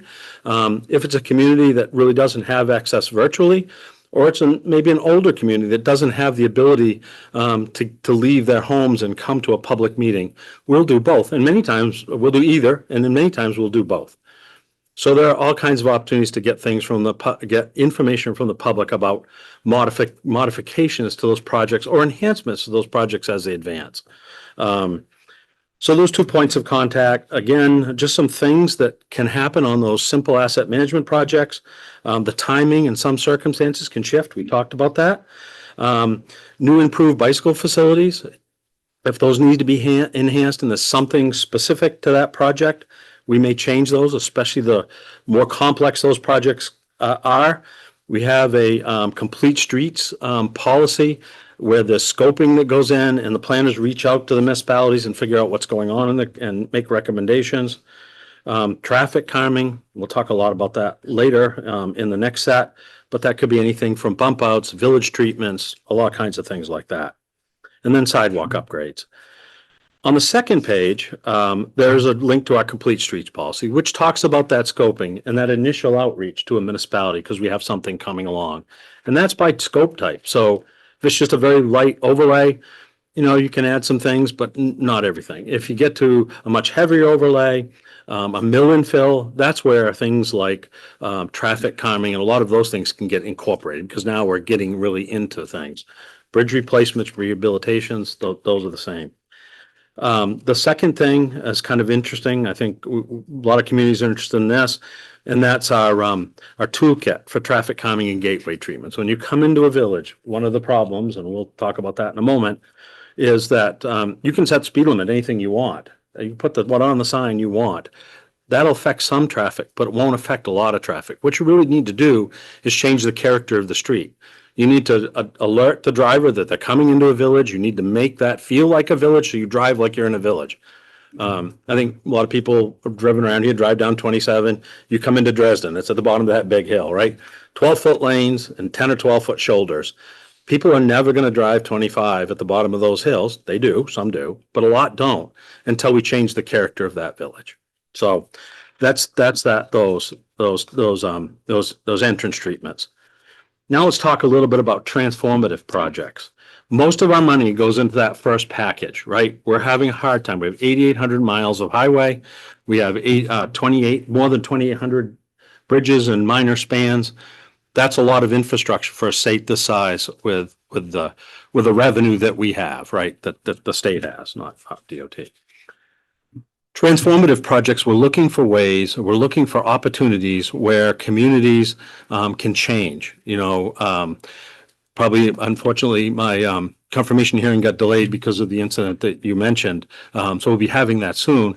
But I'm getting into, in that hearing, really what it means, how Maine is changing and why transportation has to change with it.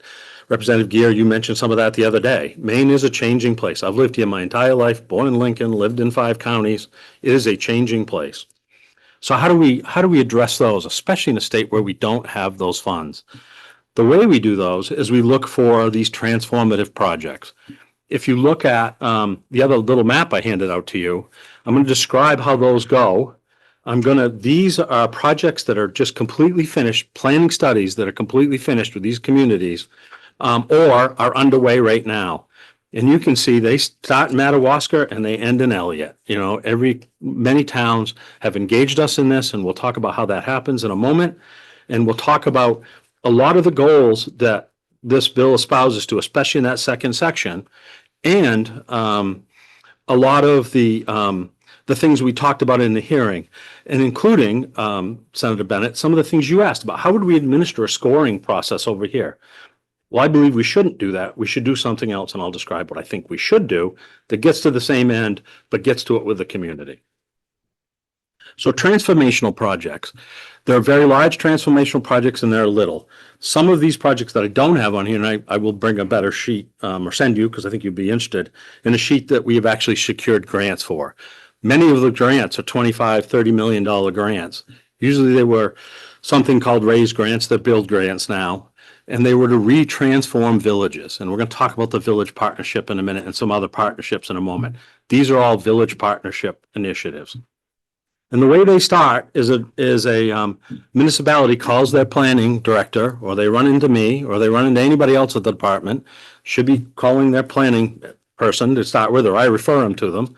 And they sit down and say, look, I've got a problem I want to fix. I live on, we have Route 1 in Wells, and it's been stripped out like crazy. We have 302 in Wyndham, and it's been stripped out. It doesn't serve, that road has two personalities. One personality is it's a piece of NHS, Interstate Highway, and it's not interstate, but NHS, National Highway System, and it's intended to transmit cars. That's what it was built for. But it turned into a village, right? And it can't serve both. So they come to us, we sit down with them, and we talk about the programs we have, the possibilities. We're watching the federal administration. We just had a shift, and we'll talk about that just for a second in a moment. But we anticipate other shifts, right? The political pendulum swings these days from one corner to the other. Our job is to shoot ahead of that pendulum, so when the pendulum swings, we hit it, right? And we'll talk about that in a moment. Community comes to us. We look at what they want to do. Some communities have a great vision. Madawaska said, I wanted to redo my downtown, but I don't know how. I want people to live downtown. I want businesses back. I want that thing that I remember dwindling when I was a kid, that 1950s village, right? That's what they wanted. But they didn't know how to get there. So we start this process. Jared, in this case, goes up there, sits down with them, works with them, and we come up with kind of a process to get you there. Part of it's their visioning, that community's visioning. Again, we can prioritize and select, or we can vision with communities. There's two ways of going about this. Sit down with them. We come up with a plan. We figure out they really do want to do their village. There's probably a chance we can do something with them when the right time comes, when that pendulum swings, and we try to hit it on the way by. And what those usually turn into is a 50-50 planning exercise, where the municipality brings 50% to the table. And if you look at these towns, there are big towns in here that have a lot of money, and there are little towns in here that have a lot of money but are invested in that community and want that village back. We sit down with them, we come up with a scope. Typically, they hire the contractor, not us, and we reimburse them. But we provide technical assistance. We help them find contractors. So they could be, depending on their vision and where they might want to go, that might be a transportation consultant. That also might be an urban redevelopment consultant. If we have one on, we're working with Portland on Franklin Street in Portland. That's a place they want to build back housing. They want to take some of that real estate back. They want to reknit that community together. That's both. That's a transportation consultant and an urban redevelopment consultant. So we work with them. They hire the consultant. We partner with them through this whole process, get to the end of the process. At the end of the process for these villages, we look for that federal grant. So it's been a lot of raises. There's been build. I'll go through a couple of examples really quickly in a moment, where there's other programs that have been actually, Congress has retracted. So now we got to look for another one. So we look for that program. We match that program up. We do that after visioning so that we can be successful. So the merit criteria of the program, the outcomes that those programs are looking for. And it's usually housing, walkable communities, and mobility, both of all modes. It's those kind of things that get you there. So we're working with them to try to pick one of those. Programs that we have that are driven this way. We talked a lot about the village program. We'll talk about that a little bit more in a second before I get done. We have a planning partnership, which is the same thing, but not in a village. So it's Route 1. They want to do a road diet, make that more walkable in Wells, something like that, where they want those businesses to be connected with pedestrians, but we want to maintain the vehicular mobility at the same time. That's a planning partnership. So it's not a village, but it's more transportation and development planning. Business partnership, that's a three-way partnership. So those are 50-50 for planning, the first two I talked about. And then during design, during building, it tends to be construction. It's 80% Fed if we can get a grant. And then we split the non-federal share 20%, 10 and 10. Okay. Business partnership is all state money. The other ones are all state money up front in the planning process. Business partnership is all state money. And that's a place where one or more businesses want to come into a community. We've talked a lot about the villages and, bringing housing and bringing walkable communities. But now let's talk about this downtown or this place that wants to expand in business in some way, which also may bring housing and other things. That's the business partnership, and that's a third. So those are things like, we have some of those at Rock Row in Westbrook, where talk about mixed use. I mean, that's kind of one of the poster childs for mixed use. And when they finally build everything out, there's going to be housing. You're going to be able to go to the grocery store. You can build everything. Some of our planning business partnerships there are internal walking paths, so people don't have to get out on those arterial highways that surround Rock Row, right? So we're working with Rock Row. We're working with Westbrook. That's a third. Do we really care if the business pays a little more and the town pays a little less? We don't. We work with them. So we work around that. So that's the business one. Active transportation partnership, a program, and these are all initiatives, is really something where if we can come up with the planning money and eventually we can come up with state and federal money, it's really aimed at active transportation, bicycle pedestrians. A lot of it's on the network, but this can also be off network. So it can be off network trails. And as we'll talk about in a moment, that money is getting extremely rare in this current pendulum swing. But that doesn't mean we're not going to keep planning. Again, we have to plan for the 3 years from now when that pendulum swings somewhere else and anticipate what those programs will look like. Industrial Rail Access Program, that's one of the few that has an application. Business comes in, they're on a rail line. The access to the rail line isn't very good, right? And it could be passenger too, but it's something where that rail access, that siding needs to be improved for the business to be able to move in. So that's the industrial rail access part. Small harbor, again, is improvements for small harbors. That's available to communities as well across the state. And I didn't list them all, and I won't go into them all, but there are more. So there's a lot of those kind of programs. We talked about typical scopes, what we're trying to do in those, especially in the villages or in the other planning partnerships. We're trying to bring walkable, safe communities back, maintain mobility, incentivize growth that's multi-use growth in those communities, right? That planning partnership can be used and has been used in places where transit-oriented development might be desired by a community, things like that. So we do those things. Municipal input. I think I talked a moment ago, and the vast majority, this municipality leads these. So back to your question, Senator Bennett, how would we score those conflicting interests? The way to score them is sit down with a municipality, build a vision. This is what we want. This is where we're going. Hopefully the municipality is following other guidelines like comprehensive planning and all those things. One of the good things about the way we approach this is to get the grant, you have to demonstrate that you've done the planning. If you think of kind of the way we're approaching this, a bunch of people in a field, and the people want to get out of the field, and there are holes in the fence, right? That's fence, all fenced in. There's two ways to go about things. Build gates and say, if you do the following, we'll let you through the gate. The other way to do it is go into the field and say, where do you want to go? Well, I want to go on the west side. Grab somebody by the elbow, walk them to the west side and help them through the gate. Help them to where they want to go. Our approach is to help them through the gate, help them build, do good planning, do good community planning, and meet some of the goals that I know you guys talk about all the time here. So that's kind of our approach. So we talked about municipalities are mostly leading it with guidance from the state. We're doing, we talked earlier about Portland West. That's something we're going to be working closely with MOCR on because there's a multi-community piece there. RPOs, MPOs have all this available to them. There is one specific to MPOs, and that's the Urban Partnership Initiative, and that's to make road improvements and specific types of pedestrian improvements, like signal upgrades and like crossing upgrades and raised. So we have one specific to those 4 MPOs and those, the bigger urban areas. So we have another one there. What I'll do now, and then I promise I won't talk a lot more. In the back, there are three of these projects that are going on. And I kind of gave you some bulleted how these things developed. I think last time I mentioned Sanford. Sanford was one of our first ones in.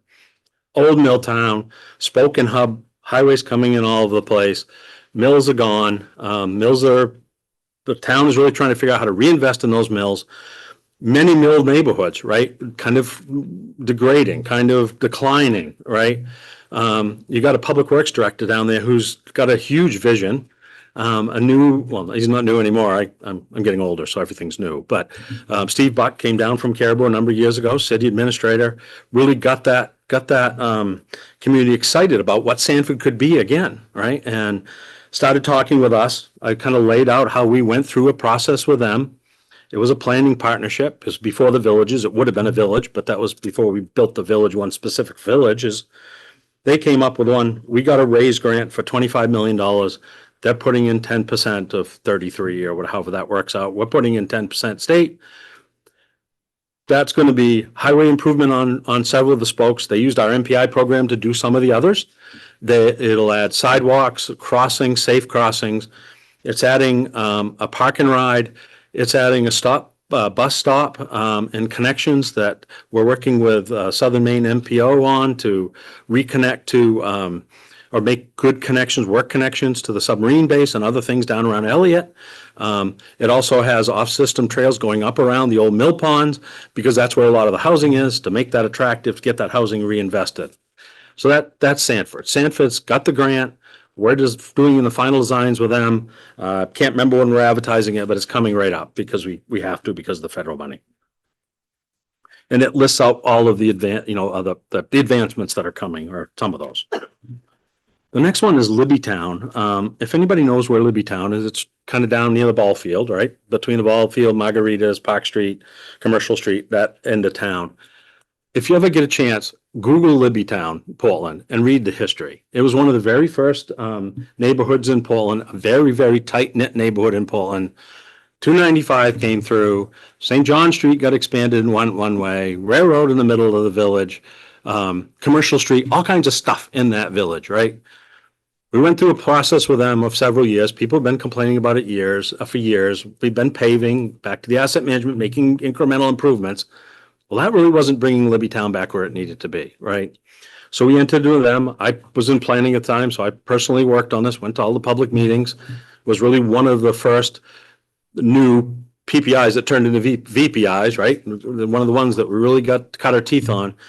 Got to the end, and we weren't sure it was going to compete under Raise.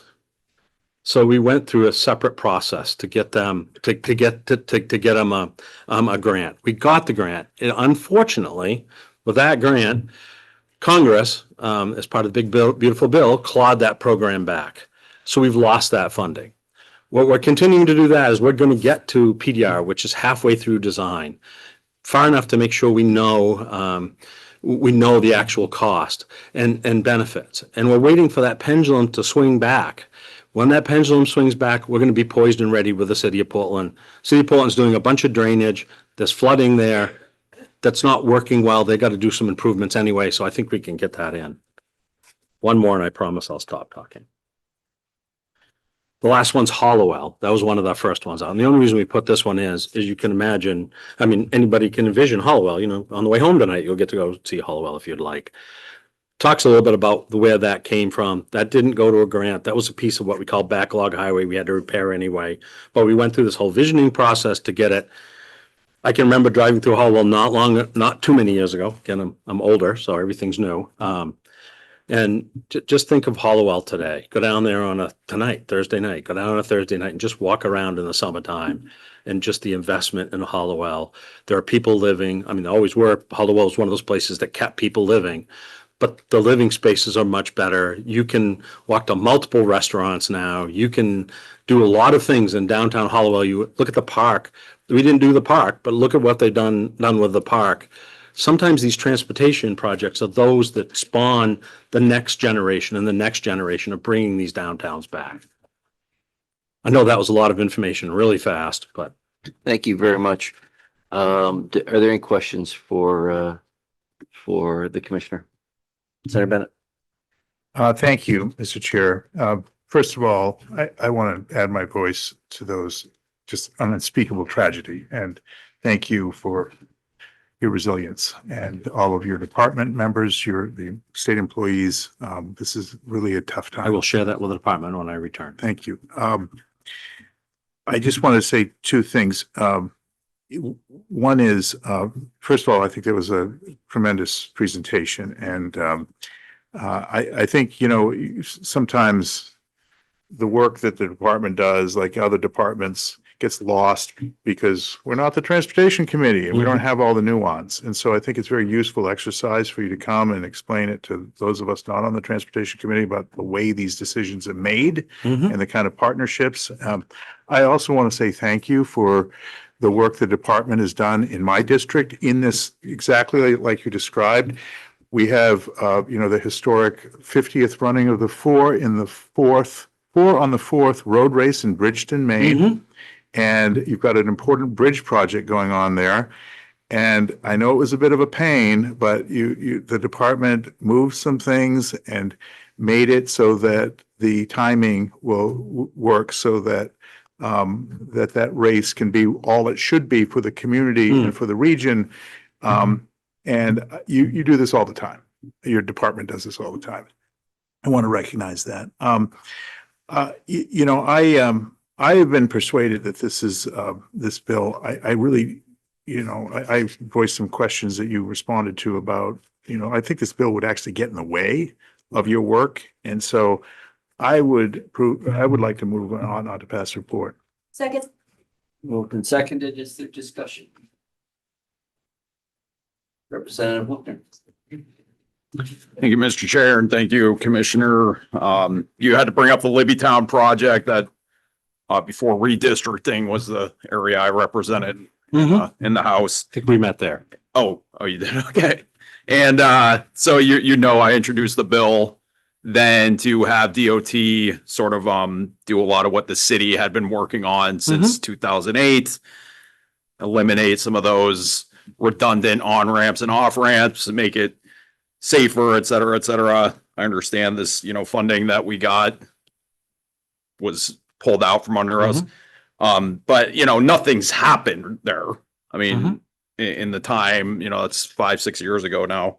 So, I understand like a lot of what we're looking at in this bill is not convenient and doesn't necessarily fit with a lot of DOT's current practices, but I think we got to, it's just that particular thing. It's like 6 years in the making. We haven't seen any movement.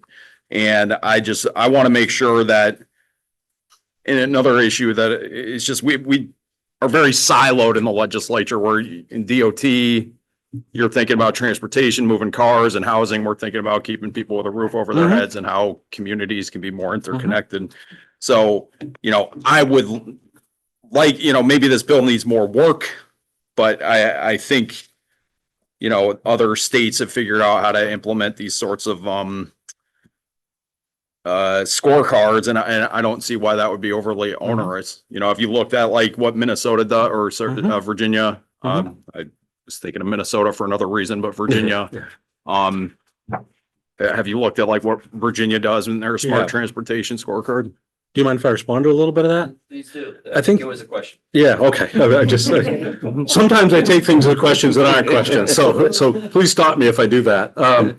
Firstly, you know, we are invested in Libbytown. We're completely invested in Libbytown. Libbytown, I'm not sure what it would be today because we're not at PDR. I know what we thought it was going to be when we applied for the grant. That is probably exceeding $35 million. That is an incredible investment when we have, one of the differences between us and Virginia is the amount of population, tax base we have, and the number of assets to maintain in this extraordinarily rural state, right? So my fear, we could score Libbytown in a method like this. Would we ever be able to fund it? And I think part of where we're headed with these, the big ones like Libbytown and many of the others on that sheet, Sanford, are trying to get to a place where we can compete for federal money. We have to compete for that federal money. We won that Libbytown based on the merits of that program at that moment. We are committed to Libbytown. We're still, things are moving. I know that nothing on the earth, and that bothers me as much as it bothers you, believe it or not. We are looking for that opportunity to reapply when the timing is right. If you think of the things that Libbytown, that we would have put in an application in Libbytown at that moment in time, and you think of what the goals of the current federal administration are, it's hard to get those aligned. And that's why that program went away. I believe programs like that are coming back. Get that project designed, get it ready, apply again, and then you're ready to roll quickly. One of the things this state does better than almost any other state, one, we have a delegation that supports these things like no other. That's one. The second thing is DOT anticipates those pendulum swings, gets these things designed like Sanford. That program expanded, we hit it quickly, right? We're all ready. We want to be ready for Libbytown. When that pendulum swings back, we shoot that. Because I don't think taking 35 million, that's our whole light capital paving program. You know, this just the state can't do multiples of those. Might be able to do Libbytown, but we can't do Libbytown and multiple others unless we seek that federal funding. That's just my opinion. Chair Gear. Thank you, Mr. Chair. And I'm hoping we can take this discussion in a slightly different direction. Sure. Because I want to make sure that you understand, Commissioner Doughty, that the purpose of this bill, and I believe the committee work that we've done so far, and I hope can continue to do on this, isn't to question whether you all are evaluating transportation projects appropriately or inappropriately. To my mind, what we're really looking at is looking at the coordination of those projects with other community initiatives, whether that is an economic development initiative, a housing initiative, something else. And so the two questions that I would have, and then I did want to make a suggestion. One is, so if you take your example, and I'm not going to name a community, but if you take an example that the community calls you and says, hi, we would like to re-envision our downtown and incorporate more housing and economic activity. Could you come and talk to us about that? What would DOT say to that community about the housing and the economic development initiative? That I'm just trying to make sure I understand. Are your planners addressing those things as well? And in that context, again, I could say, well, yeah, we could do complete streets, but that should really be done in the context of the rest of the visioning of what you want to do. Like, how is that working today? Because what I hear you saying is we'll send out, you know, the wonderful people that I'm sure you have that do the work, but how are we assured that those folks are coordinating with the other things that might be happening? Sure. I think there's a couple ways that happens. One, I said the community leads, right? So hopefully the community's headed in that direction. Not always, not by no stretch always. So there's a couple things we do. Our planners sit down with them, and I can think of many communities, Naples, Presque Isle.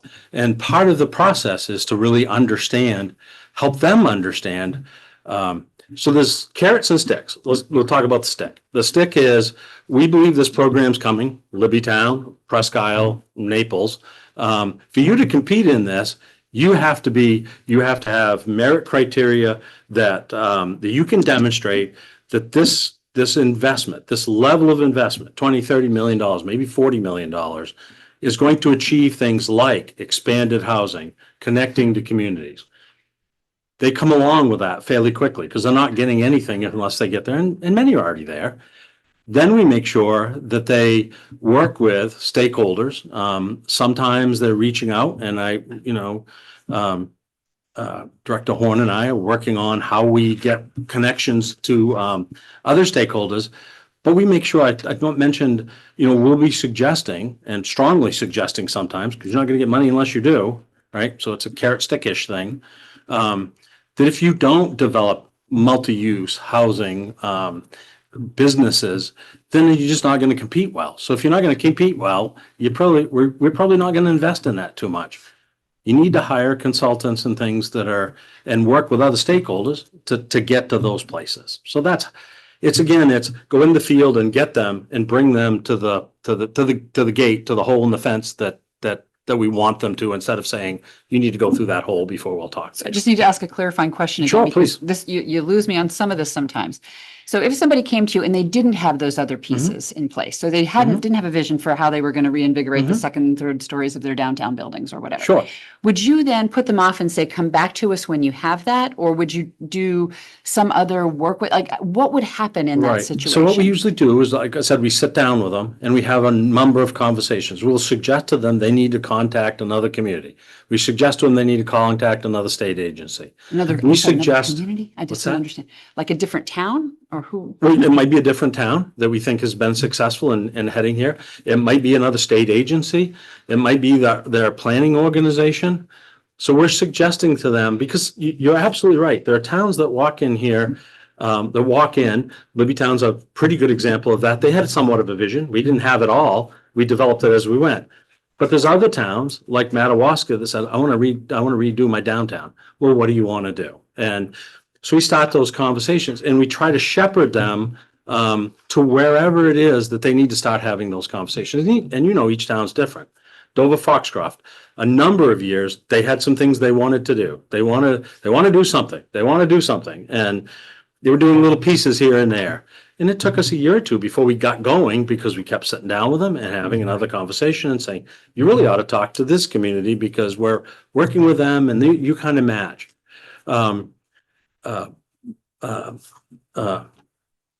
Next to Oxford, Naples, we went through a process with them. They've done a couple with us. One was downtown. Well, we want to redevelop our waterfront. You know what? Because this is connected to downtown, Presque Isle's the same way. We want to develop the waterfront along Presque Isle Stream. But we want to connect housing and all that. We allow them in the planning phase, because it's interconnected, to plan all that.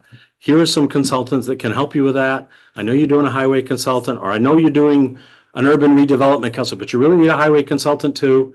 So we just work with them as we go through the process. And so you're basically saying, and I'll make my suggestion at the end of this comment, Sure. but you're basically saying that you kind of massage them if they're quite not ready and kind of help them go along. Absolutely. But you're not going to get to the point of scoring an application. No. Because again, if you were scoring an application, you said, we don't have a housing plan yet, but we want to do this. That, to me, would be a knock on the transportation grant application. So then what I'm going to suggest, and I was talking with Director Horn about this, I know, in law, we put something called the development ready communities. I've spoken with her. Right. And so the purpose of that group is to really start to bring together and help with the coordination so that we're not getting into these chicken and egg situations, because as you hear us talk about a lot, we're really interested in making things happen more smoothly and faster and without delays because, you're not ready with this piece yet, or you haven't thought about, how you're going to economically sustain that asset moving forward, whatever the issue might be.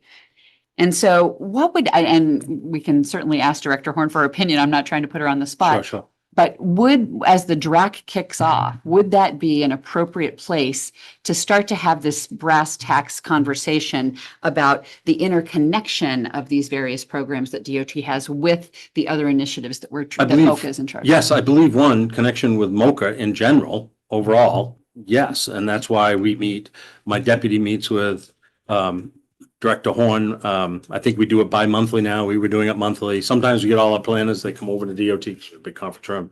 We sit down and we talk about what everybody has going on for communities. So we're not where you're suggesting quite yet, but we are beginning to have those conversations. One of the differences in our philosophy, the place that I believe we can work through that, but one of the places our philosophy is a bit different than maybe some other state agencies. It's going into that field.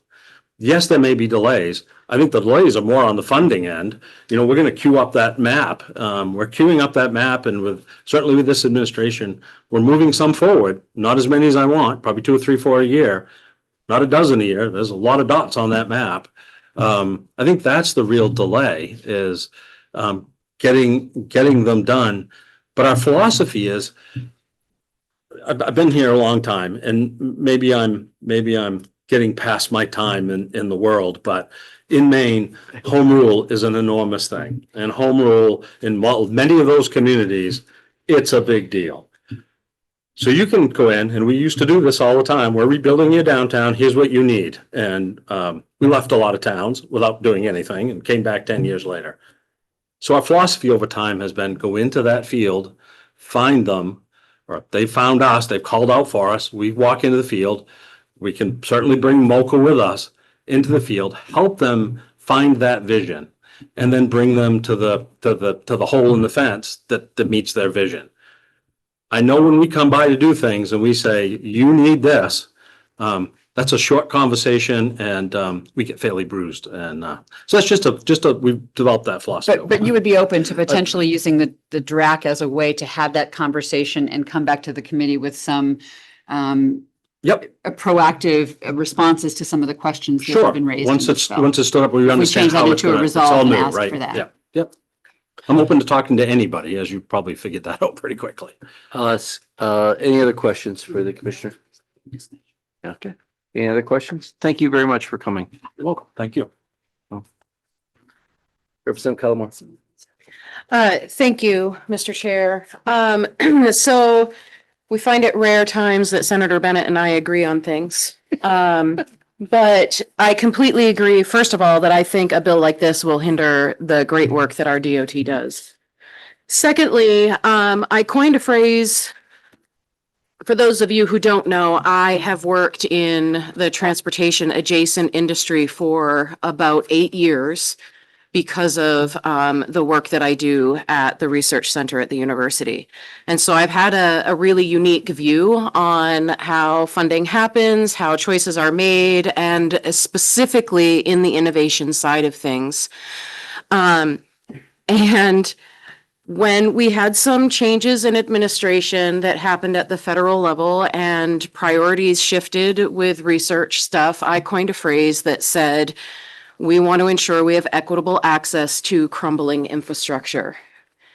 And I'm really concerned that a bill like this would be pushing in that direction, so that if we're only focusing on projects that are around housing, instead of focusing on projects that also ensure the bridge leading into the town isn't crumbling, or that the culvert that got washed out, like in between Clinton and Burnham, isn't a priority, and only housing projects are priorities, that we are going to have equitable access to crumbling infrastructure everywhere. And so I fully support the ought not to pass.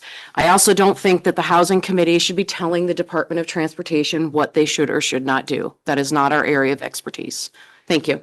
So I want to be transparent with where I think the committee is and what I've heard. There's certainly members who see a straight ought not to pass vote and want to be able to get to that report. There are others that I have talked to me about wanting to do an amendment into something else. Is anyone pursuing that, and is that ready? Or are we ready to vote? Yeah, Senator Bennett.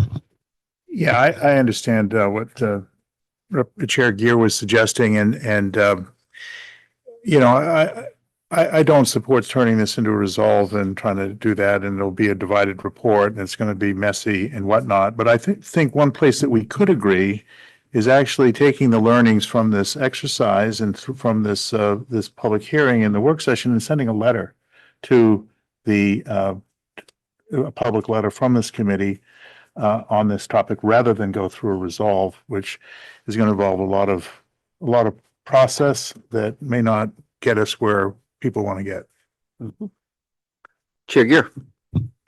I will not be supporting the motion on the table, and in fact, I have been talking with the bill sponsor, and we do not have an amendment ready at the moment, but would be happy to work with the DOT and with MOCA to craft something to make sure that the work of the DRAC includes the DOT and how this process can move forward, responding to some of the questions that have been raised in the bill.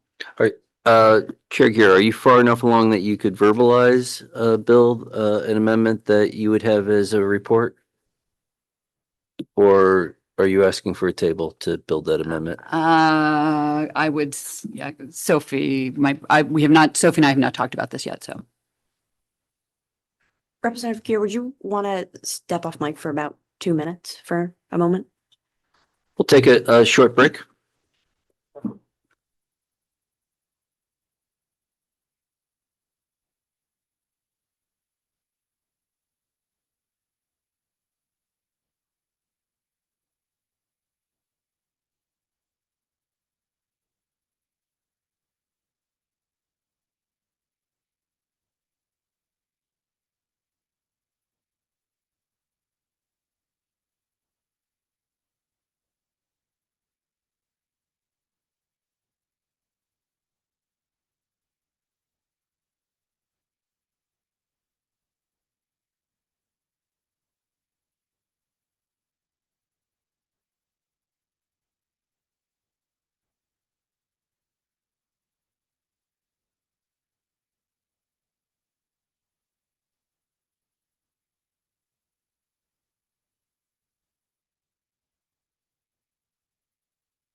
Welcome back, everybody. And I want to check in with Senator Bennett.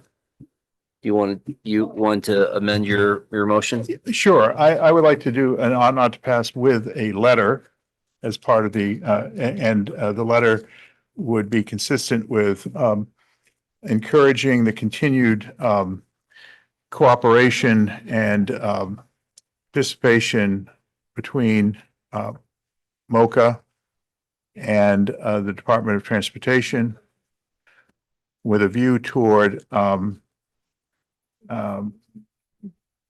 really being intentional about incorporating the need for housing into these projects, and also ask for a report back to this committee. I'm not sure what the right time frame is for that, since it's a short session, but The 133rd. yeah, I would say a report back in a year's time to the next legislature and the Housing and Economic Development Committee and the Transportation Committees of that legislature. Is that I Second. accept that Friendly amendment? change for the amendment. okay? And I want to make sure, because all reports have to be given at the same time, and I understand that there is another report. Want to make sure that you're in a place where that could be given. Chair here, you'll be able to That what could be, oh, yes. If it is the absolutely. minority report, in case that you're ready. Misunderstood your Everyone's question. ready. Yes, absolutely. Okay, great. So is the committee ready for a vote? Okay, you'll get the. Yeah, exactly. Did you want to hear what that is Well, first? yeah, but if it comes later, that's fine. Okay, I just- yeah, if anyone wants to hear what they think would be a minority report and they want to be able to do that, do you want to walk through that? Thank you. That does make sense. I have been in that situation where like, oh, that's okay. I'll vote for Absolutely. that. And actually, I would ask our analyst, Ms. Patton, to just read through what that resolve would look like. Sure. So the minority report, or depending on where votes are, would be an amendment that would turn the bill into a resolve, authorizing the department to consult with MOCA or any other relevant state agency, specifically mentioning the program development ready. And then there's ACT, but figuring out the rest of those letters there specifically, when delivering funding of transportation construction projects that meet the criteria. The resolve also requires the department to report back to the Joint Standing Committee of the Legislature, having jurisdiction over housing and economic development matters on the transportation construction projects the department funded that fit the provided criteria. And to note, the provided criteria mentioned in the resolve would just be the criteria that's mentioned in section 2 of the bill. Okay.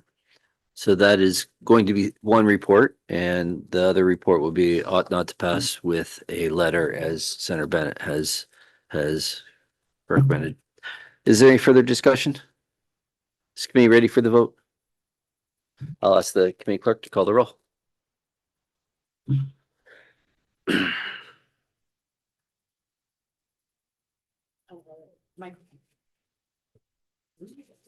On the motion ought not to pass, Representative Mingo. Yes. Representative Mingo voting yes. Representative Mallon. No. Representative Mallon voting no. Representative Golick. No. Representative Golick voting no. Representative Bennett. Senator Or Senator Bennett. Yes. Yes.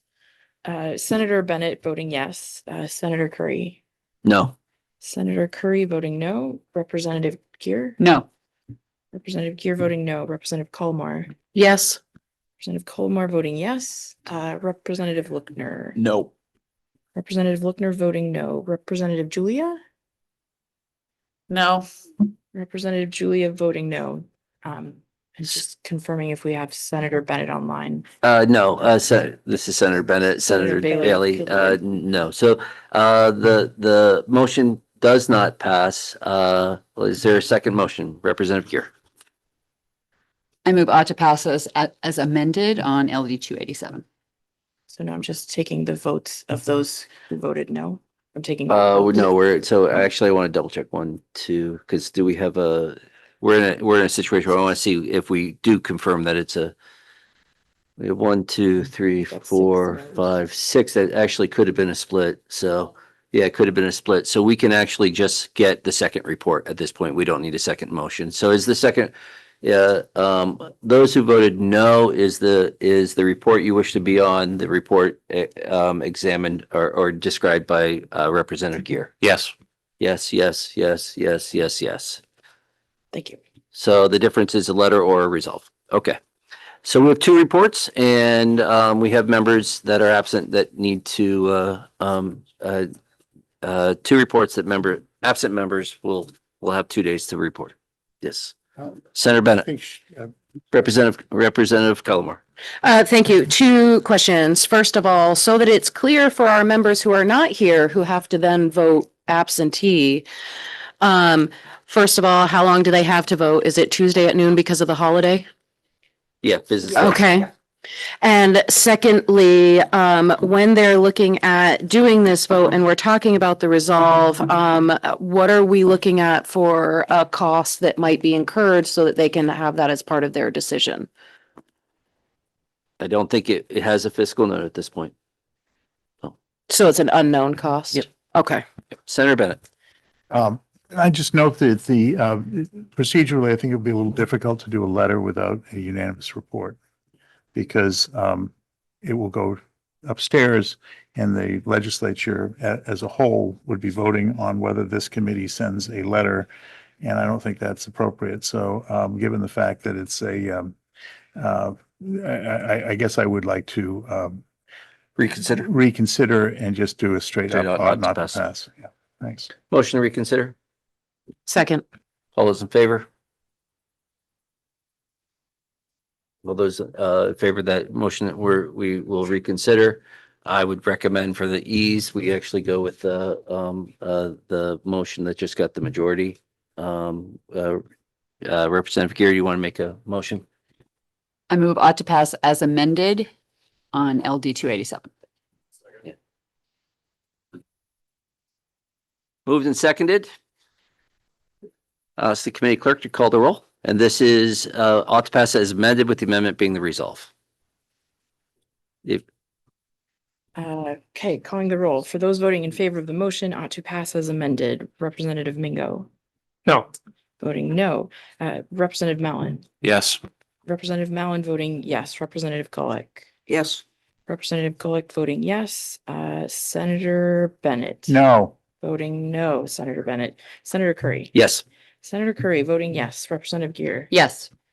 Representative Gear voting yes. Representative Colmar. No. Representative Colmar voting no. Representative Lookner. Yes. Representative Lookner voting yes. Representative Julia. Yes. Representative Julia voting yes. And that is the motion. So with that, we are going to close the work session on LD 287. And for those of you who've been here all day long, I apologize. That went way longer than we thought. We are going to not pick up either 1908 or 1860 LD 1865. So with that, I will entertain a motion to adjourn. So move. Second, all those in favor?